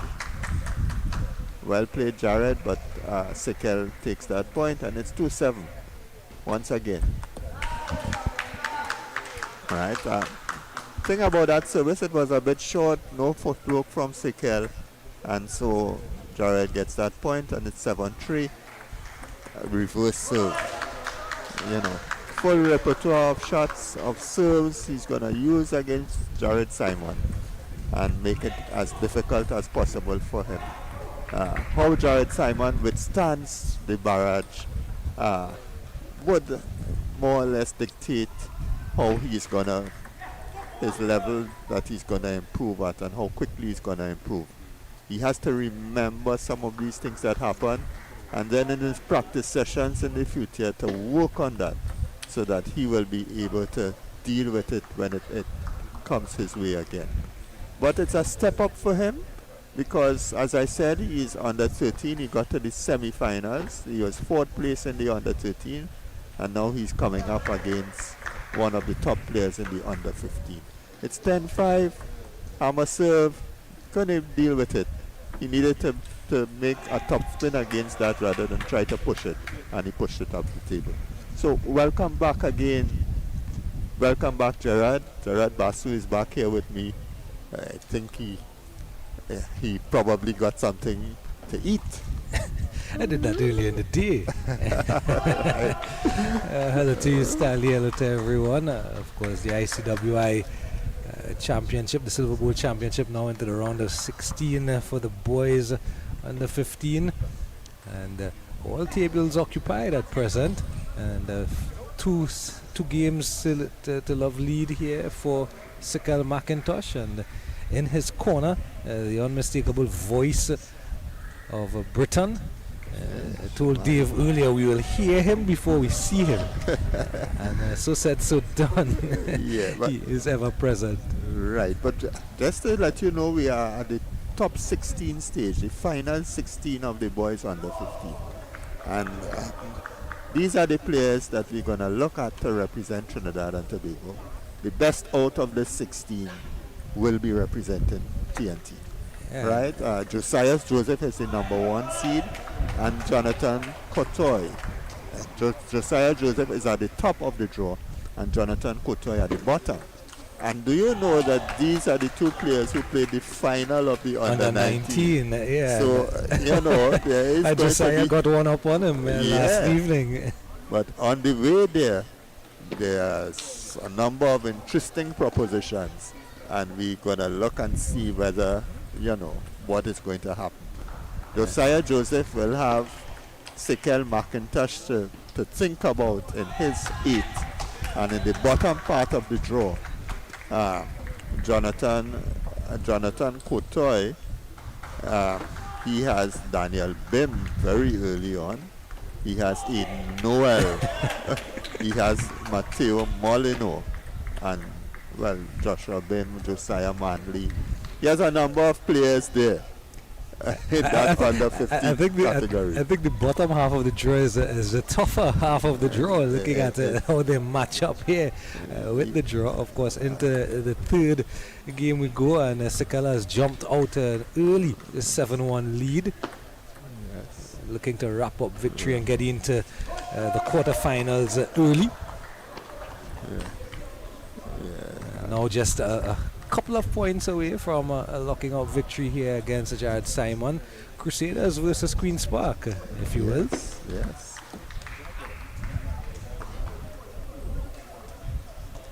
So it's 9-2. Just missing on that favorite forehand of his, leaning back and putting it firmly across the table. Now match point, and easy as you like. Nice spinning service. Too much to handle for Jared Simon. Yeah, Jared could take a lot out of the game. He knows what he has to train in and what he has to do. Yeah, so into the round of 8 goes Sikel McIntosh. And Josiah Joseph seems to be well on the way into the round of 8 also. Yeah, he's on table 1 already. He's up against Sagram Singh. Yeah. I thought he had a bye, but it appears that he had Sagram Singh to play. Yeah, in fact, I thought that as well this morning, and there were 8 groups, so they took the top 2 out of each group. So we got the round of 16. There's no bye. Yeah, so no one has a bye. And I think, as you mentioned, that these are the young ones that in this age bracket you're looking at nationals from this group. To get your national players. So having a complete round of 16 where no one has a bye is a good thing, because you get them into what we call match practice. And match situations, so you get a better look at them for a more extended period of time. Yeah, and we're seeing this is under 15, but we're seeing a lot of the players who did well in the under 13, also being part of the under 15. Because if we look at it, Matteo Molino and Daniel Bim, they were under 15s. Luke Govaya is another interesting one. He played in the under 19 also, or the under 13. And he didn't do too well. He didn't qualify. But he's a fairly decent player also. Josiah Manley, he played. I mean, we thought that he had a good chance of qualifying, and he lost both matches. So he's going to come back again and try to redeem himself in this under 15 category. Yeah, you're absolutely correct. Luke Govaya, as you can see at just the top of the screen at the far table, locked in battle against Noel.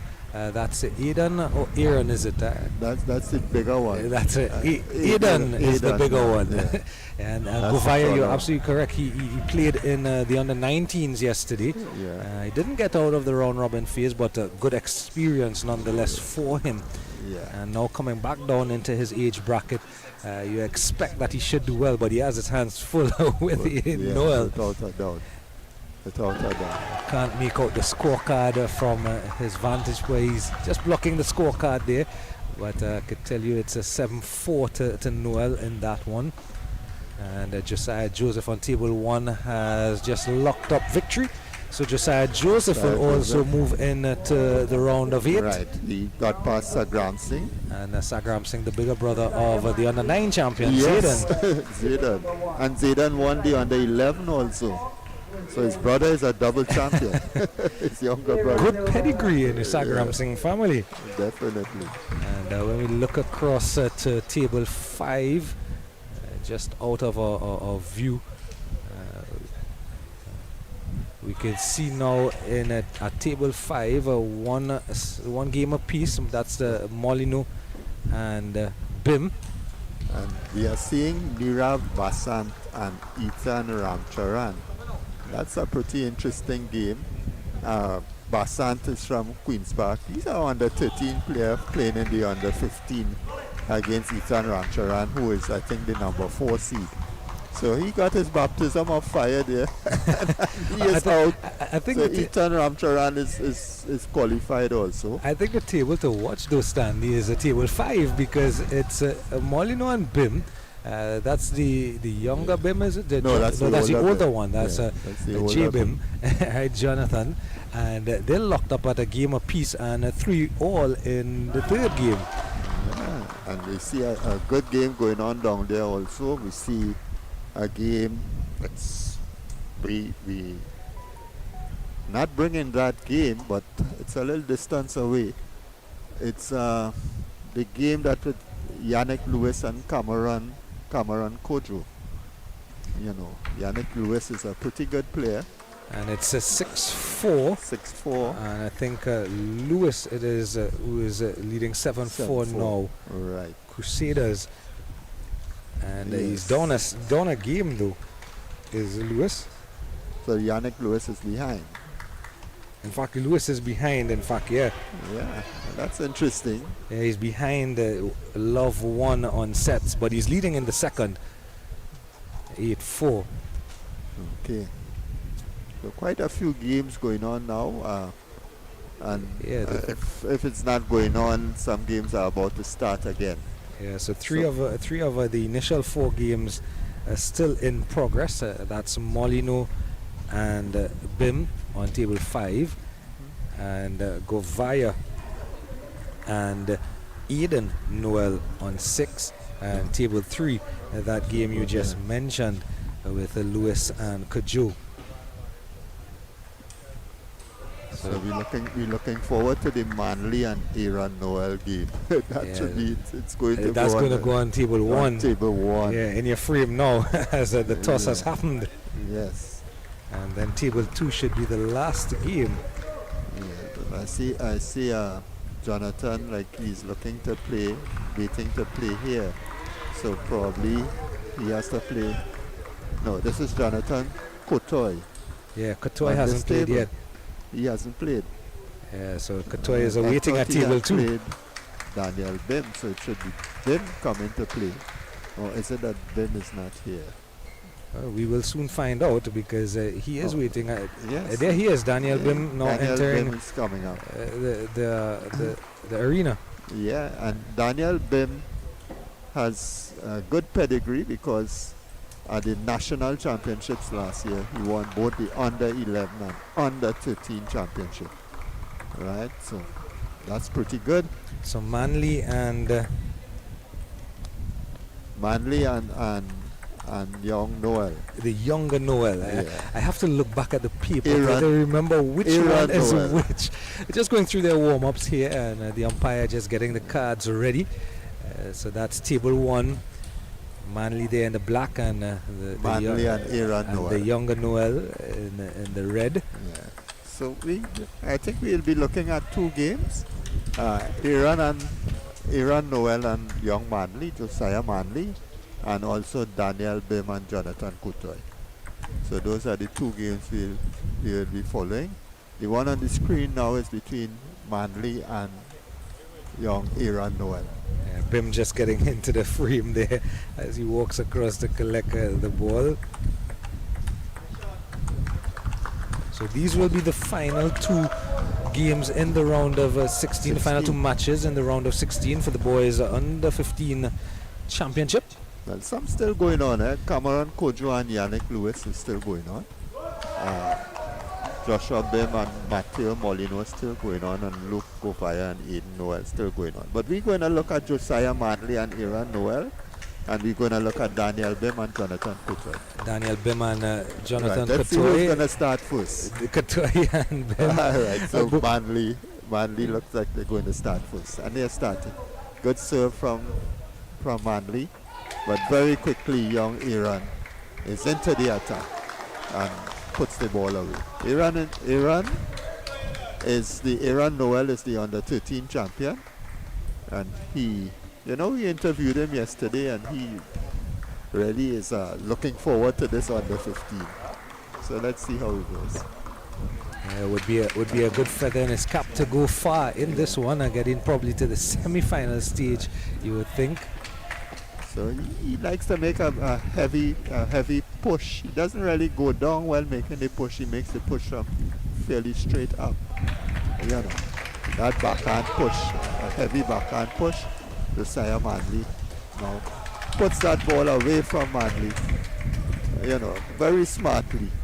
And he's looking, he says, Manley probably is not going to be moving as quickly as he should. So let me put it away from him. And it's 5-2. The hammer serve. Well picked up by Manley. But was too much up onto the table for the second return, and he played it into the net. Manley again. Nice. Oh. It was a nice service, but the follow-up was not as it should be. And it's 2-6. The rally there, fault in the rally from young Noel, but he still leads 7-3. Puts that ball wide onto Manley. And then he moves in and puts the crash away. And it's 8-3. So Iran Noel is very quickly into an 8-3 lead against Josiah Manley. Josiah has to start moving. He has a wide stance. And he's just not putting it together. We know he can play a lot better than that. So let's see. Right. Down 4-9 and has some work to do here. Yeah. Into the net again, 10-4. Iran Noel is really dominating this matchup. Not dealing with Iran services, and if you don't get past the service, then you're in a lot of trouble. 11-4 in favor of Noel. And so if we look on table 2 now, on table 2 it's 3-9. Similarly, Courtois is, really on top of Daniel Bim. Daniel Bim, who was a national under 11 and under 13 champion last year. Now he's coming up against Jonathan Courtois. But Jonathan Courtois, his credentials are... Well, he's a runner-up in the 19 championship this year. So now he's played under 15. He's won a game up here now with an 11-4 victory. So early doors in these remaining 2 games of the round of 16. And one up for Aiden Noel and one up for Jonathan Courtois. Yes. And possibly heading towards clashing with each other, you think? Maybe later down in the draw, maybe. Joshua Bim, it would appear, would have gotten the better of Matteo Molino. Yeah, let's see, he's... In fact, I think Molino is actually ahead 2-1. No. Is it? No, Joshua Bim, I think, closed off the set. Oh, yeah, indeed. Yeah. I think Joshua Bim won, so we'll soon find out. I was turned around by the fact that Molino's coach was sitting on that side of the table. So back play now, tables 1 and 2. Round of 16 action. Boys under 15. As time is called in Courtois versus Bim, and play already underway at table 1 between Manley and Noel. Manley now, you see Ian Joseph there because Manley is a member of Arima Hawks, and we see that he is in the seat, the coach's chair. You're hearing a lot of excitement on some of the other tables. I'll tell you which table is making all that noise in a moment. That's the Joe Lewis table. Lewis table, yeah. Yeah, that's making some noise there. But over here, Manly has a slight lead over Aaron Noel, but that's the end of that lead. He has drawn level. Katoy out an early 4-love lead on his table. Just a little bit of a break with Manly and Noel. Just a short towel break and back at it again. Locked at 3-all. We've seen Katoy playing tennis as if he's a senior player. 4-all Manly and Noel on table 1. Aaron Noel is really an outstanding young player. Yeah, he's edged ahead 5-4 serving. In fact, net called. I hope he's not calling. Maybe he got a phone call. Well, it should be net call, so reserve rather than a phone call coming in. Katoy is in fine form. I mean, Daniel Bim, he was out of the game for a bit, but yesterday he played quite well to reach the final in the under 13. But now he has stepped up to the under 15 and he has come up against Jonathan Katoy. Yeah, so as Manly in fact edges ahead 6-5 and will serve. We're seeing a bit of what you were talking about earlier. He's now moving those feet and getting back and forth across left to right on the table and looking a lot more loose now in this second game here, Manly, and that has led him to a 7-5 lead. He's taking a good towel break, which is very good. He looks a little more composed, and he's up against young Noel. That's a series of good pushes. Noel slowed down the game a bit. Oh, locked up at 7 again. Come back at 7-all. Noel has slowed that game down to such an extent that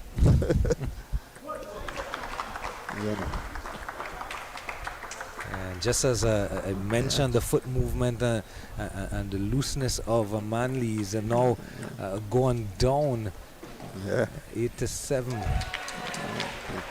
It's a good service, a good running service. He was able to get a point and lock it up at 8.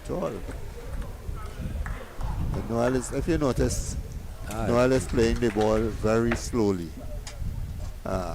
If Manly recognizes that and he can take advantage of it, because Noel is not getting into good positions after he plays the ball slowly. Almost as an action replay there. Yeah, very good. So he has he's 1 actually point. given 2 points away by, a bit of complacency we saw there from Aaron Noel.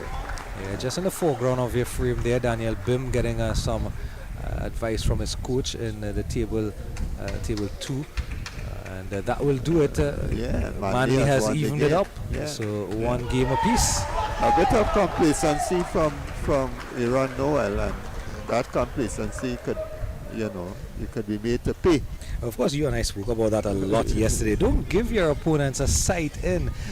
For example, Katoy here will know that he's up 2 games to love. Don't give Bim a sighter. Don't let him win a game, and then when you in the blink of an eye, you're into a 5th set and you're behind. Yeah, but Katoy is really playing well today. I'm seeing maturity. I'm seeing the power and the spin in the shots, the positioning, the transition. I'm seeing all of that with Katoy, and I could well understand why, as an under 15 player, he got to the under 19 final. Yeah. So we could be pretty pleased with with what we are seeing with Jonathan Couture.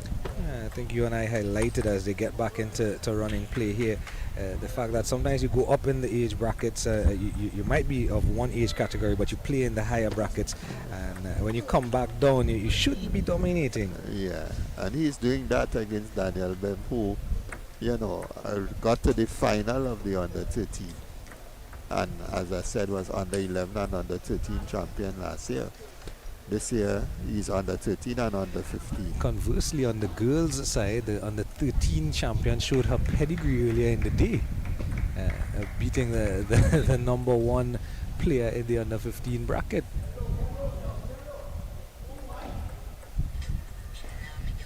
So 3-1 to Jonathan Couture.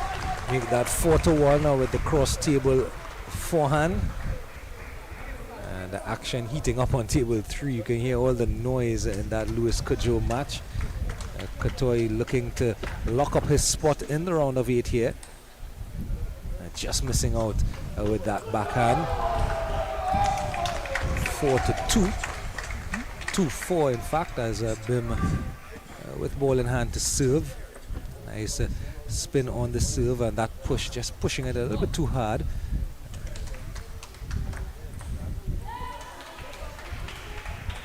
A little bit of assistance there from the net for Couture, but of course I think when it's your day, it's your day. Yeah, but when that ball, a lot of spin employed and it hits the net, it's very difficult to be able to play it. Sometimes it goes dead. Yeah.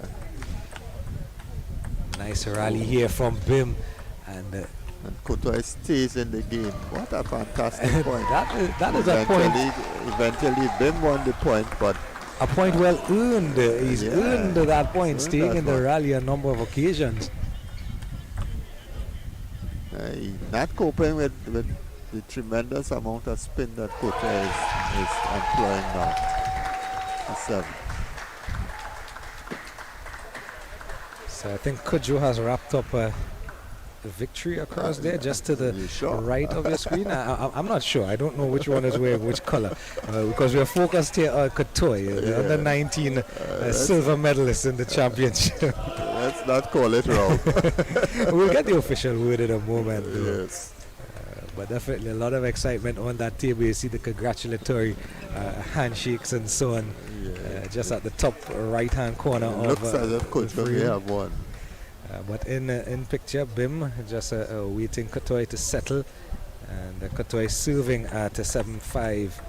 Something went wrong with the ball, so they need to do a warm-up point if they're using a new ball. So that having been completed. Girls under 15 quarterfinals. Right.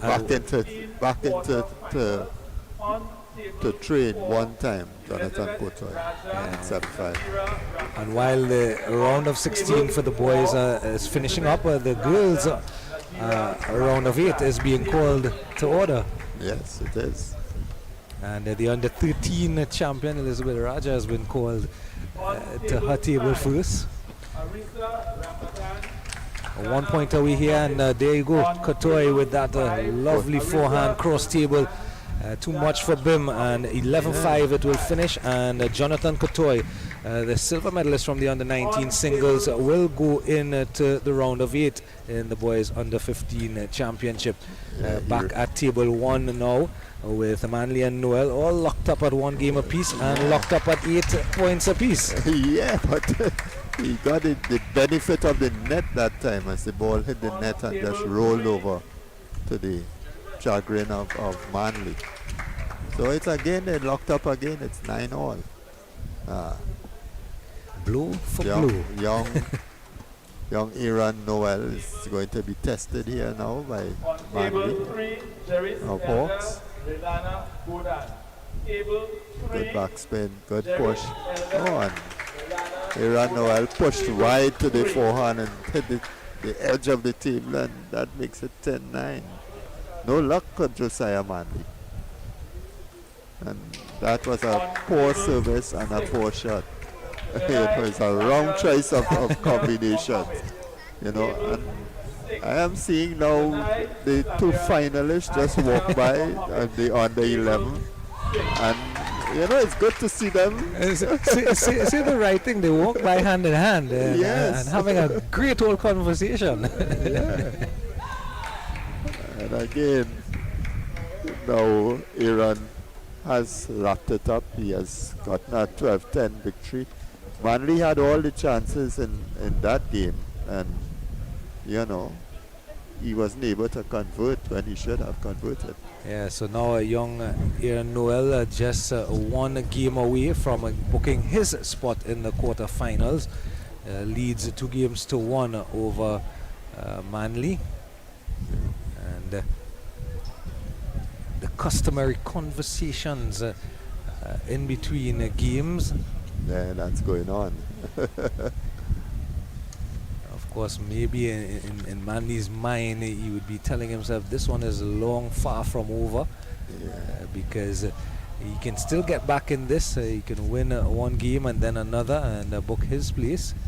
It's interesting in the girls under 15, because Elizabeth Raja, having defeated Liliana Budan, now has taken her spot as the number 1 player. Right, so Ashleigh Mohammed, who was the top seeded in the second seeded, she's at the bottom of the draw. And Jana Mohammed and Jerry's Elder, who are the 2 players who were on the national under 15 team, they're in the middle of the draw. So it shows Elizabeth Raja will come up against Nadira Rampasad. Nadira was second in her group. Jana Mohammed will beat Arisa Rambadan. Arisa was second in her group. Jerry's Elder has a tough match against Liliana Budan, who lost to Elizabeth Raja. So Liliana Budan could redeem herself, or Jerry's Elder could take out Liliana Budan also. And Janai Samuel is up against Ashleigh Mohammed, which is another very interesting match. Yeah, someone told me earlier in the day that Raja versus Budan was an upset. I said, but Raja is the under 13 champion, so she does have pedigree back alive, though. Manly and Noel. Manly has taken a 3-love lead, and then as we start to look again, he loses that one 3-1. I think we better don't look. Let the game play, let the viewers see it, and we're not going to call it. Manly has taken a 4-1 lead, and you know, Manly is a youngster. He is always very helpful. He, will be there to score. He says he likes commentary. He's always there. Well, he's learned how to do a bit of a production today. He sat with a cameraman and a producer and has been learning today. So you do know what you're speaking of. Yes, asking all the questions.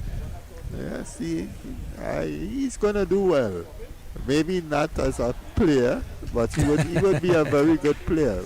Maybe would not be a national player, but you never know. And I think if he loses the weight and he gets himself together, he could be a good player also. I think Dave and I mentioned that and spoke about that earlier in the day, where it doesn't necessarily have to be as a player. You have so many things in each of the sports. When you think about it, you can be an umpire, you can be a scorer, you can be you could be a coach, administrator, coach. Yeah. So he's starting his career here as a player, but may very well finish it sitting in the seat you are. Or sitting in the seat I am. Yeah, in the early times in my career, I would be in the top 16. But this is in the days of Steve Wade and these guys. Yeah. So I think he's heard us talking about him. He's raced away to a 9-2 lead in this 4th game. Yeah, because we weren't focusing on him. Yeah, I think we better not focus on him, really. As I've said the score, he's given up a point and now 3-9. So it's unbelievable. A couple of the girls' quarterfinals are now getting started. And they're just blocked by the umpire there, seeing that point won by Noel.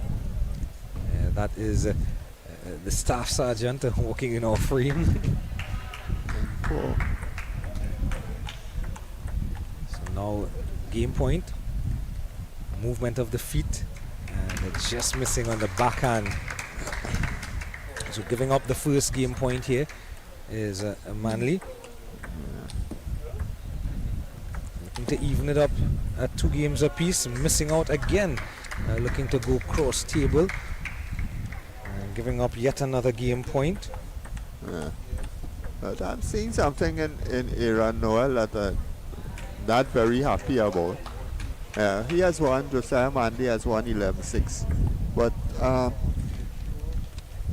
you know, he seems to be playing in second gear. You know, I'm talking about Aaron. You would like to see him go a little more aggressively. I want to see him playing in the fourth gear. Quicker. Yes. And right now he's playing as if, you know, well, I have this one, you know, and that's not going to work. So while they prepare for the 5th and final game in the match between Josiah Manley and Aidan Noel, a couple of the girls, in fact all the girls' quarterfinal matches have begun, and Jerice Elder has raced away to a 4-2 lead over Liliana Budan. I think we spoke about that yesterday as well, that sometimes when it's not your day, it's not your day. It's not your day. Raja has an 8-3 lead over Nadira Rampasad, 8-4. So that's going. And 4-1. I don't know what's the score with that. A very interesting game. That's Janai Samuel and Ashleigh Mohammed. Ashleigh just blocking the board. We'll get the score. And nice between Jerry Zelda and Liliana Budan. It looks like 5-all. No, 6-4 to Liliana. So while we get some of the official scores from the girls' quarterfinals, back live now, 5th game between Josiah Manley and Aidan Noel. Right. And then we see Noel moving the ball around, wide forehand, down the backhand. We see him doing that. Yeah, but that was more towards the middle, and Josiah Manley was able to pull up a good shot, and has taken a 3-0 lead. Immediately, we see Gabriel John calling Aaron Noel and, you know, probably telling him, look man, if you continue to play like this, you're not going to win. Yes, so the official coach's timeout being called on the side of Aidan Noel. Yes. And his coach, one of our youth players, our national youth player. Yeah, so it's 3-0 and a good timeout called by Gabriel John. So while at that timeout in that Manley Noel encounter, this is a boys under 13 action. Yeah, well, it's under 11. Under 11, in fact. I think is this the under 11 final? We will get the official word on it. We've been so focused on the boys and girls under 15. This is Tristan Sumari and Zaidan Sagram Singh. These are two of the best young players in this category. So I don't know if they're meeting is this final? Is this a final? Is this the final?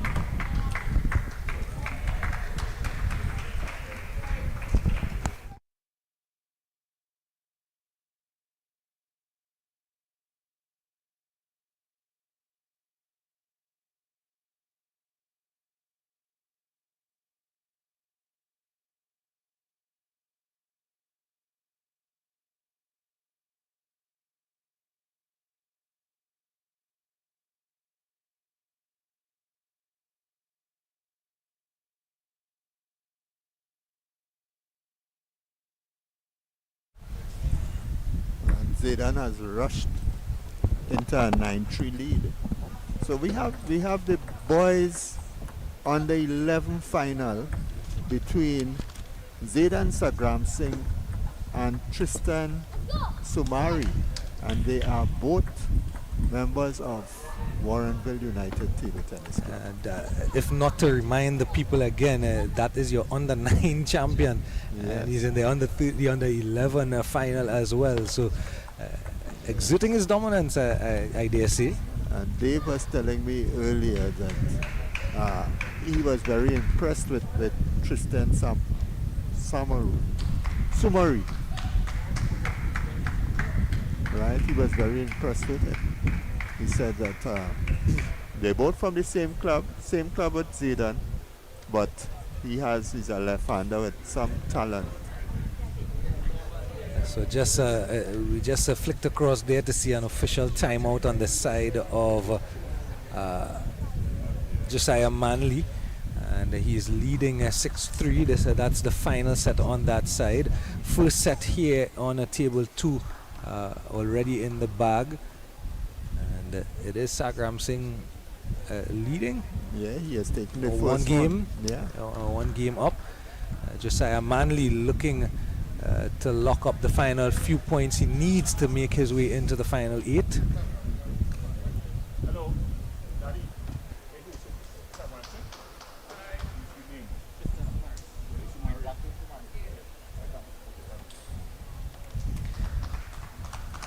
So looking live here at table 1. yeah. And So we see. I think we better don't focus on Josiah Manley. Every time we focus on him, he gives up a point. Yes, so let's see what's going to happen now. It's 6-4. He comes to the middle of the table and he serves push from Aaron Noel, and then he tries to drive, and it's 4-7. Into the net by Aaron Noel. Manley takes an 8-4 lead, and he goes to the towel, he slows it down. He's doing everything to frustrate Aaron Noel because Aaron wants to get back at least into it all. But again, he has to know that the points go one by one. You're not going to get 4 points just like that. That's the mental side that we spoke about earlier, thinking Earlier, about so too far down the road. 4-9 now. Yeah, so he's 2 points away. Yeah. Manley, that is. Yeah, but he tried to make a forehand shot there that it was on, but he didn't execute it properly. It's 9-5. And showing a little bit of frustration is Manley. Now he has a 10-5 match game point here. As Aaron tried to put that wide of him and didn't succeed in doing that. Played it off the table. Good service. It's 6-10 now. Let's see what quality Aaron is going to bring to the table here. Will he be able to claw his way back the under 13 champion? Well, we know he has those 7-10. short serves, just like that. Then he does the one that doesn't have spin in it and gives it away at 7-11. So that's the end of The round of 16. 16. Aaron didn't get past Josiah Manley, and we need to get 2 results. Yeah, we have to find out the Kajol Lewis result Exactly what it and the is. Govaya and the other Noel result. In the meantime, the boys under 11 finals, Sagram Singh and Somari. So the under 11 final is going ahead again, and once again, Sagram Singh serving. Sagram Singh. Yeah, serving at the With 8-3 his now. Aggression is 8-3 up. And he has a lot of confidence in himself and in his ability. Well, you can see it in the service. You don't even have to look at the backhand or the forehand or the winners. You just look at the service and you can tell. To see 2 left-handers in train, 2 under 11 left-handers who both with a lot of ability. One of the things I notice And about Sagram though is he has really quick hands though. Yeah, he does. For his age, his He is hands are quick. defensive. He's good defensively also. I have to agree with you on that one. The quickness of his hands. Look at it here. Really quick, and he's gotten it across table. 10-5. And now, game point.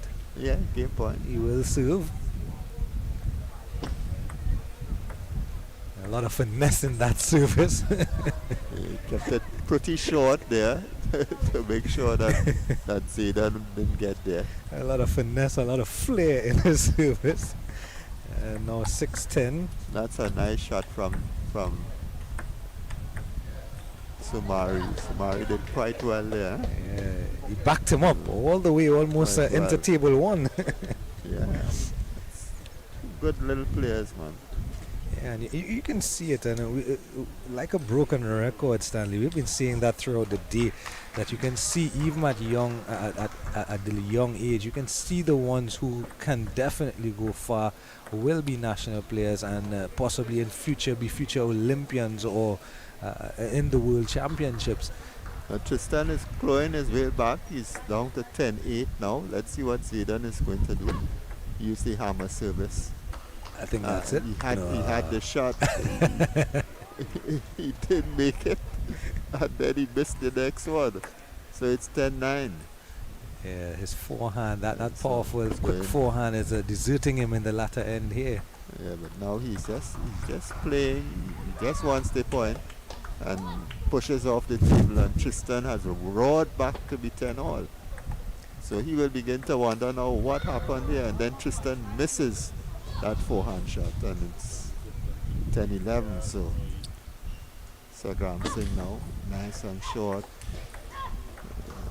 And you can hear all the expressions as they play the shots. Shot push, and it favors Tristan as it hits the net, rolls over, and it's 11-all. Good, lovely forehand by Tristan Sumari to take a 12-11 lead. And then Zidane throws it away. He panicked a bit. He tried to use one of the old Bergman services. Missed the ball completely. How does he, at that age, know about that type of service? Well, you know, these players know a lot, you know. Of course. Because when they have top players who, you know, are there with them, they are doing quite well also. Don't discredit the use of technology. They may not have seen Bergman or any of those elder players, but they can go on their tablet or their phone and type in the name, and they see videos from yesteryear, and they can learn from it. Much like in many of the other sports, you talk about Pelé in football, you can still see the videos. Don't know who he is, never saw him live, but you can see the videos. You talk about the great Gary Sobers, never saw him, but you can see videos of the great man. Right. I have to agree with you there. So I think he's probably seen some of the videos. and again, we know that children mimic a lot of what they see, and mimicking what you may have seen on videos. So we have gotten some of the official results as we wait for the third you were round. correct. Cameron Kudrow did beat Yannick Yeah. Lewis. It just looked that way by all the noise and the uproar on that side. And Cameron Kudrow is now with Queen's Park. And it was that was right. It was Britain making all the noise. Okay. So into the third we go with Sagram Singh leading 1-0 already. Make that 2-0. We'll give you the round of 8 for the boys under 15 in a bit once we've completed this game here with Sagram Singh and Sumari. Boys under 11 finals in the ICWI Silver Bowl Junior Championships 2024. Sagram Singh 3-0. Net the call by umpire Cleveland. Staff Sergeant Cleveland, we call him. Sagram Singh racing away, love 4 love as he gets the ball to serve. There are those quick hands that we spoke about. He's not.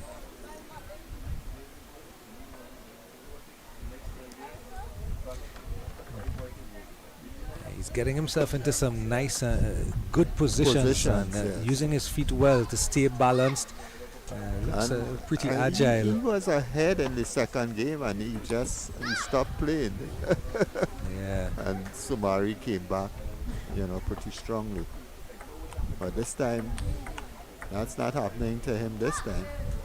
He has rushed into an 8-0 lead. Zidane is not going to let that happen again, he tells himself. Ooh, I thought he caught the edge of the table. No, that is all. It was.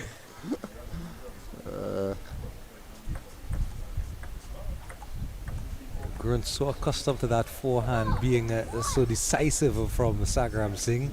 Now, when he's under a little pressure, having lost that game, he decides, look, I want to win this game first before I get into the hitting mood.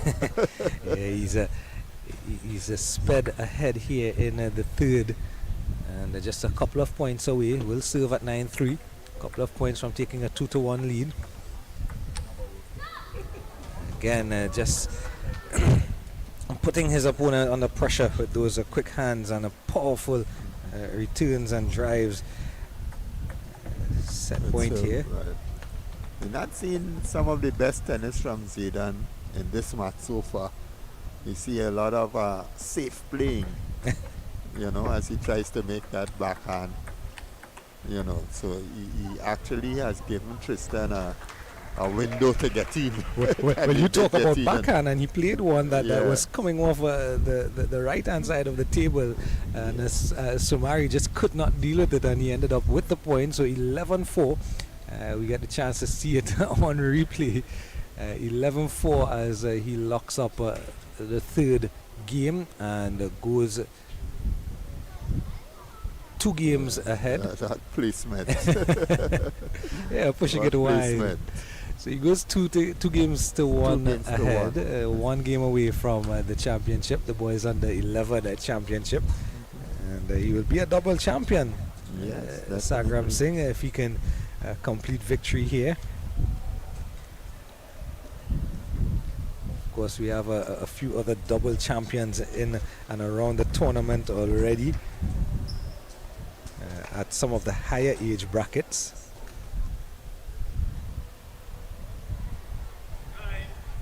Time called by umpire Cleveland, and just 1 match in the girls round of 8 being completed at present. That's Jeris Elder and Liliana Budan on table 3.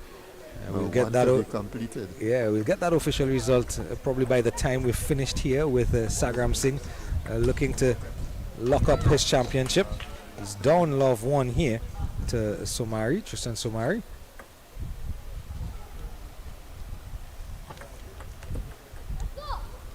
2 to love 2 as the service comes across to Sagram Singh.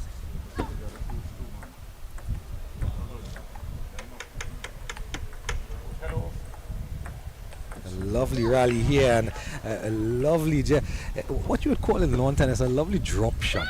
the undoing of Sagram Singh there. So Somari has rushed away to a 3-0 lead. Make it 4-1 now.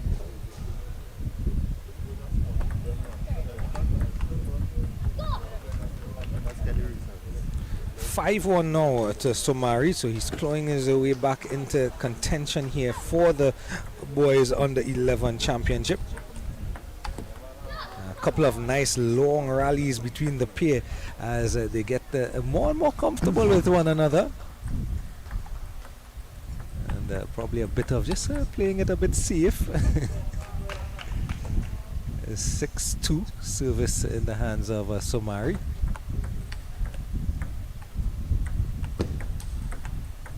We've seen some really good tennis from them. Yeah, lovely. As they open up. A lovely defense there from Sagram Singh. Just not able to get over the net though.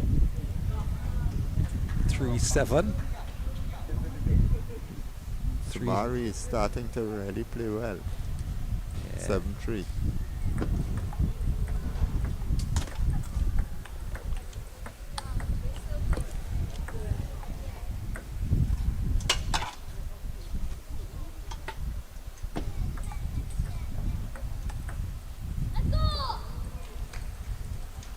So a couple of points away here for Somari from tying it up at 2 games apiece.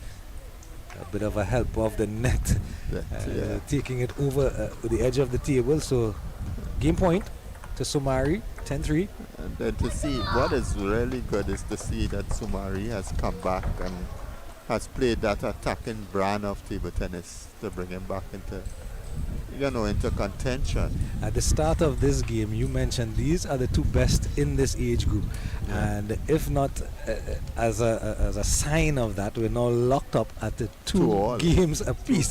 So a deciding 5th set will decide deciding fifth game will decide your under 11 champion. Yes. And Yeah, and Dave Williams, our co-commentator, he did tell us that he was very impressed with Sumari, Tristan. yeah, he likes Zayden a lot. He's seen a lot in him, and in Tristan. He's seen a lot in them that can take them really far in their careers once they do decide that they're going to continue with the sport for as long as possible. Time call by Staff Sergeant Cleveland. And we see Reza there looking at his two charges because both of them actually are players that he would have coached. So let's see what is going to happen. Zayden has already won the under 9, so maybe Tristan is trying to make sure he doesn't do the double. But they're good friends, I believe. So let's see. It's 2-all. Nice big service.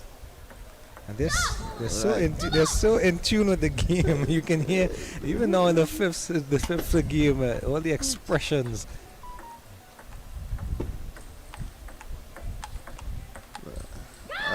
I am seeing Sumari being the more aggressive player at this stage, and Zayden just looking to be defensive. Yeah, evidence of that. They're just fending that one back into the net. Yeah. Net the call by call. Cleveland, Mr. Cleveland. So it's 1-2. Tristan serving. Tristan Sumari. Good forehand shot. Nice rally. Good combination. And we see Zayden going off the ball and throwing the ball back. And it's 2-all. So he needs to really get in a little more aggressive, because he's very defensive at this point in time. Yeah, and he's now down 2-3. 2-3. It's good. That's a good service. He has good service. He employed a hook serve there and made it 3-all. I think he has shown us the biggest repertoire of serves for the That's entire good. weekend. And we say your good friend, Carlisle Cleveland, Staff Sergeant, they call him. Yeah, he's so militant with all his calls and his demeanor. Lets them know that he is there and he is in control. And it's now 3-4. Tristan is behind. I think Sagram Singh can He has to sense wait that a he is bit. edging away. Yeah, right. Ball Ball is in. onto the court. That one coming from that elder Budan match that is still in progress. I think they're and into it's their 2-all, fifth. Yeah, they're into their fifth. It's And 2-all. It's all the other quarterfinals are finished. In the women, Elizabeth Raja, Jana Mohammed, and Janai Samuel have qualified. And it's 4-all. 4-all and 2-all. It can't be any closer. And Sagram Singh, Zayden takes an edge. and Staff Sergeant Cleveland lets them know, okay, it's time to switch around. Yeah, it's 5-4. So, in the fifth game, when you get to 5, the players switch ends. The serving continues as it was. 5-4. Top of the net, off the table, and it's equalized again. 5-all. They're going toe to toe. 5-all. The taller Tristan is going to serve. 2 left-handers, and again they're using the technique of aiming to make one serve and then running the service. Right now, Mari is Mari running away at this and time. Zayden has asked for the timeout. Yeah, because he made the timeout side, but that was very good. Yeah, he Because understands that the game, the momentum just shifted. Yeah, and it's running away from him, and his brother Ricardo is coaching. None of the club coaches are coaching there because Risa is there, but they are club mates. So it's more or less the parents will talk to the children. Elder brother Ricardo and father of Tristan. Yeah, and just in the background there, you can see Miss Linda Budan just behind them talking Liliana through some of her motions. And it's a tough game over on that side. It seems to be 1-5. Yeah, it is 1-5 in the fifth. 1-5 in the fifth, and Liliana is behind. Yeah, Looks she that way. is. Yeah. From Jeriselda going on that side of the table. So Yeah. get the word from that one. Just at the top right of Yeah, your screen, you so- get the word from that one in a bit. Yeah, so we back just live keep now. our eyes on that while this one is going on, and Tristan Sumari is going to serve. He's to anxious to Jaden get Sagamson. serving again. Umpire Cleveland had to let him know, hold on, just a moment. Good pickup.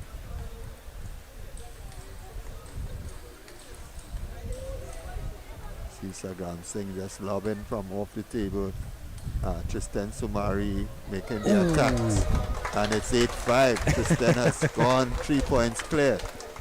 And I think the cheering section for Somari has grown exponentially. And that is a great shot by Zayden as he moved in and on the attack. He has a lot of belly. He is not going to lie down. You can tell by that expression 7-8. on winning that point. Tristan is there now. Serve again. Nice serve. Good play back by Sagamson. Can you Zayden get- Sagamson. Can you get any closer? 8-all 8-all. at 2 apiece. Maybe they should call a timeout now for the other one, but it's 8-all. He doesn't take the point. Oh, great shot. Maybe he should have. No, but he told him wait. I think he was telling him wait when he was about to throw the ball. So it's 9-8, all good. Zayden is there. He's going to serve. And there you go. There's the timeout you mentioned. So timeout coming for Somari. Yes. So the second official coach's timeout. Yeah. So both players now using their official coach's timeout. That's a good call by the father. Yeah, break the momentum. Yeah. And Jerice Elder 1 point away on table 3 from completing victory over Liliana Budan. As you can see, Oh. Budan there in the top right. Yes, and it's 10-6. And here is 10-6 and 2-all. a shot there. Jerice Elder serving at a 10-6. Yeah. Good And serve. the Sagram Singh brothers in the frame, and timeout now over. And we will hear that unmistakable voice. Mr. Cleveland will call time, and we'll let them know. Let's get going again. When the minute has gone, it's 9-8 now. Well picked up. And another 1 good shot point by away for Zayden young Sagamson. Sagram Singh. he He is a fighter. now at championship point in the boys under 11. Can he do the double? It's a lead ball. Yeah, he had a look at the umpire, almost waiting for the point to be called. And into the net here again. All right, so And his, now 9-10. yeah, his second championship point here. What is Tristan going to do? He puts a little bit into it and he gets that forehand going. Very nice forehand. And off the table by Sagamson. This is going to be nerve-wracking for these two youngsters. And we talk about It's the parents. 10-all. Yeah, oh. Nice serve. Nice serve. Couldn't deal with it, Tristan. I will call Played it. it into the net. I will call And it now, 11-10. Stanley, and I will say this has been the best match we've seen for And the into net, tournament. and it's 11-all. It's nerve-wracking. 11-all. Lovely shot by Zayden. And Zayden is pumping himself up. Championship Such an point. emotive young man. Tristan, cool as cucumber. Let's see what he's going to do. It's 12-11. Championship point for Sagram Singh. Again, he keeps playing. He keeps making those shots. And he gets the point as Zayden goes too long and it's 12-all. Championship It's point love to see saved. these youngsters, 11 and under. Nice service. Good pick up by Tristan. And into the net this time in the rally.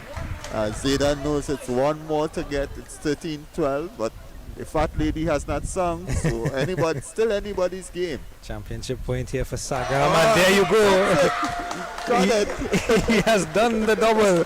He is your under 9 and under 11 champion, and you could not get any closer than that. A 5-game match and a 14-12 the final score in the favor of Sagram Singh, Zaidan Sagram Singh. There's a Sagram Singh. Sumari walking across, get some consolation, hugs, and congratulations from his family. A couple of his friends around him, but the champion, and I said, Stanley, during the game, I'm going to call it, this has been the best match we've seen for the weekend.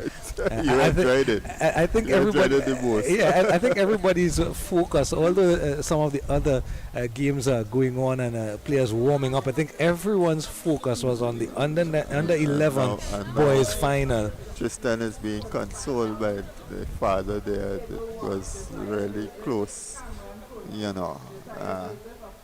Feel for him, but that's part of, you know, the resilience you have to show, you know, in defeat, to come back and to bounce back and to do better next time. Yeah, what have you seen though in this 5-game match between the two? What have you seen that that makes them well set for nationals and possibly the international stage as they get older?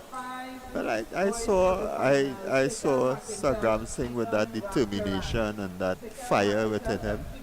So, but still, I would have liked to see him employing the combinations and a little more attacking mode. But then again, Tristan seemed to be rallying the ball very well, and as a result, I found that maybe that is why Zaidan played as he did, by using the pushes and a better defense off the table, because he probably thought that Tristan was, you know, getting those rallies, those fluent rallies, a bit better than he was, right? So it means that they're two very good players with more training.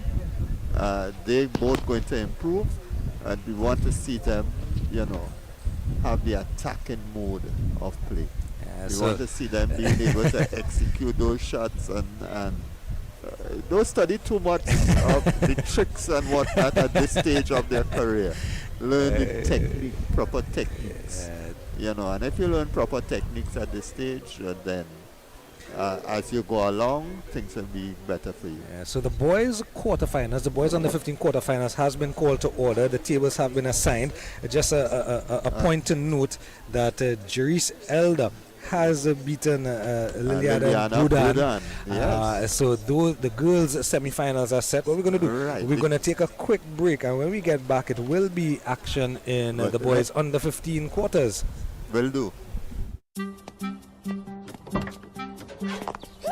Are you getting the best deal on your car or home insurance? With ICWI Switch and Save, we make it easy to see if you could pay less. Simply take a picture of your current policy and email it to us at switch@icwi.com, along with your phone number, and one of our friendly customer service reps will contact you with our best offer. No haggling, no games, simply savings. Email your current policy to switch@icwi.com today and save.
So as we welcome you back here to the National Racket Center in Tttta Icwi for the Trinidad and Tobago Table Tennis Association ICWI Silver Bowl Junior Championships 2024. Table 1, the first game just completed between Josiah Joseph and Cameron Kudjo, and Josiah Joseph taking that first game and taking the second game, in fact, 11-5. So he's down and evening up with that second game. Now we see table 2, Jonathan Bim, or Joshua Bim in fact, and Aidan Noel. 7-1, Aidan Noel in the lead. And just a point to note that Josiah Joseph leading 1-0 on table 1. As Stanley rejoins me here, we're in to the round of 8 with the boys under 15.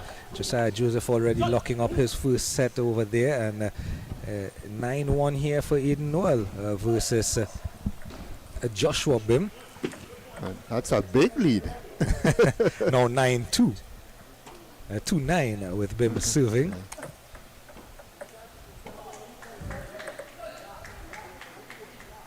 So that would have been a good victory for Aidan Noel over Luke Govaya. Luke Govaya out of Queen's Park. Yeah. Pretty good, pretty decent player, and Aidan Noel won that game. Yeah, we have a So few. now he's up against Joshua Bim, who stopped Matteo Molino. So Still some Queen's Park players around in the round of 8. So Aidan Noel here with a game point for 10 with Bim serving, and there you go, the first game in the bag for Aidan Noel. And we can go back at table 1 and see Josiah Joseph with his back to us. yeah, up against Cameron Kojo. Cameron Kojo had a nice victory today over Yannick Lewis. Yeah, that table was the noisiest table in that round of 16. As you see just in your frame there, talking to his coach in between sets and between games is Aidan Noel. Aidan Noel, yeah. And he's being coached by Mr. De La Rose. Aidan Noel, the elder of the Noels. Yeah, unfortunately his brother didn't advance. Not his brother. It's his family, I think, but maybe family, but I know definitely it's not his brother, Aaron Noel. Aaron losing out to Manley earlier in the round of 16. And the 4-6 now to Joseph. Time call by umpire Cleveland at table 2. And Josiah Joseph looking to do what Sagram Singh just did and get into another final. Yes. Of course, Sagram Singh doing the double under 9 and under 11 champion. Yeah. Well, Joseph already has a triple crown, and now he's trying to go for number 4. Yeah, he seems to be everywhere. Yeah. And of course, that's what you want to see when you look at the players. We talk about so many different things about going up and down through the ranks and the dominance. And when you can put your finger on it and you can identify, as you just did, that he's had 3 championships already and he's looking for number 4. That's the personification of what we've been talking about throughout the day and throughout the championships. Yes, that is definitely where we want to go. And of course, the next step obviously would be nationals, and then the next step international. 6-9 now. Well, what has happened, and we spoke about it in the interview that we had with young Gabriel John. Gabriel John is having the opportunity to go to China, but the score now it's nice. It's 9-8, 10-8. He's looking to close it off. Josiah Joseph puts in a chop and then comes up with a big drive, and he was able to to use that little combination to keep himself going. Yeah, so And it's 11-8. so he's So he's now taking a 2-0 lead. You know, against the Queen's Park player Cameron Kojo, who won against Yannick Lewis and is being coached by Shema Britton. back at table 2.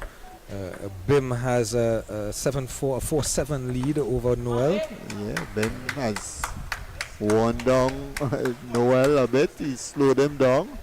He can't continue at that hectic pace that he was working at. So we see Bim just moving the ball around from the backhand to the forehand. But well played in the end by young Noel. Big Bim shot there. Good. Yeah, So we see Aidan Noel, 6-8, is going to serve. Nice service, well played by Bim, roll back. Aidan wasn't able to keep it down, and it's 6-9. Parents are there, you see. Aidan's Father dad. is there looking at. It's almost like he's playing the game too. All the hand movements. Aidan got that point at 7-9. Right, that's a good shot. Anytime you can execute that shot with that amount of spin. And if you look just above umpire Cleveland, you'll see Sickle McIntosh. They're getting some advice from Aaron Edwards. He's also in action. Aidan has come right back. Aidan Noel, it's 9-all. Right, a nice slow, and he executed it again. As long as he could execute that shot, he's gonna win the point, and he's gonna have supreme confidence in making that shot. Once again, lovely, and he has done it. He has done it to win all those points successively, and to win 11-9. So 2-love lead now. Yeah, I mean, Josiah Bim. Jonathan Bim was it's Joshua. Joshua Bim. Joshua Bim. And Did pretty well. Josiah Joseph. Josiah Joseph. All the J names, that's why we're getting them mixed up. The Jonathan, the Josiah, the Joshuas. You seem to have a lot of J's in this. Jared, Joshua, Josiah, Jonathan. Meanwhile, Josiah, they're just behind Aidan against Cameron Kuju. Has a 5-love lead, 5-1 now, 5-1 now. serving. And really good block.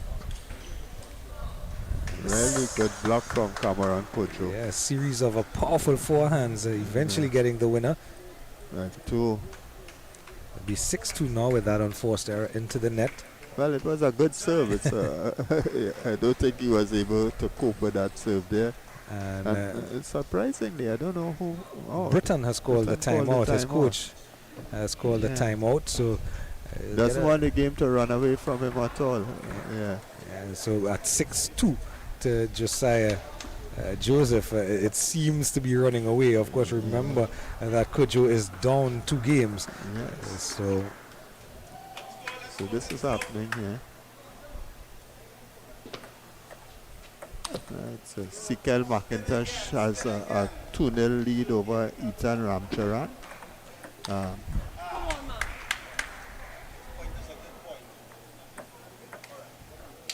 So back live now, time called on the set, so into the third, and Bim has run away to a 4-love 4 lead. And Josiah Manley is 10-all with Jonathan Kotoy.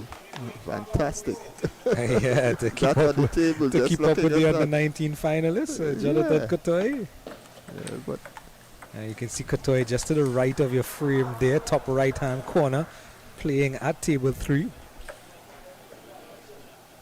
I'll give you all the updates as we go through. Just a quick towel break here by Aidan Noel. Right, that's such a lovely shot from Josiah Joseph as he powers past Cameron Coffey on the backhand. A lovely cross-table shot from Joshua Bim, and he's now gone 6-1 ahead. just catching the edge of the table. You can't get any more on the Yeah, edge than no, that. yes. Aiden Noel fighting back here It's at the 2-6. 2-6 down. Well played. Make that 3. Well played, Ethan. Seems to be, I've come back from behind a few times, Aiden has. And he's really putting the ball as far on the edge as he can. Yeah, he's fought his way back from 6-2, he's now 6-4. And looking again to loop into that edge with a little bit of spin away from his opponent. Missing out. So Bim goes 7-4 ahead. Make it 8 with that long rally. of 4-7. 8-4 in fact. And I love that play by Bim as he was able to move it wide of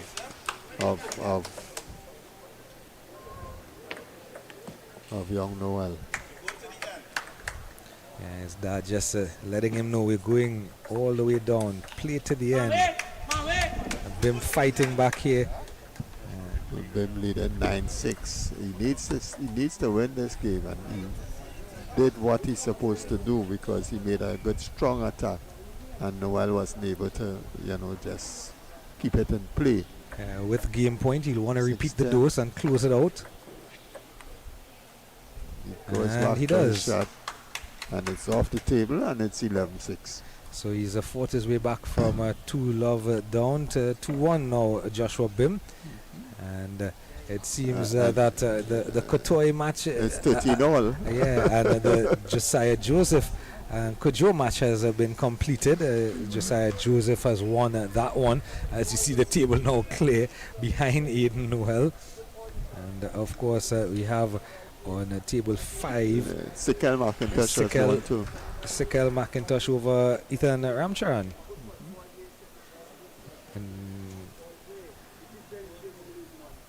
And then the far table there. So that would complete it, in fact.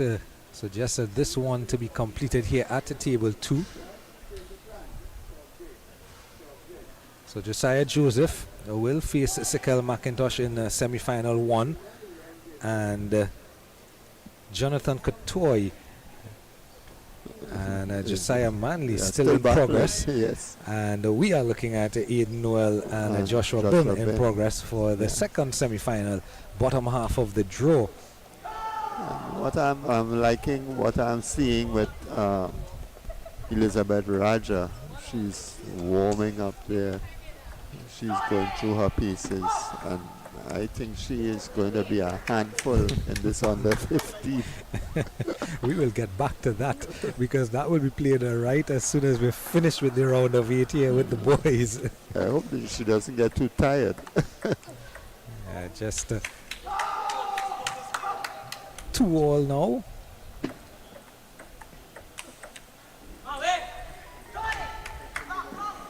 No, that game is not finished. It's 1-5 and 2-1. I thought that Sikel had won. Yeah, in fact, that was just 2-1. So now he's 2-5 in this game, but he needs 2-1. Sikel McIntosh against Ethan Ramcharan. Game not yet finished. So 3-all here between Noel and Bim. 4-3 to Noel. That one hit long by Bim. And actually, Ethan Ramcharan is leading. Unbelievable. Yeah, he's just in the right, the left of your frame there. Seems just out of frame. You continue on table 2, which is the one where we have coverage. And it's 5-4. And Ethan hit long, and you can hear the expressions from Aiden Noel. He's feeling it now. He's gone ahead 6-4. 6-4. Eden. He's using one of those. He was using the hammer serve. He was told, no, don't use that. Use the backhand serve. Alright, Dennis Narose was telling him what serve to use.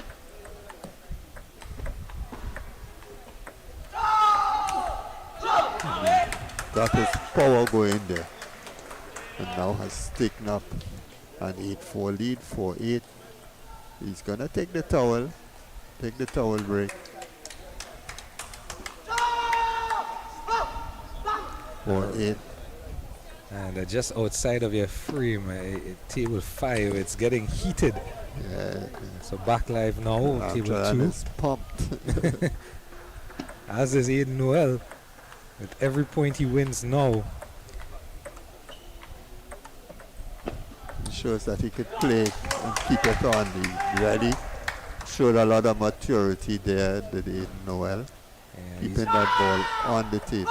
just a couple points away And from after showing that maturity there, he just gave that one away. just about And to when say a couple points away from the When I semi-final. give that away, he's going to lose the next point, and he has lost the next point. By making a wrong, when you make a shot like that, that is what happens. You lose 2-3 points. And he loses the next point. Yeah, and they're giving your what have we been speaking about for the And entire then it's caused the weekend? timeout. Very Giving good your timeout. opponent the sniff. Why are you giving them a sight? Why aim? are you going to make a shot that you have little or no chance of getting on?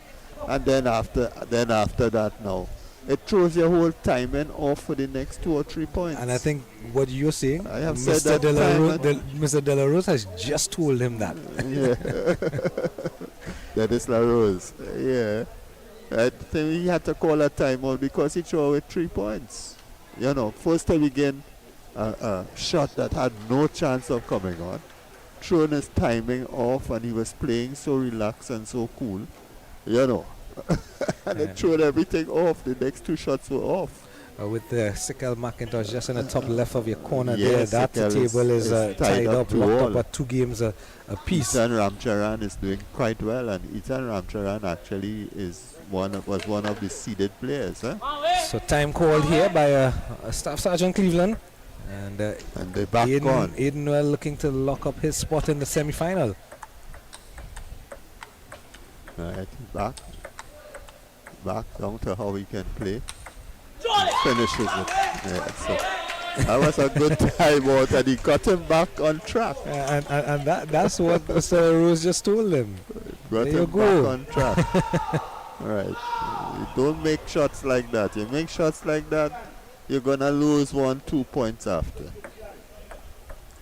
Yeah, so there we go. It's 10-8. He's match point Match now. point, yeah. Could have a good chance of finishing it, and he has finished it. And what Yes, a way to finish it. Getting around the ball and hitting that forehand. Again, how much of the corner can you hit? What part of the corner of the table can you hit? So Aiden Noel has made his way into the boys under 15 semi-final. He's awaiting the winner of what's presently transpiring on table 5. He's awaiting whether it's going to be Sikel or in fact, on table 3, whether it's going to be Josiah or Jonathan Kotoy. And it was a very good time out by Coach Dennis LaRose. I was impressed with that because he was going to lose that game right there. He had already lost 3 points, you know. Yeah, we get a chance to see the top half of the Josiah McIntosh and Ilan Ramcharan. Ethan. Two And games it's apiece. 3 all and 2 all. And Ramota is looking to take charge of the game because he doesn't want people shouting behind him. He's put them off at a little distance, and it's 3 all. Ramota is taking charge and taking it's control. all the QPCC fans. So it's 3 all. So Ethan. So it's a really nice game here now. Ethan is serving really short, nothing that. There's a little shot there just next to Deron. You see the women's champion. Well, look, it's 4 all now. Nice short serve, well picked up by Ethan. Young McIntosh tried to blast it away, but the ball wasn't there to be hit like that. And it's 5-4. Independent the- and table 1. They're going to call it they're calling the girls the under girls 15 under 15 semifinals to order here. Table 2. Yeah, that's going to be Semi-finals. fantastic games to look at. And she just said Elizabeth Raja is going to be on the table too. So Against we Jana Mohammed. Yes, That we in for a treat there. Two of our most exciting players going to be playing that game. but back live 5-6 now 5-7. Sickle under the pump here. Yeah, and a timeout called by Aaron Edwards. Edwards, yeah. The coach, Sickle, is just there. And, we see the coach of his father, is it? Ethan Ramcharan. Ethan has, over the years, he has been a good player. He has come through the ranks. When we look at Ethan, he has done quite well. Let's see if we could look at some of his achievements. Ethan Ramcharan is playing now. This is in the under 15 category.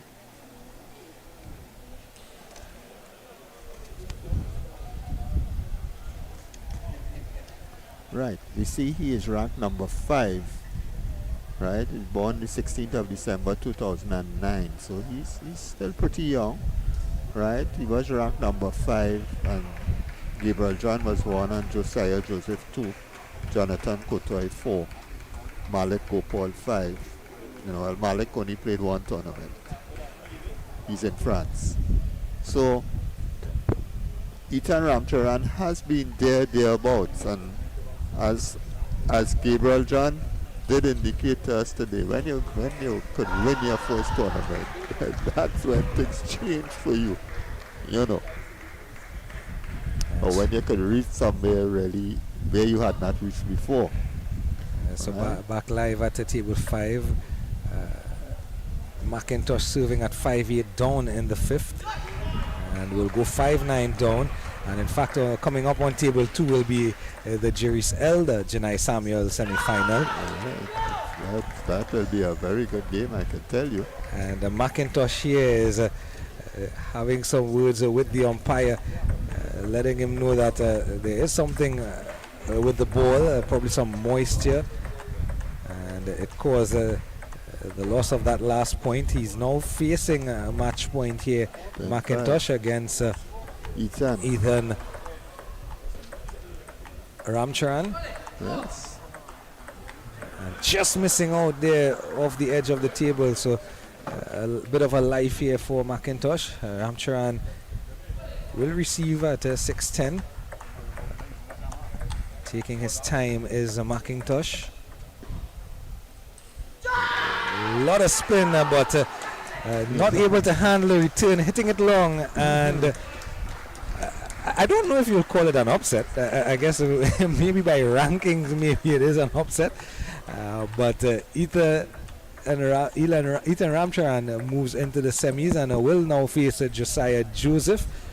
You see him there. That is interesting because Sekel McIntosh is on the national team, under 15, right? And he got onto the national team, but Ethan Ramcharan has consistently been ranked pretty high in the under 15. So as we move along with the boys finishing up, Manly still finishing up his round of 8 matches, quarterfinal match against Katoy. That one 6-2 to Katoy at this present moment. There is the under 13 champion, Elizabeth Raja. And she will be coming up against Jana Mohammed. And on table 2, you'll get that shot in a while. Table 2 is Elder versus Samuel. And Elizabeth Rana got past Jana Mohammed in the lower category, the under 13. In fact, Elizabeth Raja was the winner of the under 13, and Jana Mohammed was second. So time called here by umpire Cleveland on table 2. So Janai Samuel with her back to us, and Jerry Elder facing us. Off and running in their semi-final with Janai early lead. Yeah, and Two Janai love. is 2 love up. Jerry Zelda is going to serve now. She's using the backhand serve. But they have had some good battles between the two of them. Of course, Jerry's Elder has beaten Liliana Budan for Liliana the day. Budan, So yeah. So she's going to be high on confidence, if not for anything. Yes, definitely. Of course, you'll never know that looking at her. She's always so stoic. Except for at the prize giving last night. Oh, she did smile, didn't Yeah, she Oh did. my goodness. Yes, she got 2 titles, huh? Yeah, in the she doubles. Yeah, So the now it's girls doubles and the none mixed of- doubles. None of that counts because it's 3-all now.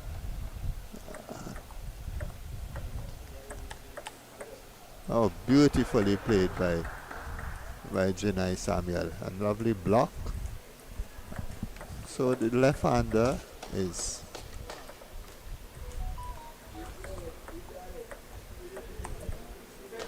this time.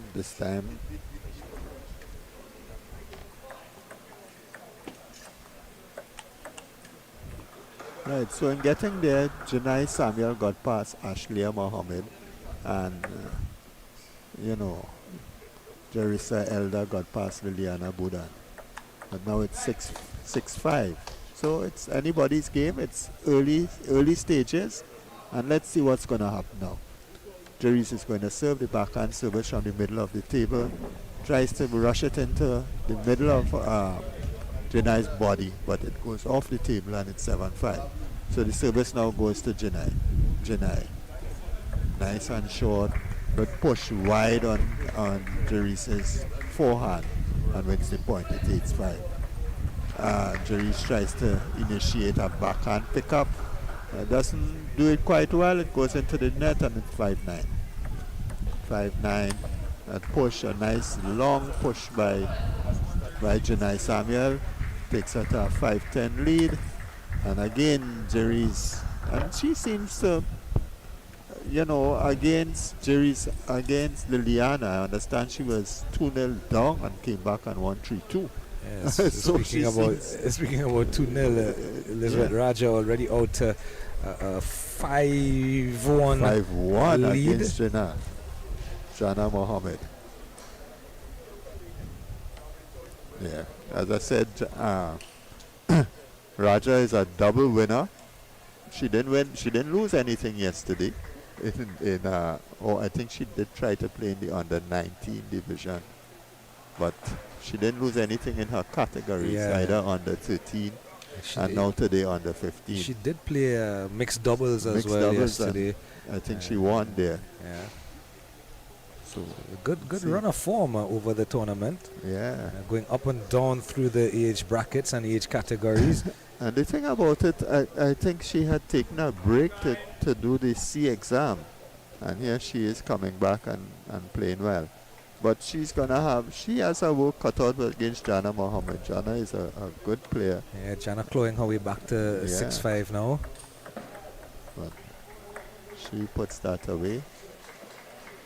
As Elder and So Samuel back get to going Elder on and once Samuel, again. it's 1-all and 1-0. Samuel. Series of backhand pushes, backhand to she's pushing from her backhand onto Jerry's forehand. So she wants Jerry's to make the shot and to just block it back.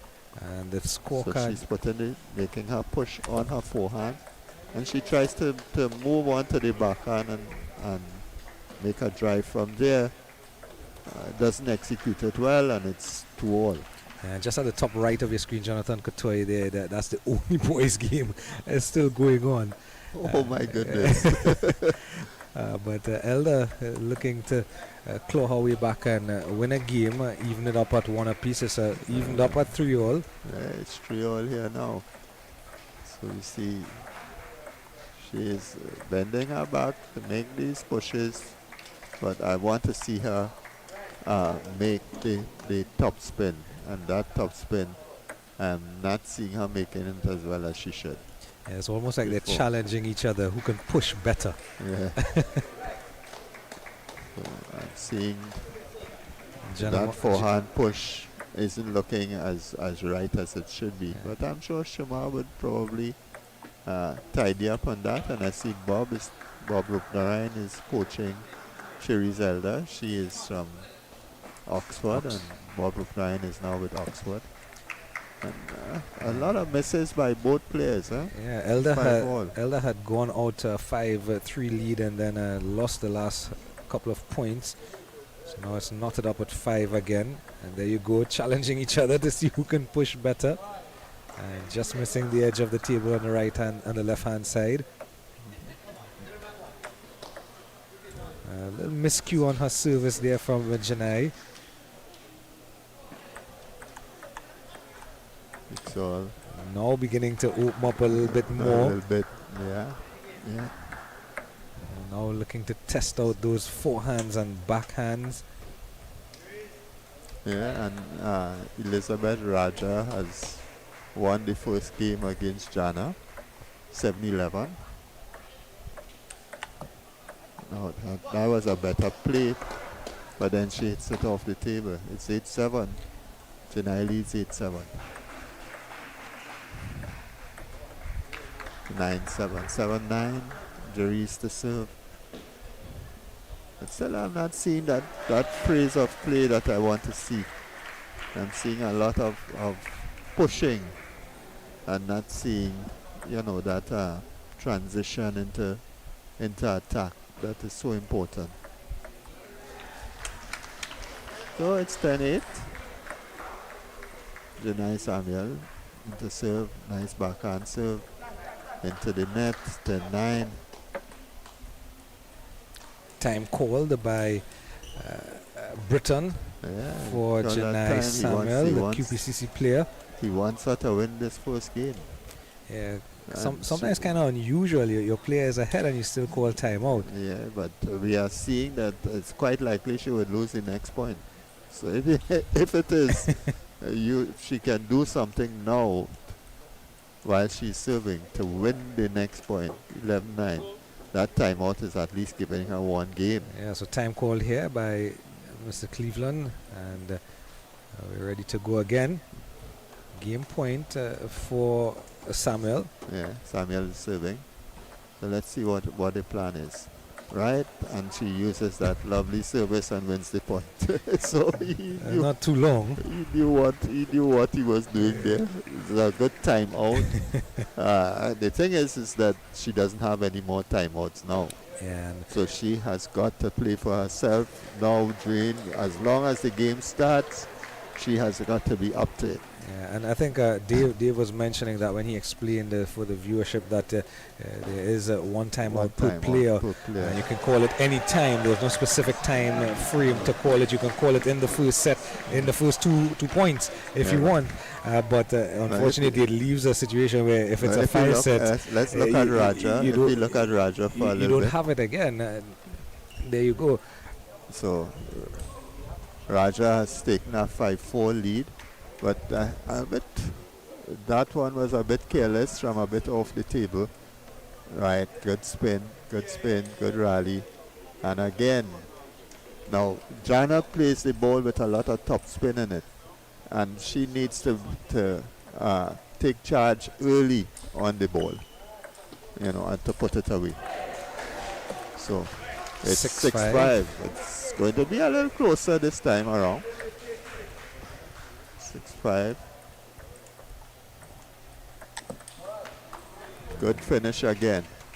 7-5. As long as she could get those finishes in, she would be good. And the noise you're hearing is from that sole round of 16 encounter in the boys. I wonder if Manly won. We will get the official word in a while. Yeah, we don't know, but we know it was close. I think our director just whispered in my ear that Kotoy won a 5-setter. Oh, Kotoy won. Oh, he was pushed to the limit. Yeah. Oh, what a lovely shot by Elizabeth Raja. She has a crisp forehand. Yeah, so he's going to come up with Jonathan Kotoy against Aiden Noel in semi-final number 2. Yeah, he would have had a hard game there. I think we'll get past Aiden Noel again, and we could probably see the A repeat? same, a repeat of the final. The boys on the 19th final. Will he get some revenge on Elizabeth Raja Josiah? has won the second game 11-6. You know, she, and over here back onto the table 2 we see 4-all between Elder and Samuel. Samuel. Elder just nudging ahead of 5-4 now. Right, but that means young Janai has a 2-0 lead. So, and it's 5-all. Will she be able to close off on a 3-0 lead here, or will Jerry's claw her way back and get into contention? Let's see what will happen. Well played shot there from Samuel. A little bit of lack of foot movement from Janai, not being able to get to the ball even though it was on the corner of the table. So it's 6-all. Janai serving. Nice backhand service she uses. Push wide onto the forehand. And she almost got to that but didn't. And it's 6-7 now.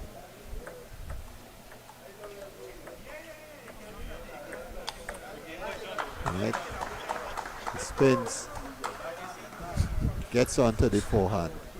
And makes it 7-all. So at 7-all, it's anybody's game. Jerry's elder.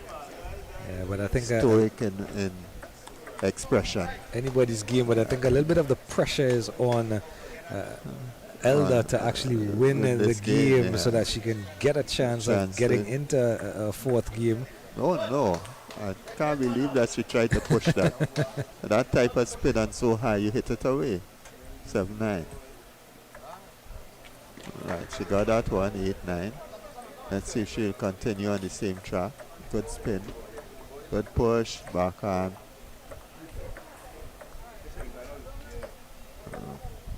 Anybody's game here now, they both. But they're moving, huh? They're moving. But that was very smart of Therese.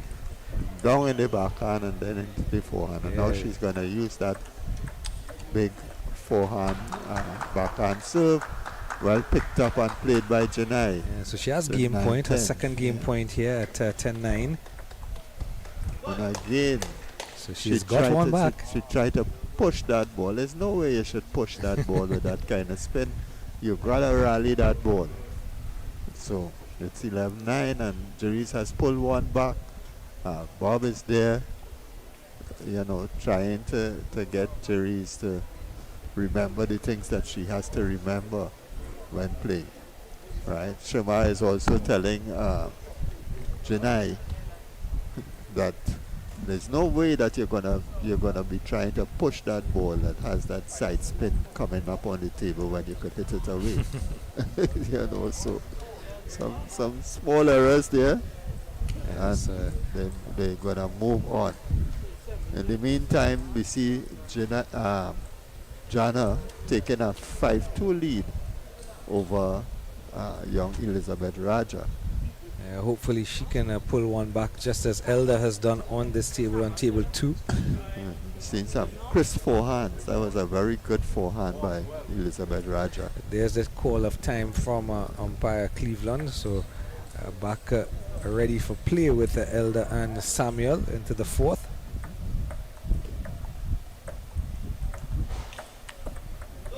I believe, and she's making this I don't know where she got this windmill type loop that she's making. Oh, and Jerry's gifted her that one. Say thank you, Jerry's. Good service. Nice push. This time she makes the forehand. She makes that forehand pick up. She's most devastating when she can make those forehands and then get the rally going after. It's such a lovely sight to see our young players making forehand top spins and rallies and whatnot. It's a whole lot better than seeing them employing the pushing method. So 4-1 lead here for Jerry's Elder. Remember, she was 2 games to love down. So now she's 2-1 down. Yeah. Can she force a fifth set. Yeah, She's looks on like on she's her on way. course to do that.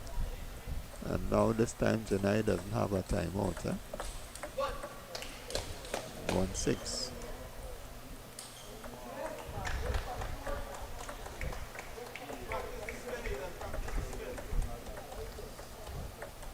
Uh, 7-1 now. And I see that she's trying to change the pushes that she's making, some heavy and some light, and then trying to make the pickup with the forehand. Yeah, she's also But trying to use the width of the table as that well, is and happening. try to get Samuel going from one side to the other. So a couple of points here away for Jerry's Elder from forcing a fifth game. Up 1-9. Samuel will serve. And the set point, game point here at 110. Yeah, she's definitely under the pump here. So, And should she force the fifth set, which she does now with the game point completed. left And one. that's the second time I think for the day that she's come from 2 down. From 2 down, Jerry's Elder. 2 down, and you know, and Janai has to listen very carefully to what is being told to her. And Raja has completed a 3-0 victory over Jana Mohammed.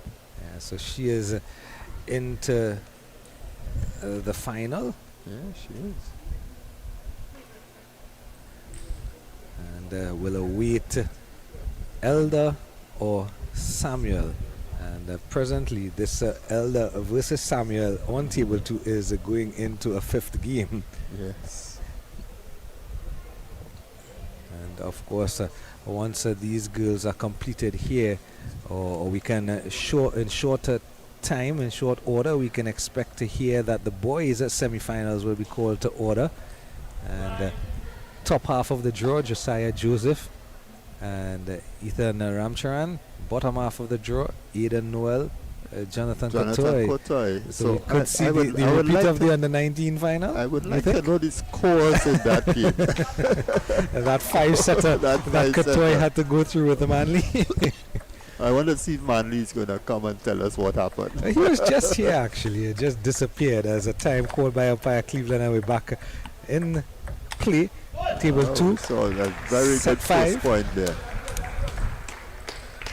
Game number 5. This is for the right to play in the final against the under-13 champion. Nice pickup by Jerry's Elder. Left-hander is getting into stride. Came from 2 games down to make it 2-all. She has the momentum going with her. But just a matter of being able to turn this around. 3-0.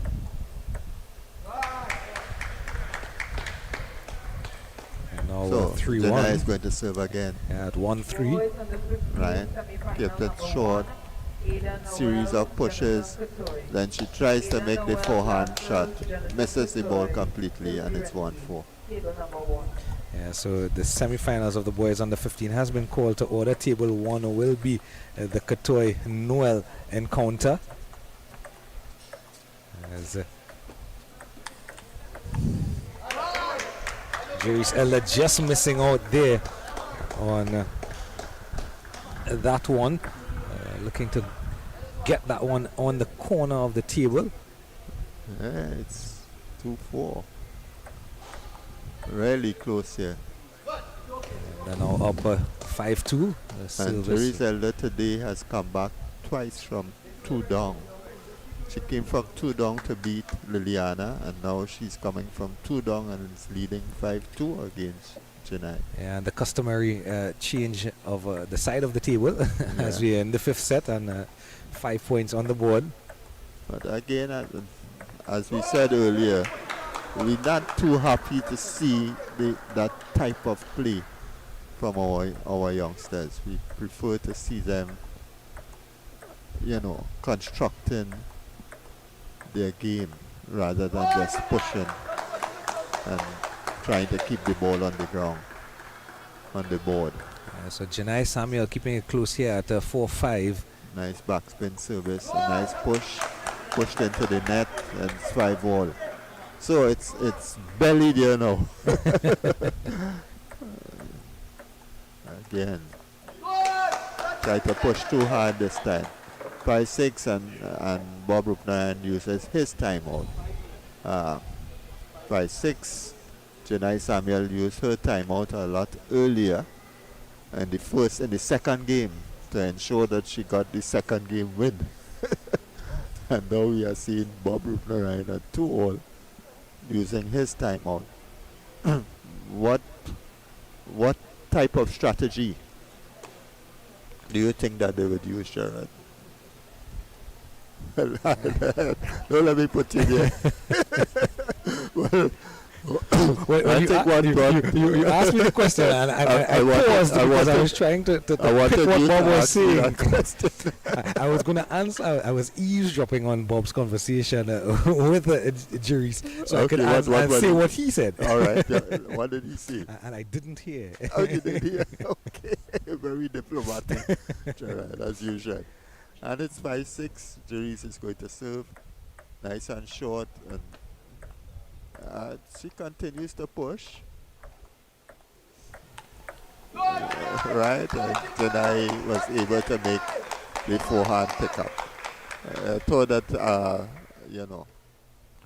they probably think that Janai is going to miss. But if it is that she is composed enough and wait until the ball comes in a particular place to make the shot, then she will be well served. Yeah, the momentum has shifted now. With Samuel now 5-9 up. 5-9. And just a couple of points away from booking her spot in the finals of the Girl Under 15 Championship. I think the timeout by Bob would probably work in Janai's favor, because you found that Shuma would have been able to give instructions, because Janai was losing points. Yeah, she was. And she's losing points again now. So the momentum is starting to shift the other way again. So it's just from side to side. Good serve. But then she never turned to make the shot. She stood right there. She's going to tie her shoelaces now. We didn't see that turn after the service to make a powerful shot, 9-8.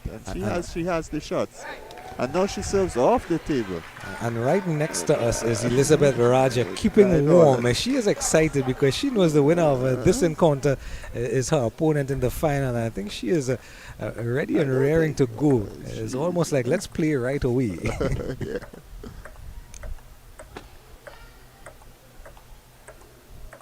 And at this stage now, it's anybody's game.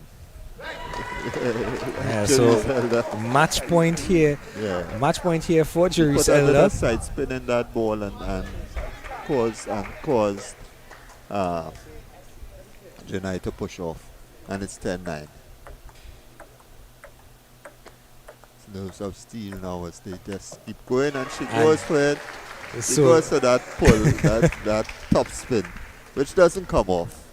And so Jerice Elder has gone into the final.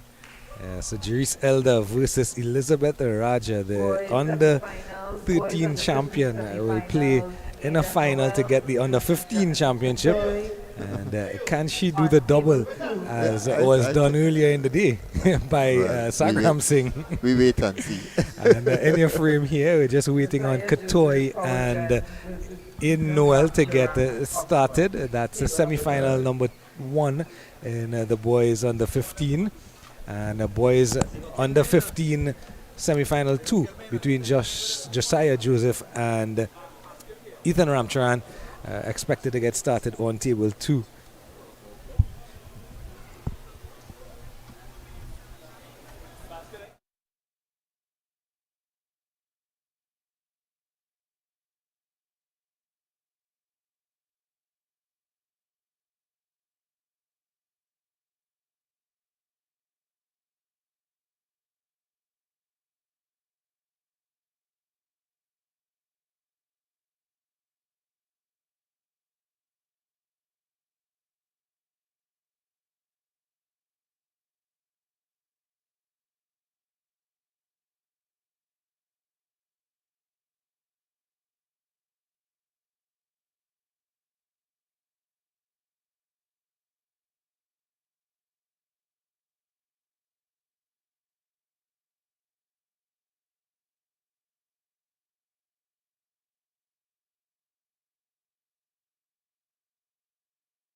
So as we welcome you back to the ICWI Silver Bowl Junior Championships, the boys under 15 semi-finals on the way, and table 1 between Aaron Noel and Jonathan Katoy. Jonathan Katoy coming off a long 5-game encounter against one named Manley.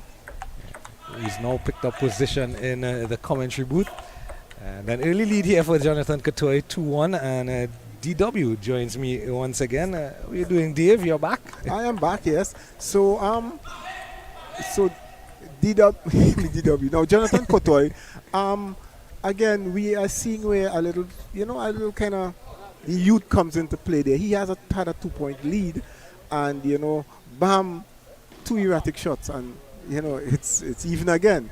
So, against Josiah Manley, he did well against Josiah Manley. So let's see what he has in store. And just as we're watching this semi-final 1, semi-final 2 has just gotten started on table 2. We'll catch a glimpse of that, Josiah Joseph and Ethan Ramcharan. But on table 1, Jonathan Katoy. And Stanley has been mentioning there's a strong possibility that the under-19 final might be played at the under-15 level with Katoy and Joseph, because they played the final in the under-19 yesterday. They were the 2 finalists, as I think we mentioned that earlier in the transmission, that the 2 under-15 played the under-19 finals, and it's a possibility that we're going to see that again. With the tables turn, we don't know. We'll wait and see to start with. Early points in this one, 4-all with Katoy and Noel, and 3-2 Ramcharan and Joseph. Yes. So Katoy, he seems to be very kind of composed, though. I mean, yes, he's facing Noel. I don't know if he has ever played Noel before, to be totally honest. But does fatigue come into the fray? Having such a quick turnaround, having just completed probably about 20 minutes to half an hour ago, completing a 5-game encounter, a tense encounter in your quarterfinal. Does fatigue come into play? Well, again, it all depends on the players. Now, a player might get fatigued, but we are looking at youths to start with. So we come back to that aspect of youth. Case in point, Sikela McIntosh yesterday at the end of the day. It's more, I believe, of a mental thing, especially with the youths. They will more have a mental breakdown than a physical breakdown in terms of fatigue. They'll be fatigued mentally more than physically. In terms of what I'm seeing here now, none of them look to me to be fatigued. They are looking all too intense and so focused. There's 8-6 on one table and 6-5 on the other. 6-all between Joseph and Ramcharan in your picture here.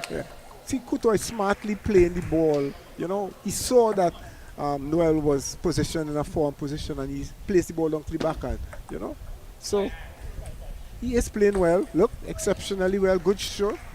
And if you notice, he continued with his game plan. His game plan is actually serving backspin and going for that shot after. And he keeps doing it over and over and over again. In terms of he's actually, with that, sticking to his game plan, has gotten him to 10-7. So he has 3 game points here. And when we look on the other side, with Ethan and Josiah Joseph, now they are teammates at Power Gen together. And you saw a wry smile when Ethan won a point. It was out of our frame because we were following Katoy and Noel. But I looked across and he gave a wry smile to Ramcharan. And Joseph gave him back a smile. Yes. So Katoy finished that game there, 11-7. So he took the first game. And he is at his corner with his coach, who at this point in time will be Darren Douglas. Yeah, Mr. LaRose. In the corner of Aiden Noel. Yes. And back live here, table 2, the second semi-final, 10-9 to Joseph, and just missing out, so 10-all. 10-all.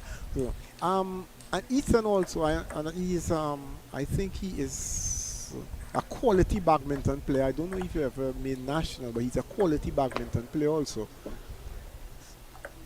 It's an all-round racket player.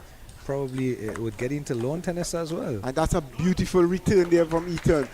Reaching across and getting that ball on the forehand. And his confidence should be high because he came off a big victory over Sikel McIntosh. Correct. And if memory serves, I think he was down 2-1 and actually came back and completed a 3-2 victory over Sikel.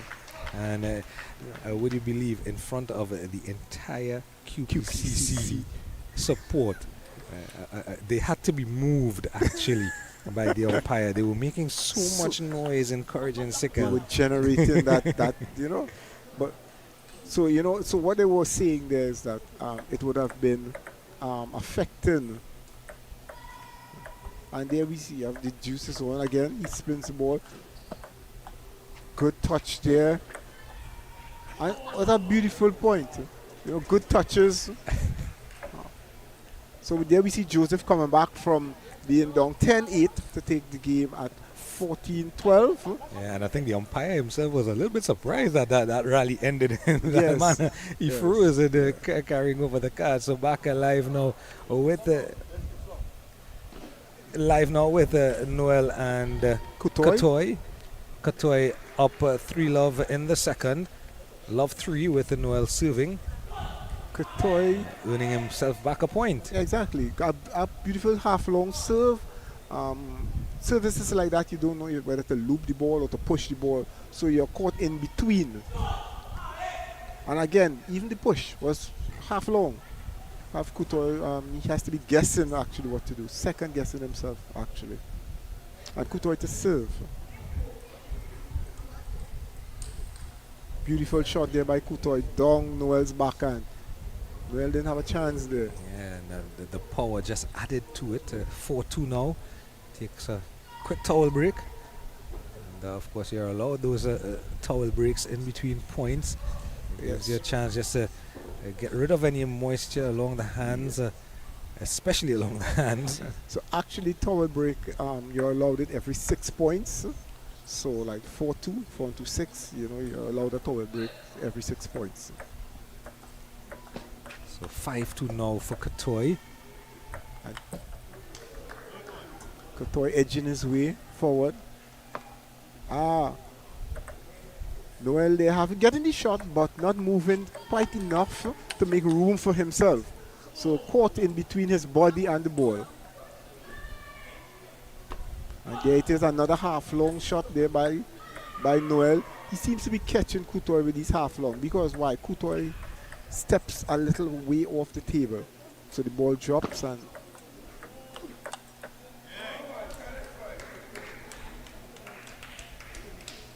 So enjoyed entertaining semifinals on both sides of the table. Yeah, my head is like a pendulum swinging from side to side because Joseph and Ramcharan are 2 apiece, now 3-2, and Kotoy and Noel 6-4, 4-6 with Noel serving. But I also just caught a glimpse of our double champion, the under 9 and under 11 boys champion, Sagram Singh Zaidan. They just walked past us, and I tell you, you missed quite a treat. With the under 11 boys final. I think it was the match of the weekend between Sagram Singh and Sumari, and it went all the way. 2 left-handers, and both of them are from the same club, I believe. Sumari.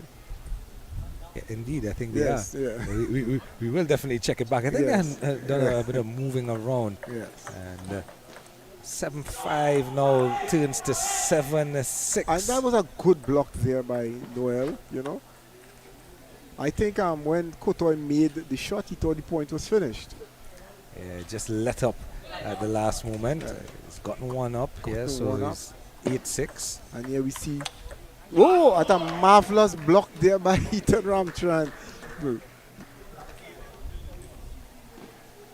Lovely spin on that service from Noel. It's ended up being the undoing of Kotoy, and he keeps in the game here, does Aiden Noel at 8-7, 7-8 in fact. And there we go with another half-long serve. So you actually saw it there, Kotoy going fit and realizing, I can't go for this. So holds back, and that was it. So, and that brings the score to 8-7. 8-all. 8-all. In fact. And he serves off. You know what they say, pressure burst pipe. Right? Okay. He was trying for one of those short serves, just Yes. over the net and around the corner, if you will.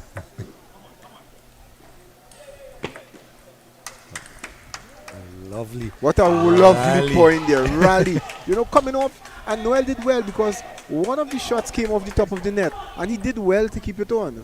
Yeah, and And now Courtois tried to open him up there. He pushed him back, and then he realized, hey, he's on his back foot. Let me drop it a little bit short. Yes. And Noel did well. And again, he is a lanky type lad, is Aiden Noel, and he used his reach well to get the return in. Exactly. And then get back in position Correct. to make the winning shot. Correct. So he's now surged ahead at 10, 10-8 now. He's going to serve 10-8. So looking for that 11 point to win and knot it up at 1. And he did one time.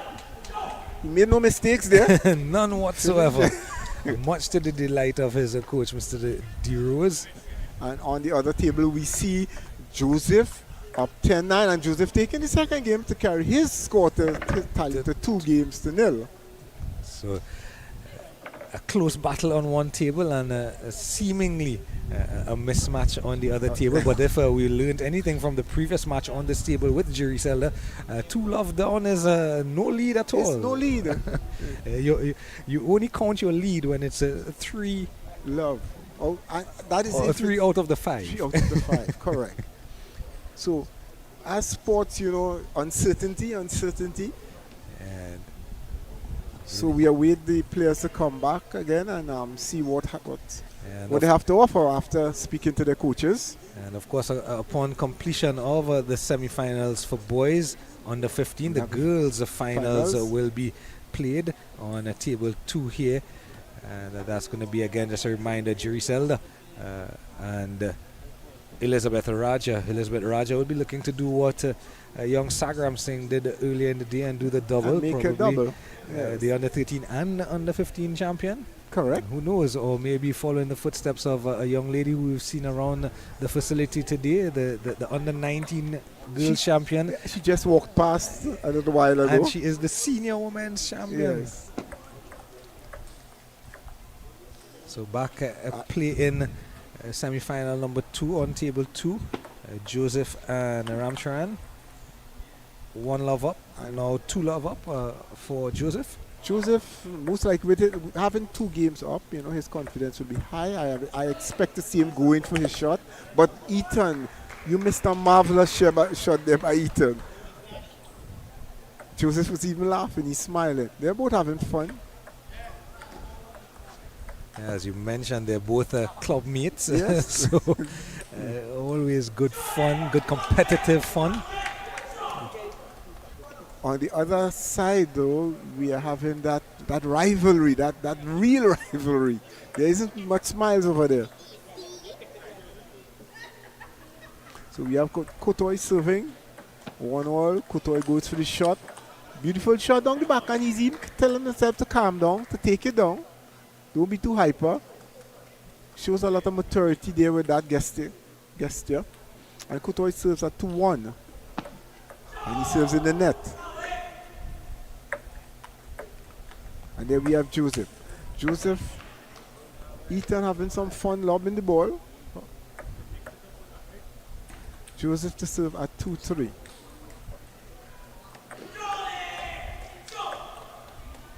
And there Ethan goes again. Trying to sky the ball.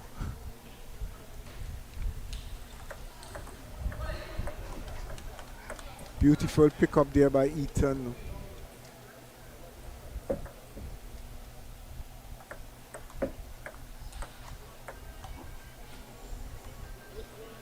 So Joseph evening up there at 4-all. And Joseph to serve. Yeah, Joseph serves. Ethan sends that ball down to his backhand, returning his spin actually. Joseph not reading it, putting the ball directly into the net. Joseph serves again. He goes from the backhand corner. And he got the shot, however, misses it. Ethan goes up by 2 points. Ethan to serve. And that was a good job by Joseph. Good defensive play.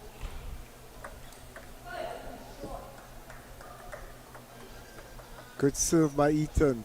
Pushing the score to 10-5. To 5-7, sorry.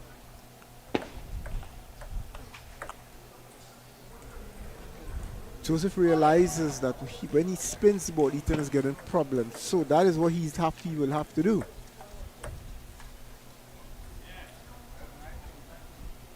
And there we see Eaton edging. Score is now 8-6. 9-6 in Eaton's favor. And that's the spin.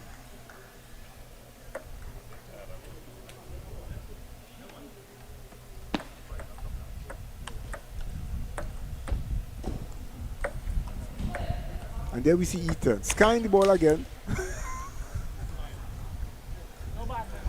Like he's trying for exhibition.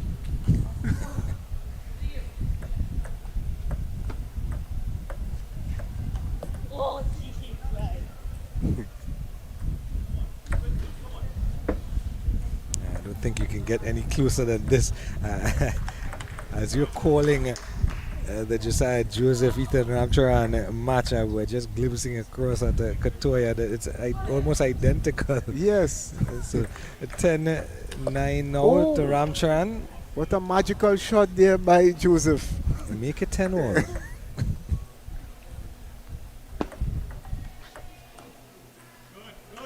Now, that's a smart play because that is what has been giving Eaton difficulties. That's so slow spin, but he missed it. Let's see what Eaton can do. Can he capitalize? And fortune again favors. He smiles, he tells him, sorry, Eaton is just having fun with that. That is so good. That's exactly over, not the edge of the table, the corner edge.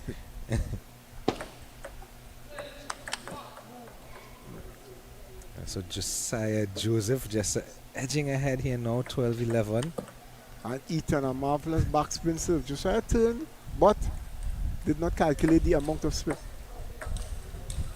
And oh my gosh, Jared, let me look on the other side here. Oh my gosh. Just completed his set, so it goes up 2-1 now. There's Jonathan Katoy. And that is a marvelous point to complete the set. He cannot ask for anything better. 13-12 now. And Ramcharan goes up. Eaton Ramcharan goes up. He serves. Simple serve. And takes the third game 14-12. I think we're in for the long haul in the boys under 15 semi-finals because Katoy Noel is at a 2-1, and now with that win from Ramcharan, Joseph Ramcharan is now at 2-1 as well. So they get in money's worth. Oh, it's chops, they didn't pay. Yeah, they should. After looking at Somari and Sagram Singh earlier in the day, I tell you that was worth a masterclass. That was worth any admission you had asked me for. And then we are looking at tiny tots. And then when you look at the likes of Elizabeth Raja and the Mohammed girls, and they're still so young, still so small. Yes. And so crisp in their movements, so crisp in their shots, and understanding the game, understanding even the expressions. We even saw Sagram Singh take out some of his full repertoire of serves, not just the pendulum, but take out so many different serves during his final. And you would think that a player that young, that young, I would say, and that young in the sport also, not just of age, but in the sport, would have such an enormous variety of serves. And there was one, it's an old school service that Stanley called. And I said, how does he know about that service? That's old school. He was not even a thought when that player was alive. But then again, I say, it's thanks to the coaches of educating them and understanding these things. And then, of course, you can't take away the technology that they can look back. Again, I use the analogy of football. You talk about Pelé, and many of us would not have seen him alive, but we can sit down and look back at the videos of him. Correct. And of course, my uncle would always tell me that you were unfortunate that you didn't see him live. He said, I was in the Oval when he was here. There was galvanized around the oval. That is way back. Yes, indeed. So back live So with the back- semi-final number 2 on table 2. And And we see each 3-1. in favor Joseph. of Joseph at this point in time. So they're taking their. I don't think it would have been a towel break per se. Probably Ethan's racket was just, his hands was just wet or something of the sort. Sagram Singh and Somari having some fun running some laps around the indoor facility. Again, youth. And here we see Ethan Ramchan. Good, very, very good serve. Oh, fortune favors him there with the net. The extra player. The extra player helped him there. But there is something called table tennis karma. whereby Joseph would get. I believe that is what the karma came, because in the earlier game, Joseph would have gotten the edge. That so, Spoken like a true player, DW. and Ethan is just having a lot of difficulties with Joseph's top spin serve, top spin loop. What he needs to do is to keep closer to the table and control it. He's running back, hence it is kicking up in the air.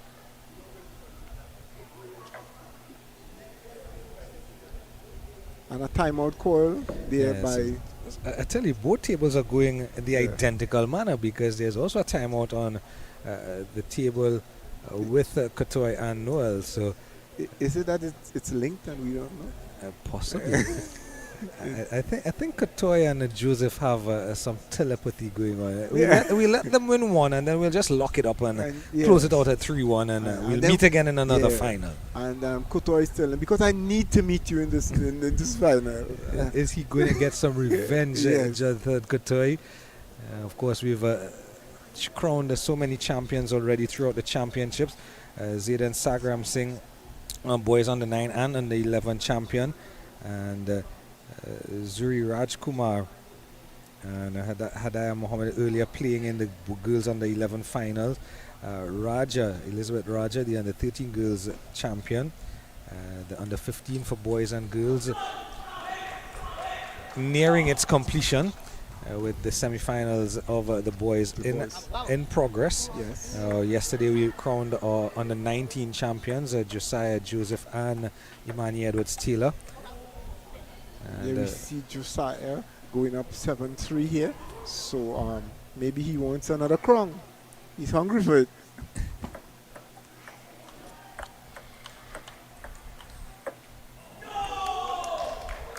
Here we see Noel really putting up a fight. He's crawling his way back. Score is now 4-5. 5-4. Kotoy serves.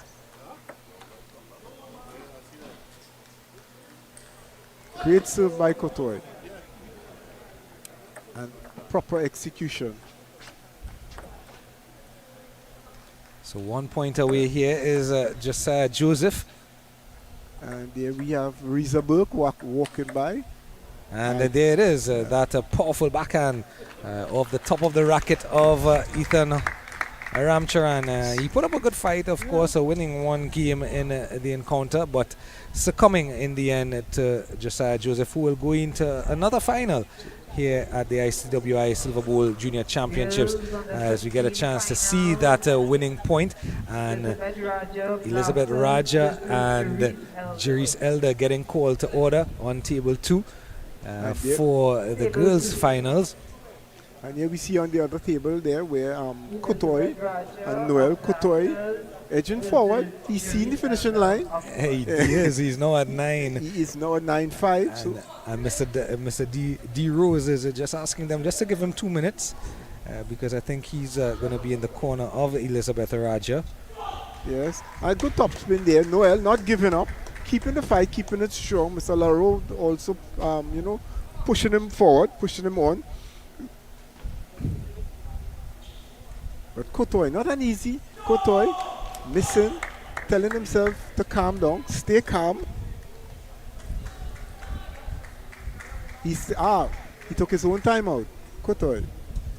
So there's the official timeout, recognizing, and I mentioned that in one of the matches earlier, You take. It seems odd to take a timeout when you're ahead in the game, but as Stanley pointed out, sometimes the momentum is shifting out of your hands, and that timeout works in your favor just to close it out. Just to close it off, yeah. And you as a player also would recognize if the momentum is shifting. And so even if your coach doesn't call the timeout, you can call it. So I think that is what happened there with Kotoy. He realized that the momentum was shifting. Noel, he gathered up about 3 points quickly there, so he needed to stop it. He needed to break that momentum, and now he's back on the table again. And he'll be hoping to just lock up these 2 points here quickly and get himself a bit of a rest, because he's going to have to wait on the girls to complete their finals. Elder now making her way across to the table, and Raja just behind us, just to the left of us. And it will be Kotoy at 9-7. And he misses. Again, he knew what he did there. Earlier on, he made that same serve, got the shot, but he executed flawlessly.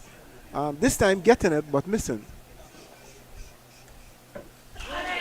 So we see where Noel would have gathered about 5 points in a row there to even the squad 9 all. Can Kotoy, settle and take back possession of the lead and by extension win the game. Seems like the timeout didn't affect Noel at all.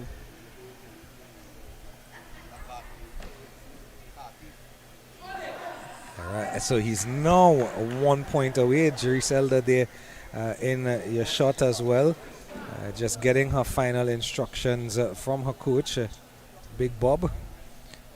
And as they move, we can see the closing moments of that encounter, semi-final number 1. Jonathan Kotoy has completed victory over Aiden Noel at 3-1 and 11-9 in that set. And across the table 2 for the start of the girls under 15 finals. Juris Elder in the black out of Oxford, and Elizabeth Raja out of Blasters. Carnage Blasters. And here we go with the toss and the customary checks of the rackets and instructions from the umpire. You'd ask yourself, it would be good to ask these young players, what are you checking for with your racket? It could be that they are just mimicking what, the senior players do. I think they would have been taught by their coaches exactly what you're looking for. And as the toss goes up, we see that Raja has won the toss. Would that give her the advantage here? Now we know that Elder is the type of player not to be counted out. She can be 2.5 sets down, and she'll come back and beat you 3 to 2.5. Because she has done it a couple of times for the day. Never count her out, and always stoic. Sometimes wears her heart on her sleeve when she's losing a point, and she gets a little bit frustrated, and you can see it on her expression, but generally never gives away what she's doing. And Elizabeth Raj, on the other hand, we talk about that youth, exuberance of youth. You're going to see it with Elizabeth Raja in everything that she does. And she's won the toss, so I think she's already decided that she wants to serve. If you were to compare her to chicken, you would say she's spicy. She's very spicy. She goes for the shot, She doesn't hold back, she's free. And that makes her a very dangerous player. So now we officially know what the boys' final will be. Josiah Joseph and Jonathan Kotoy.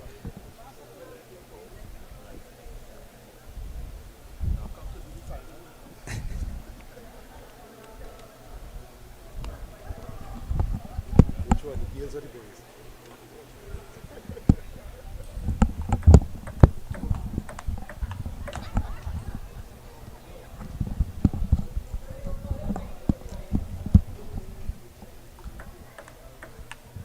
Right, so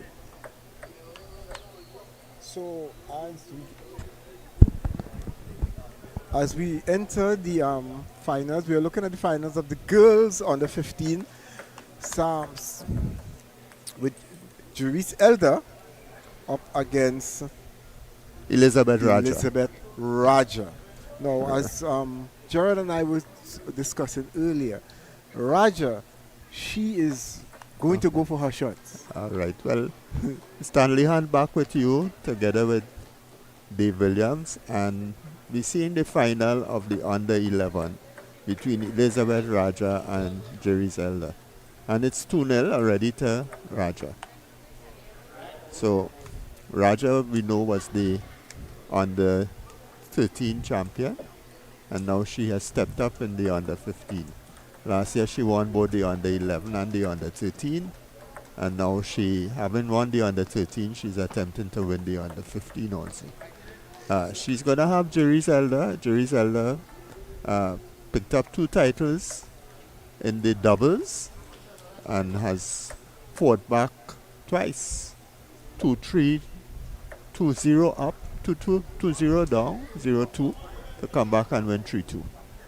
So that's what we have before us, and it's Jerry Zelda serving. Dave, a nice serve there, 5-3.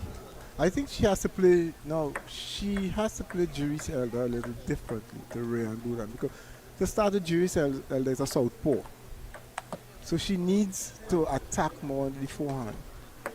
So coming down, Elder's backhand might not serve her too well.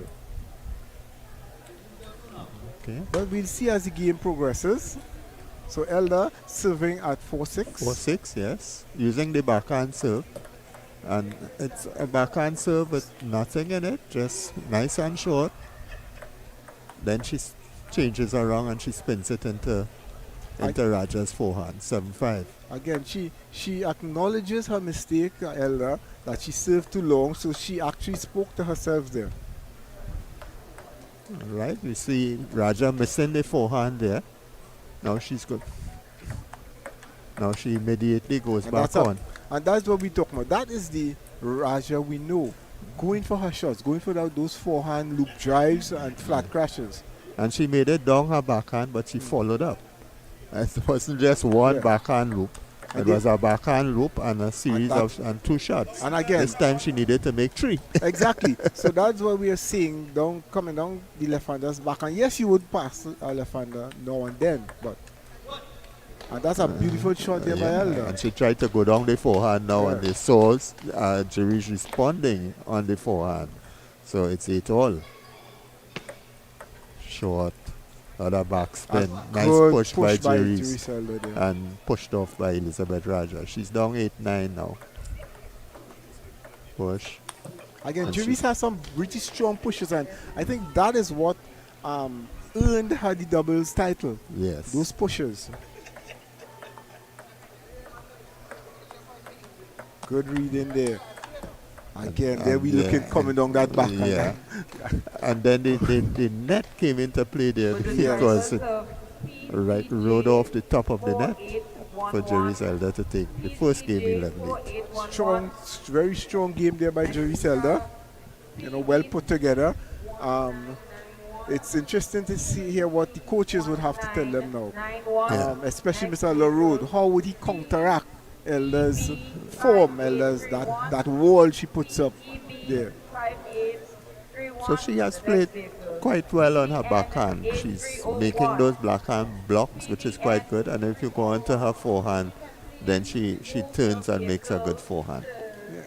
Reminds you somewhat of how this is Dexter St. Louis used to play. His backhand is strong there, but then when they come on the forehand, it's a finisher. He's going to drive you on the forehand. Right? But the thing about it, Raja has a good backhand also. And if you try to play Raja on her backhand, she's gonna surprise you. So we wait to see what's gonna happen now. I think Jerry's played a very good game in the first game. So let's see what's gonna happen. Right, so the game has opened up a bit. So, and immediately you see Raja sending that first ball as quickly as possible down the forehand. Yeah. And that's taking up a 2-0 lead. Raja to serve at 2-0. Backhand serve. Oh. I believe it was a lead ball. The umpire called a lead ball or It asked was a her to lead serve ball. more? No, it's actually he told her she needs to throw the ball up a little more. A little higher. Yeah. And Juris getting that point, coming back within one. Raja, beautiful serve. 1-3.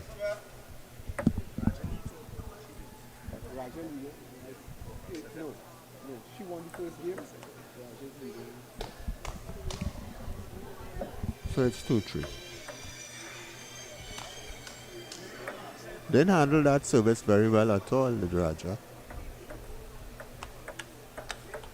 A good shot, good combination there by Raja. Very good pickup and following through. Fast hands, huh? Very quick hands. Very good. 4-3. Good serve. Really good push by Jerry's. Off the table though. Second time around. There she's going again. Series of counters. There we see Ella just staying on the table and just bouncing back those balls back. That's pretty good. Yeah. And there we see it again. And when she gets the forehand, she finishes. There that's really well played by Jerry Zelda. So it's 5-all. Raja serving. Jerry's with that push. Good push. She needs to take it a little bit lower to get it with a little more belly. There's the push again. Yes, she did it, but off the table this time. And now we see Ella going up 7-5 and taking the serve with her. Yes. Again, a beautiful serve. You know, setting up for that shot. Yeah, so, and transitioning into the forehand. That's 8-5. Well put away. Well put away. The service was a little wayward, bounced a little too high, and Raja was right on top of it to put it away. And Raja serves, giving the ball to the umpire to wipe, get the moisture off. She don't want to put it in the net. And a good serve. Long serve by Elizabeth. And Elizabeth, like she just made up her mind to push because the ball was long. She could have picked up that ball. Yeah, Jerry's. Yeah, Jerry's.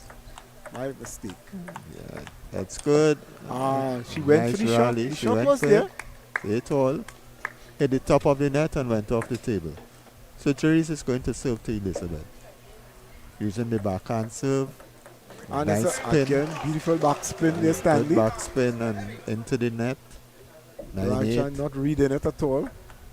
This time she picks it up well and it's 9-all. She waited a bit on it rather than trying to take it too early. It's 9-all. Nice spin. Good pushes. Nice pickup. Nice turn and pick up. That's what we like to see. And, you know, when you see players playing like that, you feel comfortable. You say, yes, we are progressing. 10-9. Raja is serving again. It's high. And she misses. She misses the shot. Off the top of the net. Top of the net. Yeah, but she just rushed that shot. And so it came back to when she started serving. She rushed to try to get a serve too quickly. And Jerry serves off the table. Serves off the table. And these are the type of things you don't want to be seeing. You know, that lack of composure. And that was a beautiful shot there to finish off that second game. Yeah. So, with that shot, Raja taking the second game to even up the score to 1-all. Yeah, but we saw a number of unforced errors coming down towards the end of the game. And these are errors that could be punished. You know, if you're outside, you're playing internationally, you're representing the country. So, they just need to be a little more composed when you're serving. Correct. Don't try to, you know, it's not a race to get the game finished. Be composed, take your time, make your service, and have your plan as to exactly what you're going to do, how you're going to execute your shots. And, you know, at that age, very few persons would, you know, actually pick up that naturally, Yes. you know, at that age. That is where you see persons like little Zidane, where you see his talent comes into play. He actually takes his time. He thinks, he looks at his opponent, and then serves. Yes. So yeah, that's a natural thing. So, but most players, junior players, they have to be prompted by the coach. Take your time, relax. Yes. So we are back on the table again, and Raja to serve in this third game, score even at 1 game apiece. Dave, you do this one. So Raja serves. Again, we see Raja doing the right thing, however, not really executing properly. She was too far from the table and, just swung at the ball. She uses her backhand serve now. Beautiful backhand serve. 1-1. 1-1. Jerry's to serve. Ups for her backhand serve. I like to see players skip around like that and finish the point. Where an error occurred and the ball up in the air, get to the correct position and finish the point. So Jerry serves. Pendulum. That's okay. Again, Raja had been a little more aggressive this time. She isn't.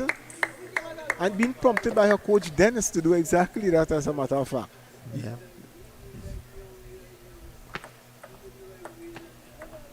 So she's going one time first. All right. She is moving forward, taking up that first attack and going for the finisher. There we see it again. Very good. Right. Because what you notice there is that she didn't put all the spin in the first one, and then she was ready for the finisher in the second shot. Elda with a good service. beautiful serve there down her back. Raja's backhand. Elda again. She changes it now to the forehand, and it comes basically off the angle. So Raja to serve, and Raja misses. Again, not taking her time as you rightly said. You need to compose yourself. Yes. The adrenaline is flowing with those players. It's young players, so, they will learn. It's 4-6. Hard luck there. That shot was there, set up right, but just not getting it on. Just millimeters away. And she serves at 4-7. Well done again. Well done again by Raja. So, Charisse, let's see what she has here.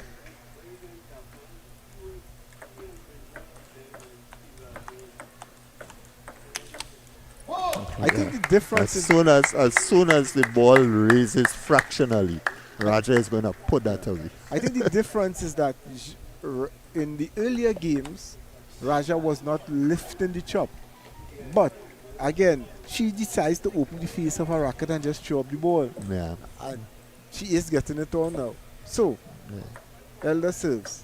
Elda got the shot.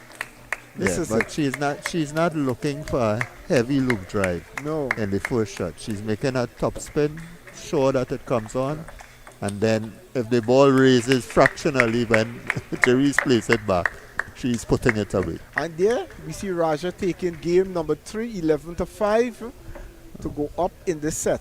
So as we were saying also, Stanley, but she's, the top spin she's making is, she's actually just opening the face of the racket because it's heavy backspin and just throwing it up. Yeah. So she isn't actually making it to spin. She isn't trying to put big spin into it. She just wants it on the table. And when the ball comes back, then she's putting the ball away. And then she's putting the ball away.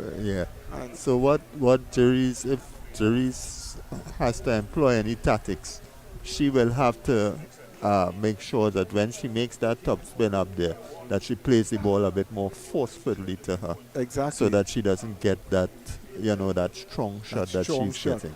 And she should play it, forcefully and let her move. Yeah. So forcefully down her forehand, let her move across. Yeah. And also, she strategically. She can impart less spin into her backspin, so that when Raja opens, it would go up in the air. Yeah. So Jerry starts. But Jerry is using that backspin with telling effect. And she has used that and it has helped her. So I think it's difficult for her to move away from the plan of that backspin. So Raja, let me take this one. Raja is serving. Nice backspin. Straight into the body of Jerizelda. So Elizabeth Raja again going to serve. With the backhand. Nice spin. She didn't make the turn properly. She half turned there. And into the net as a result. It's 2-all. Elder returned the favor for her to the body. Yes. And again a nice side spin and she puts it off the table. No, you need to hit that down. Side spin again. Okay, these players are getting caught. These young players are getting caught with side spin, and there it is. So Jerizelda is caught again with it. But side spin seem to be really working against them. And she uses side spin again, tries to take it up slowly off the table, and it's 5-3. Jerry seems so composed though. Yes, she seems really, really composed. 5-3, 5. Well, that shot doesn't look so composed that time. 5-4. She stretches there for that ball. She's coming again. Nice. And a beautiful side spin serve again. Yeah, but she has 4-6. So let's see what Elizabeth Raja is going to do. She uses the backhand side spin serve and then she tries to make the pickup. Not quite working for her. It's 4-7. And a beautiful block there by Elder. You know, just anticipating that is exactly where the ball was going to hit it, and just prepared to bounce that ball back. Well done. And she serves at 8-4. Overhitting a bit there. Nothing wrong with that. What she tried to do. It's 8-5. Jerizelda making her service. Nice and slow. And nice went back and to the low. backspin. Good backspin, side spin. Put into the net by Elizabeth Raja. Long. Backspin two. Flurry of shots from Elizabeth Raja. The second one being very successful. 6-9. Serve. And again, she has reverted to her slow pickup top spin. Now that was the correct thing Elder tried. The ball slow pickup. Go for it. It's high. Yeah, but she didn't get it at the right time. Exactly. And again, Elder had the shot there eased first. up on the shot. She didn't was make it. Punished for it. ease. Yes. She didn't go for the shot. It's 9-8 and she's, I suppose this a good backspin again. She's getting that service. And we see she has won the point of the service quite often. Right. The Raja is still fighting back. And it's 9-10. And we see her coach telling her to cool it, calm down. And she puts it into the net. Into the net. So it's 10-all. A little crestfallen there. But let's see what she will do.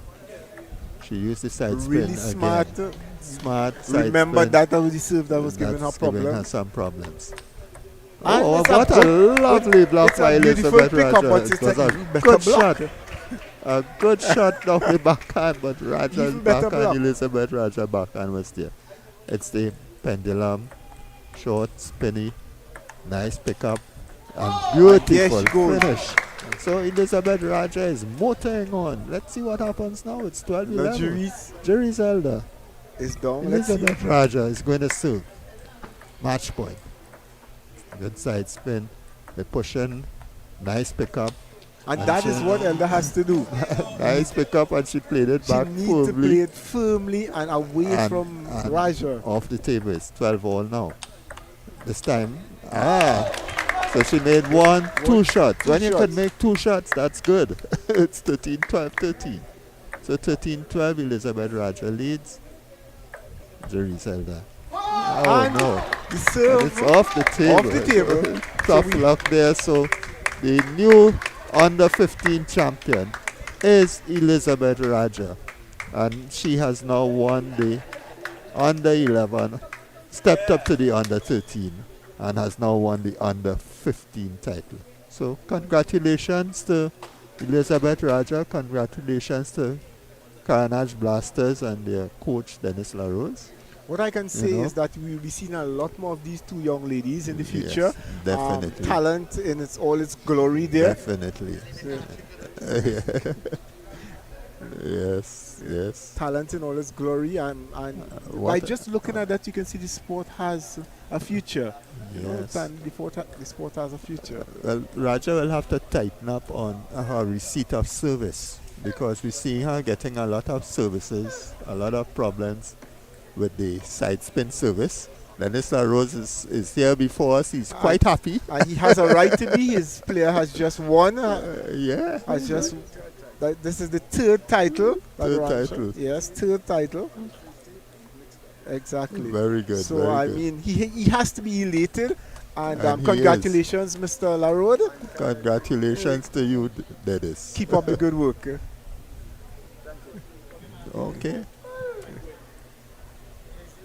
So now we're coming to the big one, the under 15 final, and it's a repeat.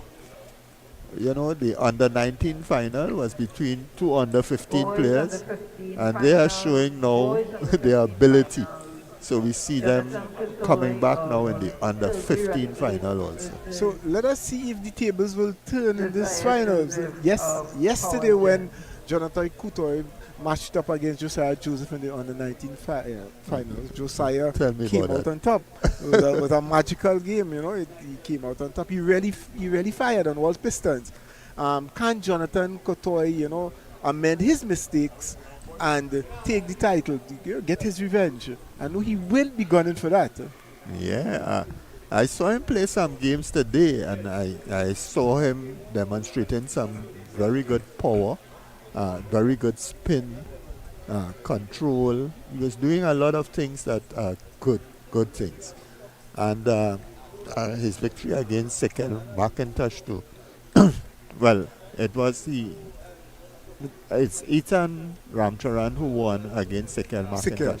But I think he met Sekel McIntosh, would have met somewhere in. Did they meet in the Jonathan? group? No. Somebody was in the group. Let's look at it again. No, it wasn't Sikel. He was with Josiah Joseph. in the Josiah Joseph. group, in the under 19. They were in the under 19 group, but the under 15 group. No, they weren't in groups. I believe probably yesterday they might have met in a group, if I'm not mistaken. Probably. But No. But this is going to be a very good game, Dave. What do you think? Well, you saw the game yesterday, and how did it progress? Is it? It was 3-1, was it? it was 3-1. Josiah won 3-1. The fourth game he won pretty comfortable. However, I think that Kutoy, he could play. He had to play a different game. He was actually missing his shots. He was getting the shots, his forehand, and he wasn't executing. And whereas Josiah, he was executing his forehand. So, but will we see a different Kutoy today? Only time will tell. Staff Sergeant. Staff Sergeant Cleveland has taken up the mantle. And yesterday he took away points from Josiah for the racket touching the On table. the table. Yeah. Being on the table.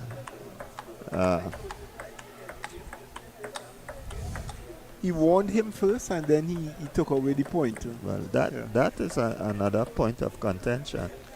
Honestly, But we won't. I don't know. I really don't know that, relative to that rule. Yesterday, actually, I wanted to have a conversation with him pertaining to that, but I did not. So, Rules are changing all the time. Yeah. So I Because don't know if I'm if not that is a mistaken- new rule now. I haven't seen that in the rule book. I know that your hand can't touch the table. You can't put your hand on the table. so probably was his hands. Well, maybe it was Maybe his hands would have been on the table. on the table Yeah. also. Don't know exactly what it was because now players, you see them like this. Just have the waiting, racket on the table. actually on the Especially table. in doubles. Yeah, Yeah. especially in doubles. And that is because they want to be as close as possible to To the net, ball. To the ball, so to pick Yeah. it up on. And that's why also you find that they go very low in the doubles. Yes. Because they want to get that ball low over the net so that they could set up the play for their partner. All right, and time has been called by Staff Sergeant Cleveland, the official umpire for this finals between Jonathan Kotoy and Josiah Joseph. Yes, just a reminder, this is the boys on the 15 finals. It is not the boys on the 19 that played yesterday. Yes. They were both in the finals, but this is another final. And we have Dave Williams and Stanley Hunt here with you. So right away we see Josiah trying to explode into a forehand shot. He got the forehand shot, but Kotoy was equal to it. His feet were moving, and he got it blocking.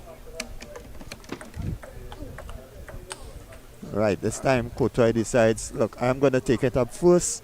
He went for it, made a good first shot, a good block, but the second one went off the table. And I think that is exactly what was happening yesterday. He was getting the shot and missing it. And whereas though Josiah was executing much more consistent. So, Jonathan. Beautiful serve there by Jonathan. Well placed. And I don't like to see that sort of chop, against a side spin service, but because it goes up in the air. But he misread the service. Was probably. Properly well hidden. Yeah, probably. Yeah. So it's 3-1. 1-3. Jonathan has taken an early lead against Josiah. And Josiah there. Hooked up. It's really a hook serve there, right? He tried to use the hook serve. And it was really a hook serve. And his hand generated faster than the ball came down. And it's 1-4. Right, this time he executes it. Jonathan, top of the net off the table. And leads 4-2. He's serving now. Jonathan Kotoy. A nice serve. Lovely. Why did he miss? Lovely serve. I don't know. Why did he miss? He continues to do know. that.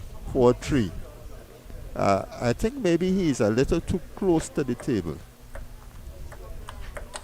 And that's what we see. He is a bit too close to the table to execute some of those shots. And that's why he is missing the ball. He has to be, it's better that you're a little off the table and you come in than you're too close to the table. I think that is up pretty well there. I think that is one of Josiah's, Joseph's downfall. He serves too long, too often. Yeah. I think that is one of his biggest problems. And yes, you might get away with it here, but when you face an opponent who is, a little, better, they're going to take advantage of that. Well, the Barbados players and some players we find they love the long service. We have seen that with people like Robert Earl and the guy who runs the club in the States. I know you're talking about. Yeah. They serve long and go for the shot. So it's 6-7. It's a nice close game. And we're looking now at Josiah Joseph. Nice blocks. Good. And in the middle of it, he goes for that chop. That was beautiful. He keeps doing that a lot in his game. Doing that, and Kotoy punished him that time. Kotoy is up to it. 8-6. He's not going to be phased by it at all. And this time it's up in the air. And he puts it away. Kotoy serves are much more effective. Well placed, better length. Yeah, very effective. Can we see it again? And it's getting the shot. He's getting the shot this time. Yeah. So I think yesterday that is what he was missing. Okay. He was getting the shot but missing it. Today he is getting it on. Right. Top of the net off the table. 7-10. So Josiah now. 7-10 down. First game. He uses the hook serve. That's again. And right away it's long, it's bouncy, and Kotoy pounces on it and puts it away. He serves too long, too often. Yes. And I stress on too often. Nobody says you can't serve long. Yeah. But long should be a surprise serve. And not only that, but that particular last service was long and in the middle of the table. Right there, Josiah didn't have to do anything. Top spin. Jonathan didn't have to do anything to put it away.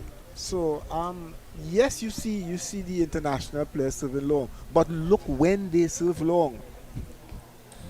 They serve long after serving midway or short for a long period of time to catch opponent off guard and then come in with the attack. All right, I see Carlisle Cleveland talking to the coach of Jonathan Courtois. That is Sichan. Yeah, probably. I don't know. Probably because he might be shouting advice during the game. I don't know. I don't know what. Well, I didn't see or hear. Yeah, I see he went advice. across and he talked. He spoke to him. He didn't give him a card, but we'll see if it happens again. But if during the game that happens, and if it's against the law, against the rules, I should say, you can say one time, you can stop the point and tell them and give a card. You don't want to give the card, you can give a warning first. Yeah. And Courtois starts with the serve. Beautiful serve again. Right through, beaten Josiah with that serve. Yes. Not reading the side spin, popping it, and Courtois executing. And he's there it is serving- again. And he's serving short. Yeah. It's a nice short He's serving service. properly. But what is happening there is Josiah is trying to play the ball back without putting any spin in it. So he has little to work with. If he places it, if he chops it, or he puts a lot of spin, Jonathan would make a better shot. Of course. That's So a now good he starts to serve. serve a little short. And that's a beautiful loop there by Courtois. Yes. This is going to be a nice game, and eventually we are hoping that the game will reach to the heights that we want to see. It's 2-all. Now he serves long. He serves long. I can tell you one thing though, the players not hoping for that. They're hoping to win as quickly as possible. Yes, it's 2-3. And Again, he there's the changes serve. service beautifully. Yes, and then there's He's the serve able to beautifully. serve. That service is one that pops at you. And notice he didn't hit that ball with power. Courtois, he just placed the ball, and it's 3-all. And Josiah chooses to serve. Good Nice serve. and short this time. And once again, he's right there with And it. that's a what a beautiful backhand. beautiful point. We see finish extreme that talent there. Very good talent by Jonathan Courtois. And Smoothly across there with his forehand, Good- and then good finishes with the backhand. so, And Josiah serves again at 3-4. Good serve, same serve. He looks for the shot.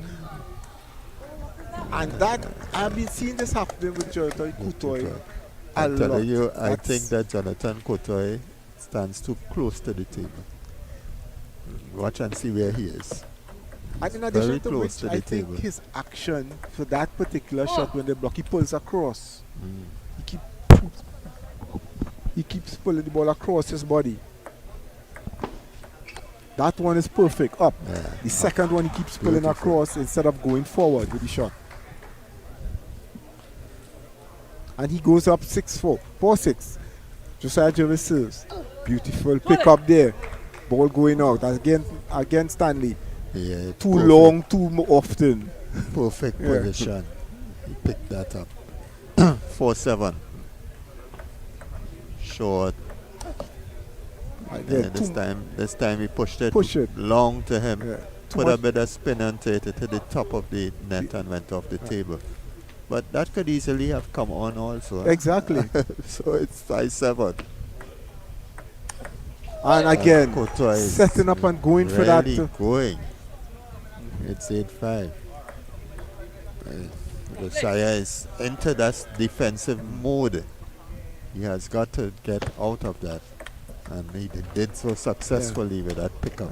Again, Courtois serves long. Josiah Serves picks long, up. yeah. No, you're winning serving short. Yeah. If you're serving long, serve to the backhand unexpectedly.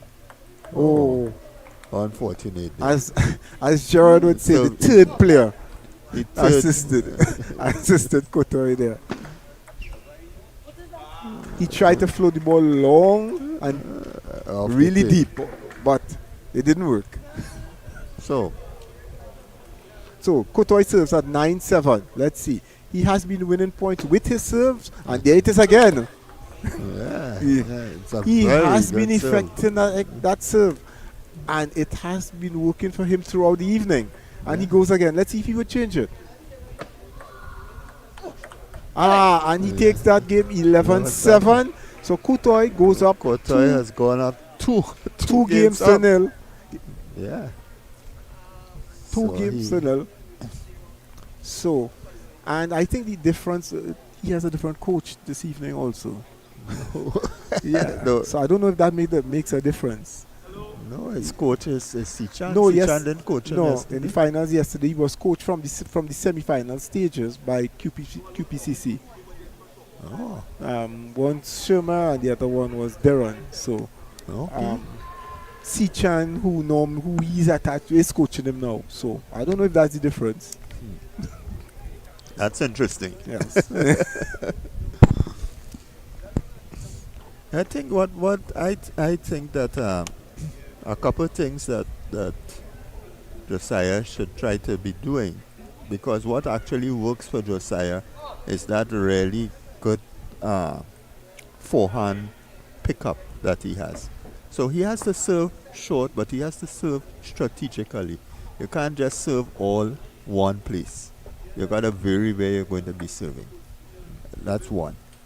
He has to be ready also, because you know this boy is Courtois is gonna pick the ball up.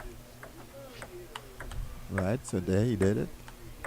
Well played. That was Oh a good my, shot. that And was a what good shot. And it was beautiful shot. punished also. What That a was beautiful shot shot. by Courtois. Courtois seems to be on fire. Fire today. Yes. And his confidence is raising actually, seen with those shots. You know, he now has we are seeing Courtois in full stream. Yeah. He races away to a 2-0 lead. And what you're saying, Stanley, is that yes, he needs to pick up the attack, but Courtois is serving so that he cannot. Yeah, he's serving really strategically. But look at the movement, his initial movement. And that was a smart play. Good control. He didn't go for a rash, heavy drive. He seemed not to be getting anything out of the racket. Yeah, very right now. flustered. He's flustered, definitely. That's a good shot there. Got back to his trademark shot, Right. where he is able to execute a very good drive. And there, right there, you see Courtois cut that out. Yeah. He dropped it short, so Yeah. no way he could get his trademark shot in. And Courtois, in fact, executed an excellent shot to go 5-1 up. And that's a beautiful shot. Ball just going out a bit. Yes, and he was aware, that awareness that he executed there. And that is the awareness that he has to keep in this game if he's going to get back into this game. Because And right that's now a good shot. And he's behind 0-2. Yeah. So he has to try to get back into this game. And it's 3-5. And he has somewhat adjusted with those 2 points. You can see he starts dropping the ball a little shorter.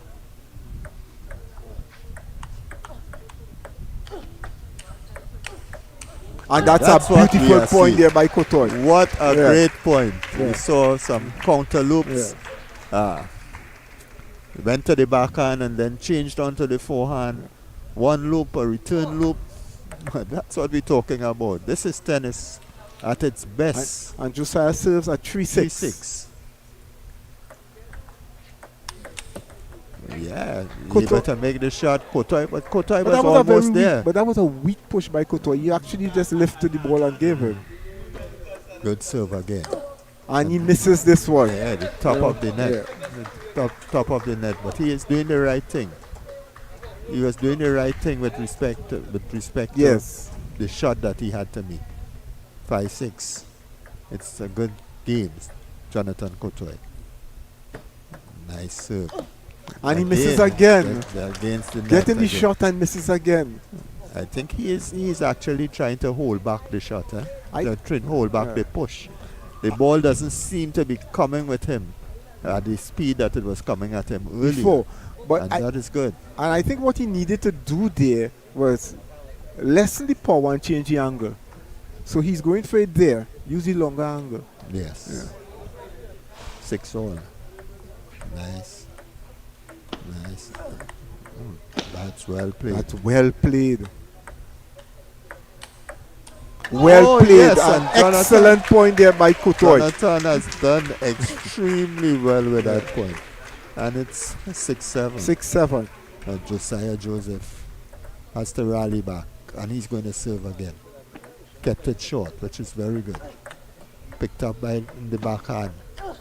And that's a beautiful, beautiful play. He doesn't respect that chop at all. No, and no. Having played against, most of his time he plays against Sichan, so a chop is not going to bother him. So there he says he serves now at 8-6. 8-6. That's a very good chance now. That's a good block. And then that's a good block. He follows it up with a nice forehand. It's an excellent point. So he's not going to just give up. He's coming. He's coming. Now, let's see. The horses are bunching here. He's edging. 8-7. So Josiah to serve again. Josiah, Kutoy, sorry. And a beautiful top spin there. Lovely top spin. Lovely top spin. Just couldn't get the block in. Lovely top spin. He was off the table, so it would have been difficult to to control the block. Yeah. Oh, and he edges. He touches the edge. Oh boy. He touches the edge at this point in time. Yeah, that as tough as it could get and that for edge gives him 3 Josiah. match points. And that's it. Josiah. That's it. Josiah going down in this under 15. So here we see Jonathan Kutoy getting his revenge on Josiah from yesterday. Yes, from yesterday. Who knows? That could be the game that changes. Yes. So the history. Exactly. The game that changes the focus of Jonathan Kutoy. So our under 15 champion Jonathan Kutoy defeating his opponent Josiah Joseph in three straight matches. Yes. And it was a match. Although it was 3 straight, the points were really quality points, Stanley. It was quality. Quality points. And we would call that an upset. Yeah. I really wouldn't call it an upset because, as I said yesterday, the game could have gone anyway. Kutoy was just missing the shots that he was getting on there. Right. He was actually just missing them yesterday, generating the opportunity and missing. So it could have gone anywhere. Yeah. And yesterday it went Josiah's way. Today it went Jonathan's way. So right, but so we had a wonderful day of table tennis today. We have had a number of champions crowned, and that is really, really good for table tennis. Beautiful. And again, it could not have been done if we didn't have the sponsorship of the ICWI, who facilitated everything here. So we thank them and look forward 360 and course. Also 360, of course. And we look forward to their support in the future as we go along to bring table tennis to a level, not just to the players, but we are offering it to the country in general, so that we can, take it to a different level. So they're going to have the prize giving.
Have our representatives from our sponsor here, ICWI.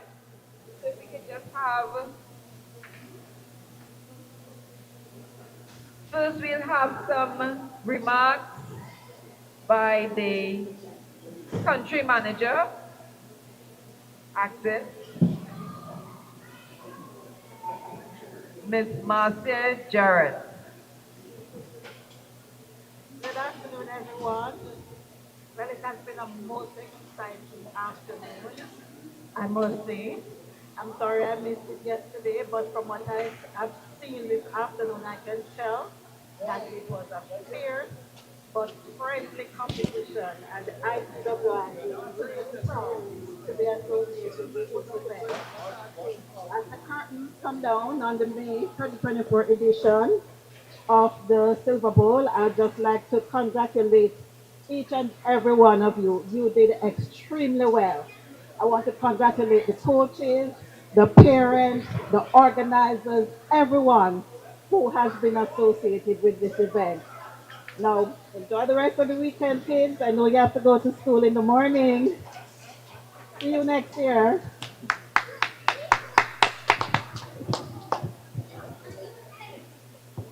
Okay,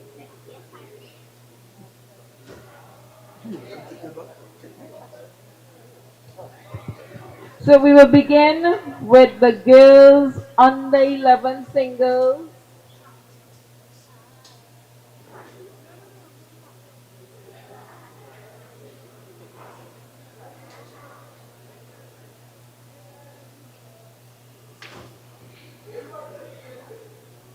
Girls under 11 singles.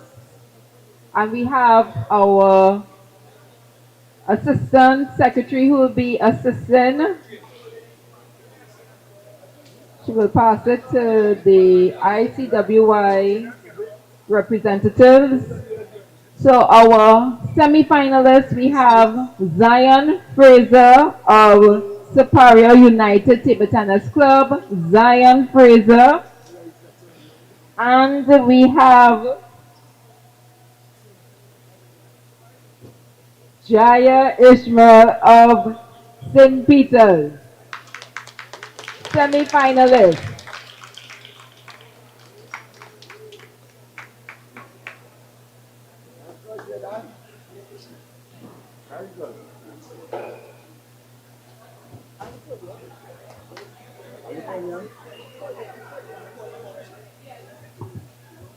Zion Fraser on the podium.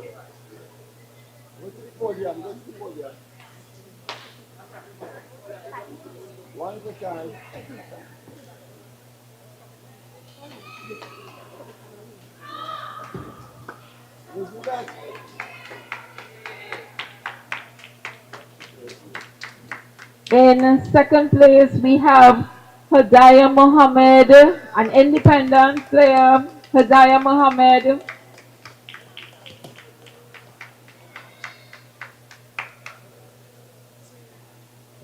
And our 2024 Girls Under 11 ICWI Silver Bowl Under 11 champion, Ms. Zuri Rajkumar of PowerGen.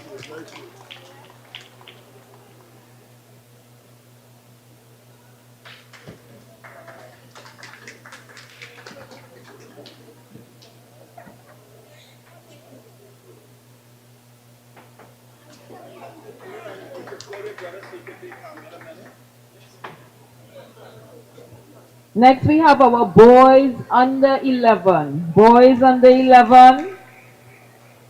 Our semi-finalists, we have Arab Basan of QPCC and Trent Sampat Independent.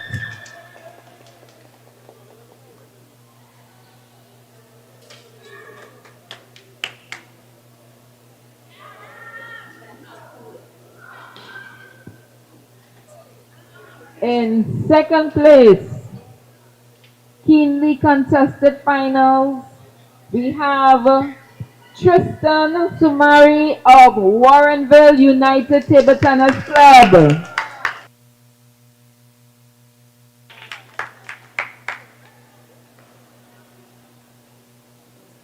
And our 2024 ICWI 7 Silver Bowl champion, we have Zayden Sangramsing of Warrenville United Table Tennis Club.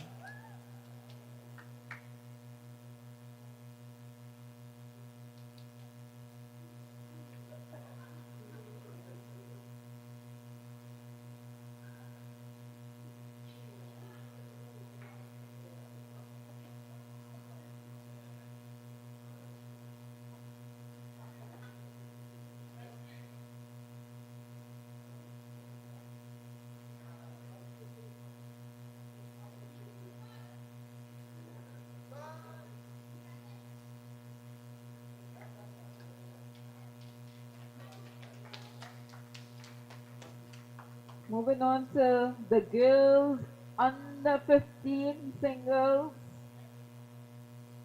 Our semi-finalists, we have Jana Mohammed, Independent, and Janai Samuel. Round of applause for our semi-finalists.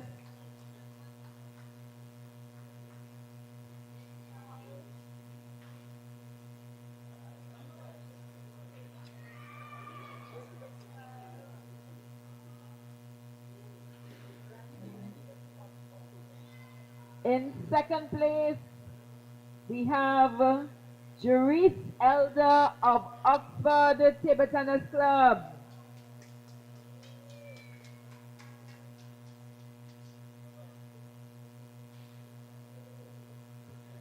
And our 2024 ICWI Girls Under 15 champion, we have Elizabeth Raja of Blasters.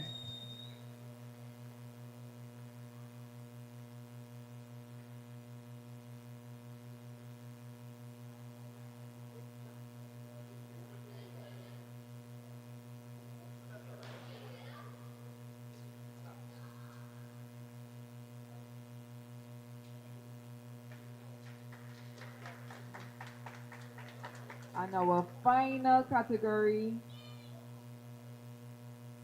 boys under 15.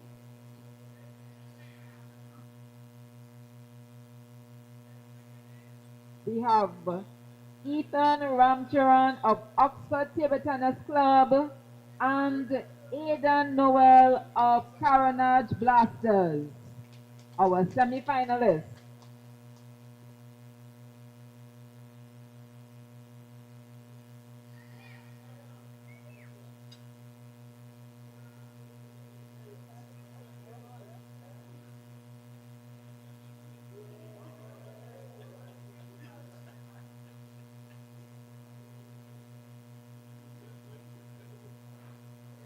In second place, we have Josiah Joseph of PowerGen.